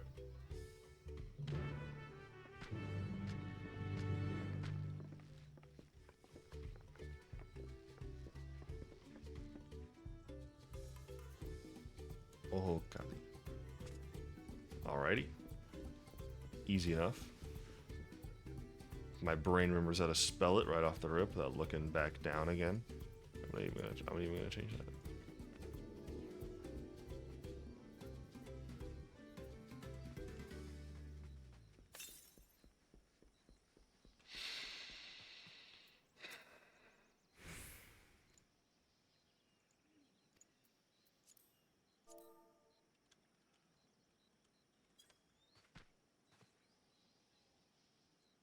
Oh, Kali. Thank you for letting me know. I would very much like to attend the festival, but the repairs should be finished as soon as possible. What to do?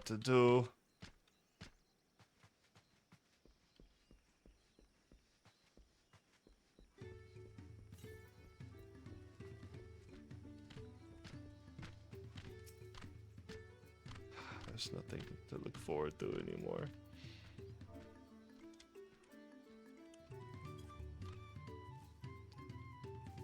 Oh, Kali. The festival is about to begin. What do you expect me to say? Besides, of course I'll be there!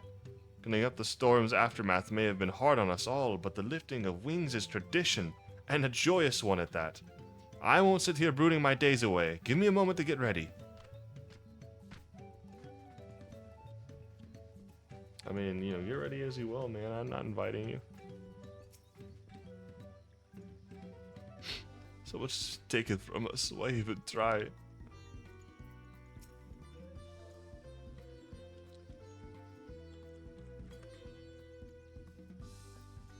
Oops.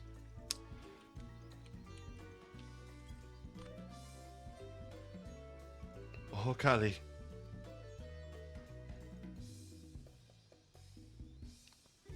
What? The float is fixed? Our fallen friends would be glad to know that Ihihana will soon be underway. They would have wanted us to honor them with celebration, not let their loss deter us from it. I must go and enjoy the festival for those who no longer can.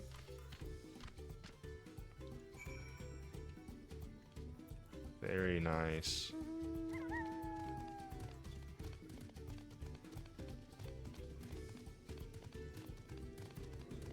Oh man, my back is starting to kill me.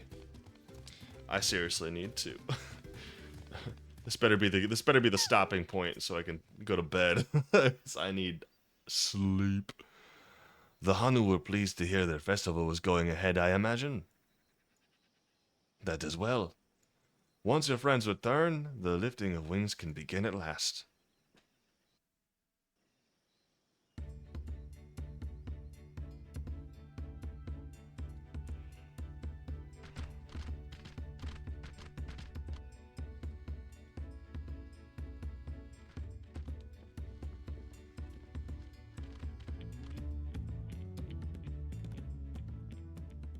So few have come. Patience. Once Ihihana gets underway, no Hanu will be able to resist joining in. Just so. Ukewu knows well the heart of the Hanu. Have faith, Third Promise, and climb aboard the float. It is time for the lifting of wings. Right. Off we go.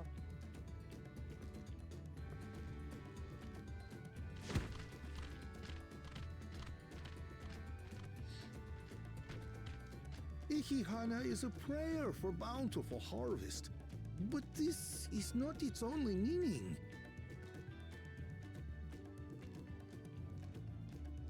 It is also an exchange of pledges between rider and bearers, a commitment to a long and fruitful friendship. Listen well, friends! The personage we bear today is Wuklamat, the savior of our beloved festival! Let your shoulders burn, or your feathers fall out, but do not even think of dropping her!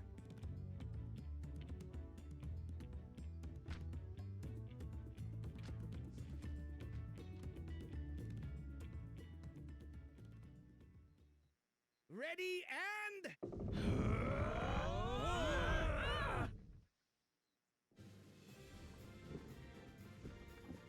No. I could get used to this. That walk. Yeah, no. No. How is she not sick? She's gonna get sick. Will empty bellies stop you from joining in the fun? Come and help us carry the float!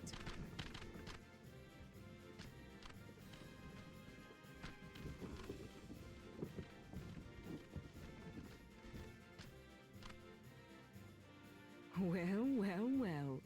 To see the day that Dawn's promise would ride our boat again. We've not had the honor since you were here, Gulul Jaja.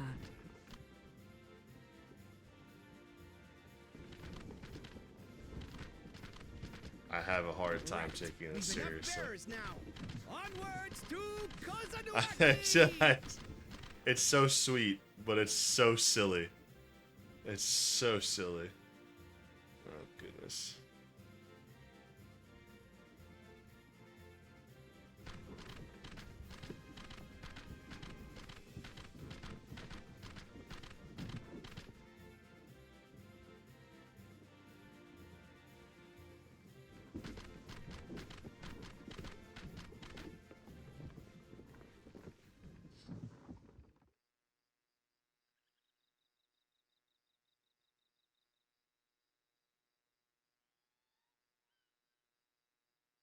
Watch well, for you are about to bear witness to the true glory of Ihihana.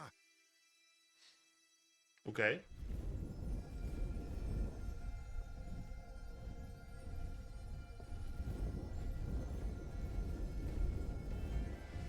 We all lose our souls, apparently.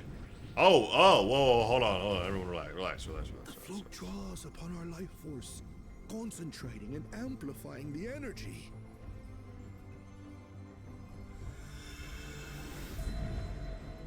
Keshaihi then receives that energy and expels it in a great burst, where it showers down upon the land to replenish its vital currents.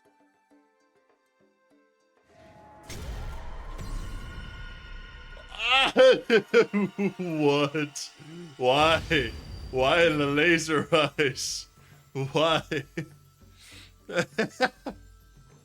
I was not prepared for the laser eyes.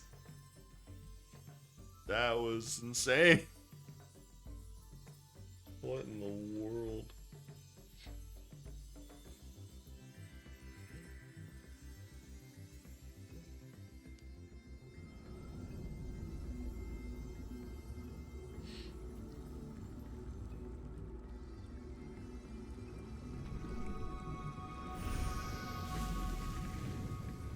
Hey.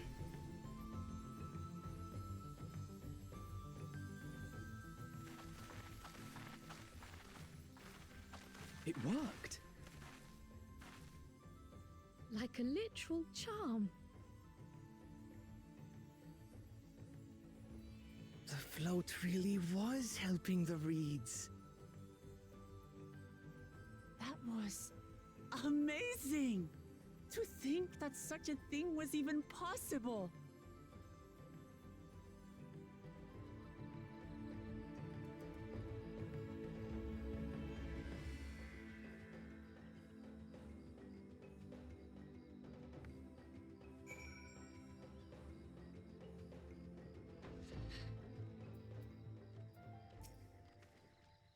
I told you, didn't I? Spectacular. Even deprived of the usual sustenance, the Honu seemed invigorated the moment the festival began. Ihihana truly is magical. I wasn't sure what to expect, but the festival was admittedly impressive. With the field rejuvenated, the Honu too might finally replenish the flagging reserves of ether. I'd like to take a turn riding the float. What? It looked like fun. Don't pretend the thought didn't cross your mind. I never said it didn't. But back off. I was too quick to dismiss the idea that the float had arcane properties. I think I wanted to believe that no one knew more about Ihihana than me. As it turns out, there are many things I have yet to learn. Good lesson. Should I have left the float behind like that? I was so excited to see the reeds. Nothing to worry yourself over. My brethren have been swept up by festival fever. Last I saw, they were taking turns at the carrying poles on the way back to the village. Please, feel free to look over the fields and enjoy the sight of what you've accomplished.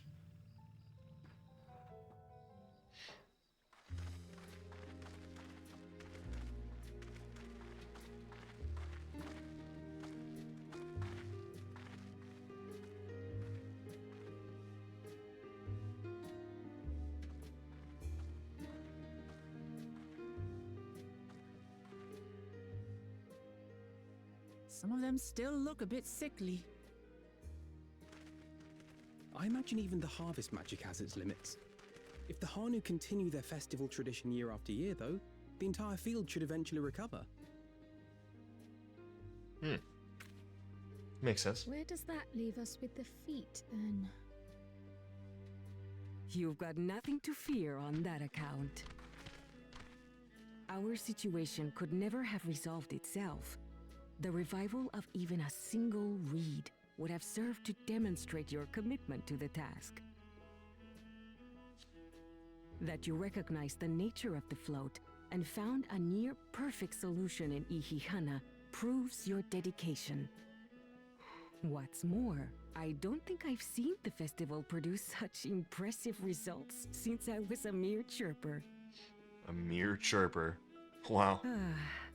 We have been lax in maintaining the float, diluting its magic and reducing Ihihana to hollow theater.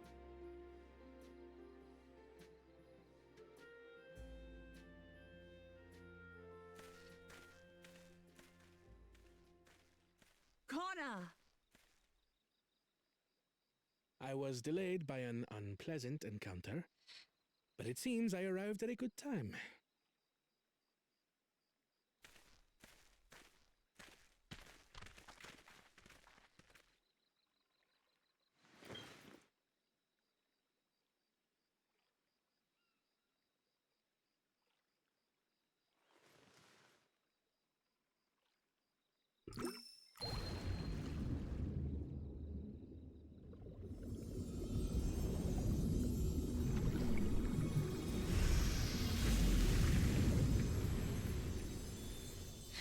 Wow. Okay, bro. Oh, isn't that wonderful? What? You just pour in some mystery liquid and problem solved? Stagnant ether was to blame for the reed's poor condition. I assumed that was an alchemical concoction which enhances ethereal conductivity. It utilized the flowing water as an ethereal current, thereby promoting the transfer of life energies. A method I could not have devised without the education I received at the studium and the cooperation of my Archon allies.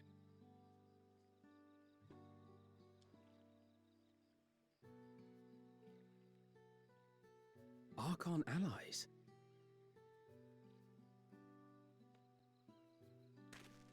You see, Lamachi, this is why we need to embrace foreign knowledge and technology. Employed appropriately, they make light work of what would otherwise be arduous labor. There's no need to lug around heavy floats.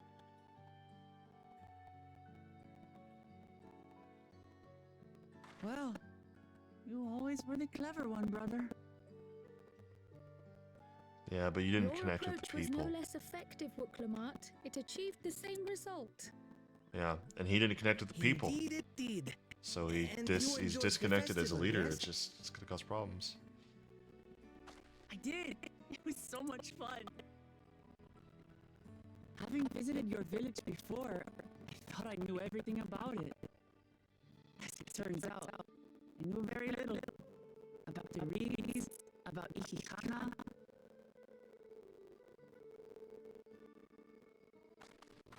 With all I've learned this time, I feel as though I've really come to know the Khan. I like you even more now than I did before.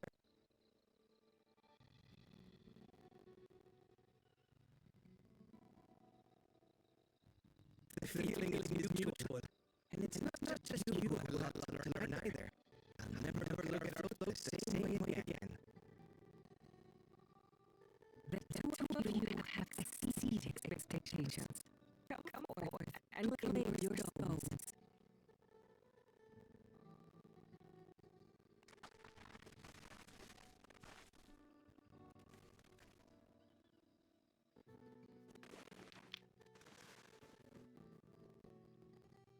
My game audio? This is what they look like. And what way?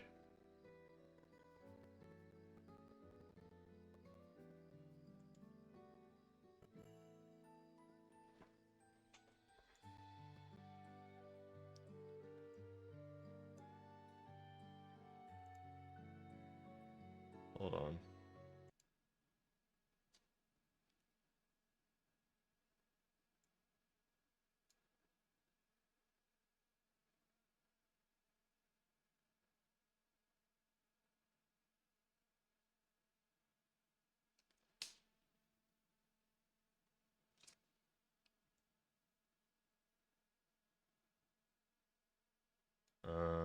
How long has it been bad?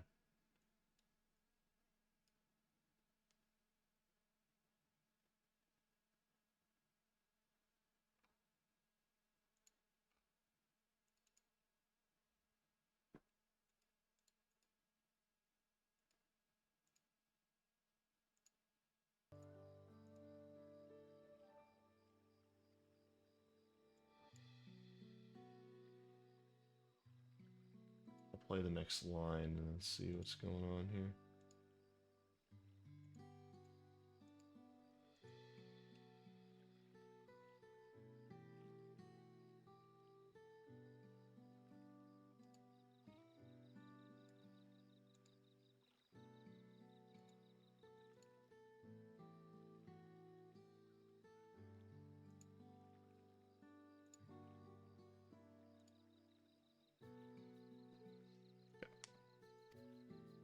Go on, set it in the tablet.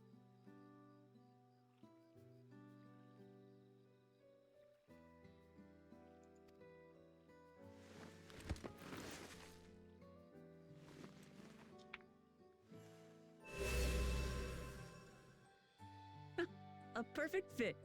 That leaves 6 more.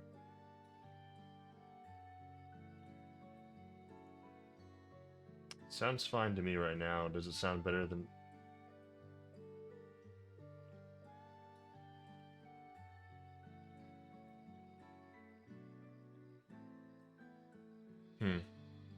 I don't know why that happened. That's very odd.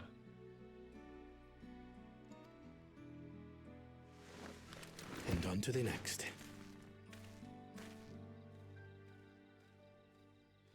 Not even a moment of celebration. That's Kona for you. Okay, well, I guess I'll just have to keep an eye out for that.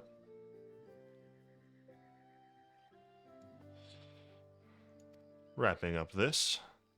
A third promise? You must join us for Ikikana next season. As Dawn Servant, of course.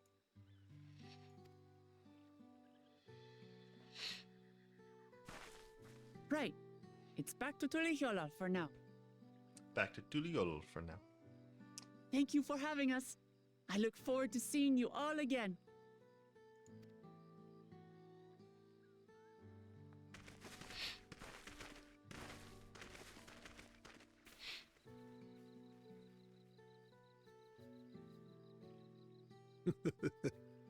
These are interesting times indeed.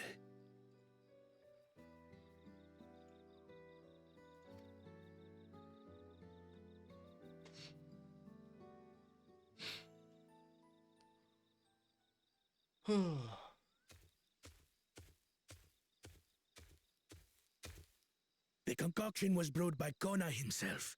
It's a test vial, but it should contain the same reagents.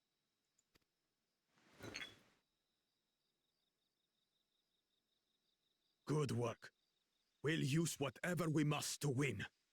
For win we must.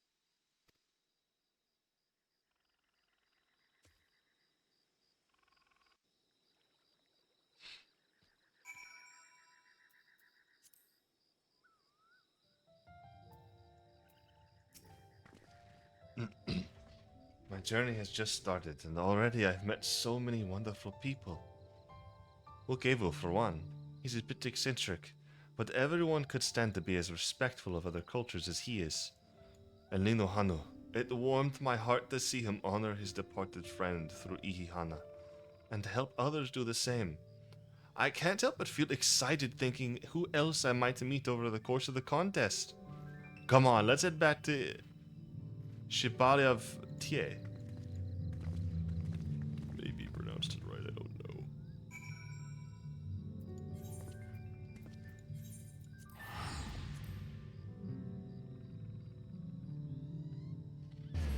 Alright.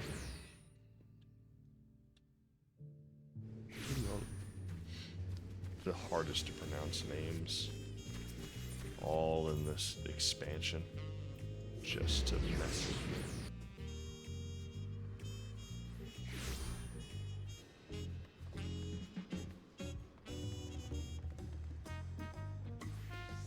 Does not get easier? I would not imagine. I pray we don't cross paths with Bakul Jaja at the next feat. I noticed Zeralja was not at the Hanu village. The Hanu's festival must be as central to the traditions as the Sundrop dances to the Vonu. When Wuklamat declared their intention to save the festival, I feared where it would lead us. I'm glad to see my concerns were unfounded. And just like that, we found an Elector and won our first keystone. Oh, this is the wrong accent. I knew I was right to trust your instincts. Come on, let's keep things moving and march onwards towards Urkopaka.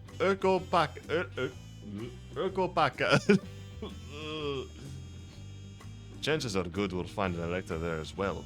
Before we do anything, however, we should see what your opportunistic Pelu friend has to say. So, still level 90. Alright, I guess those are also going to be level 90.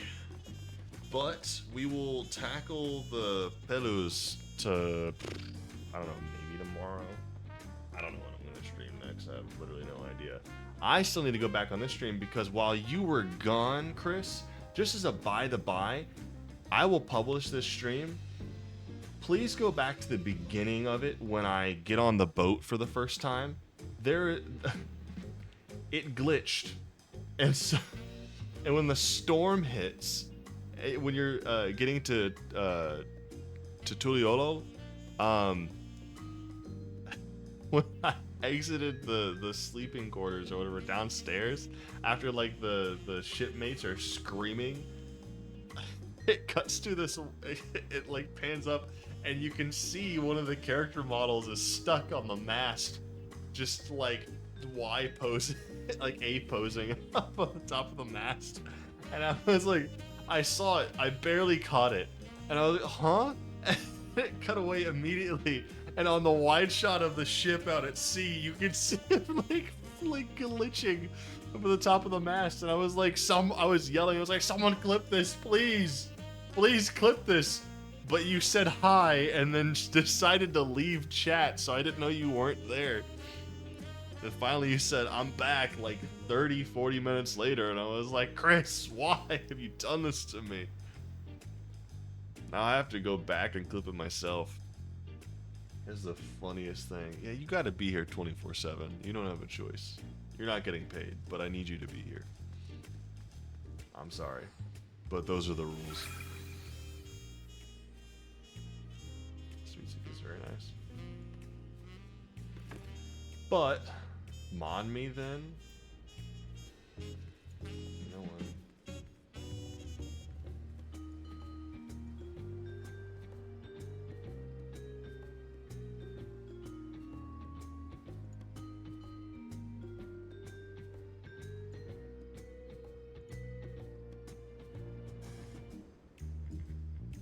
Congratulations, Chris. You have been modded. Don't do anything heinous in my chat, please.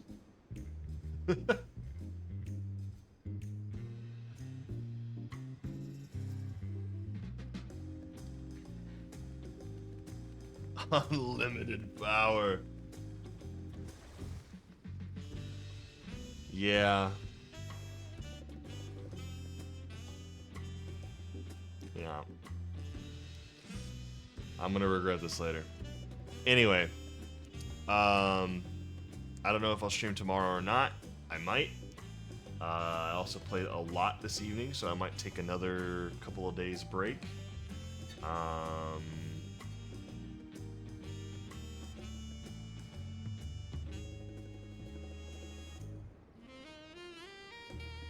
Trying to think of what the best day would be.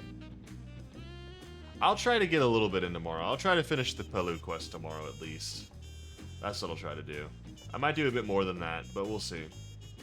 So the Pelu quest, and then probably like, I'm guessing I'll do, that's an indent. Look at that indent. Look at that headphone indent. Shouldn't last too long. Words are hard. Yeah, we'll do the Pelu quest tomorrow, and then if I'm feeling it and I'm not like exhausted from playing a video game for hours on end, I will finish. I'll go back and I'll finish the Pandemonium raids, because I have the last 4 to do still. Although I'm realizing now that maybe that's not a good idea, because I don't know what the wait times are going to be exactly, but I have to imagine they're going to be long, considering the fact that like everyone's on Dawntrail now. So that might not be the smartest plan.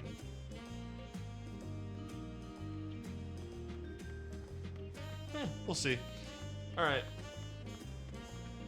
I can heal or carry you through Q if I'm on. That'll definitely work. Yeah, so I'll do the Pelu quest, and then if I'm feeling up to it, I'll do that. And if you're on, I will drag you along with me. Okay. Will do, buddy. Thank you so much. And good night to everyone who was watching. Thank you so much for watching. Thank you to anyone who watches the VOD or the edited video, if I ever actually bothered to edit this. Maybe. I don't know.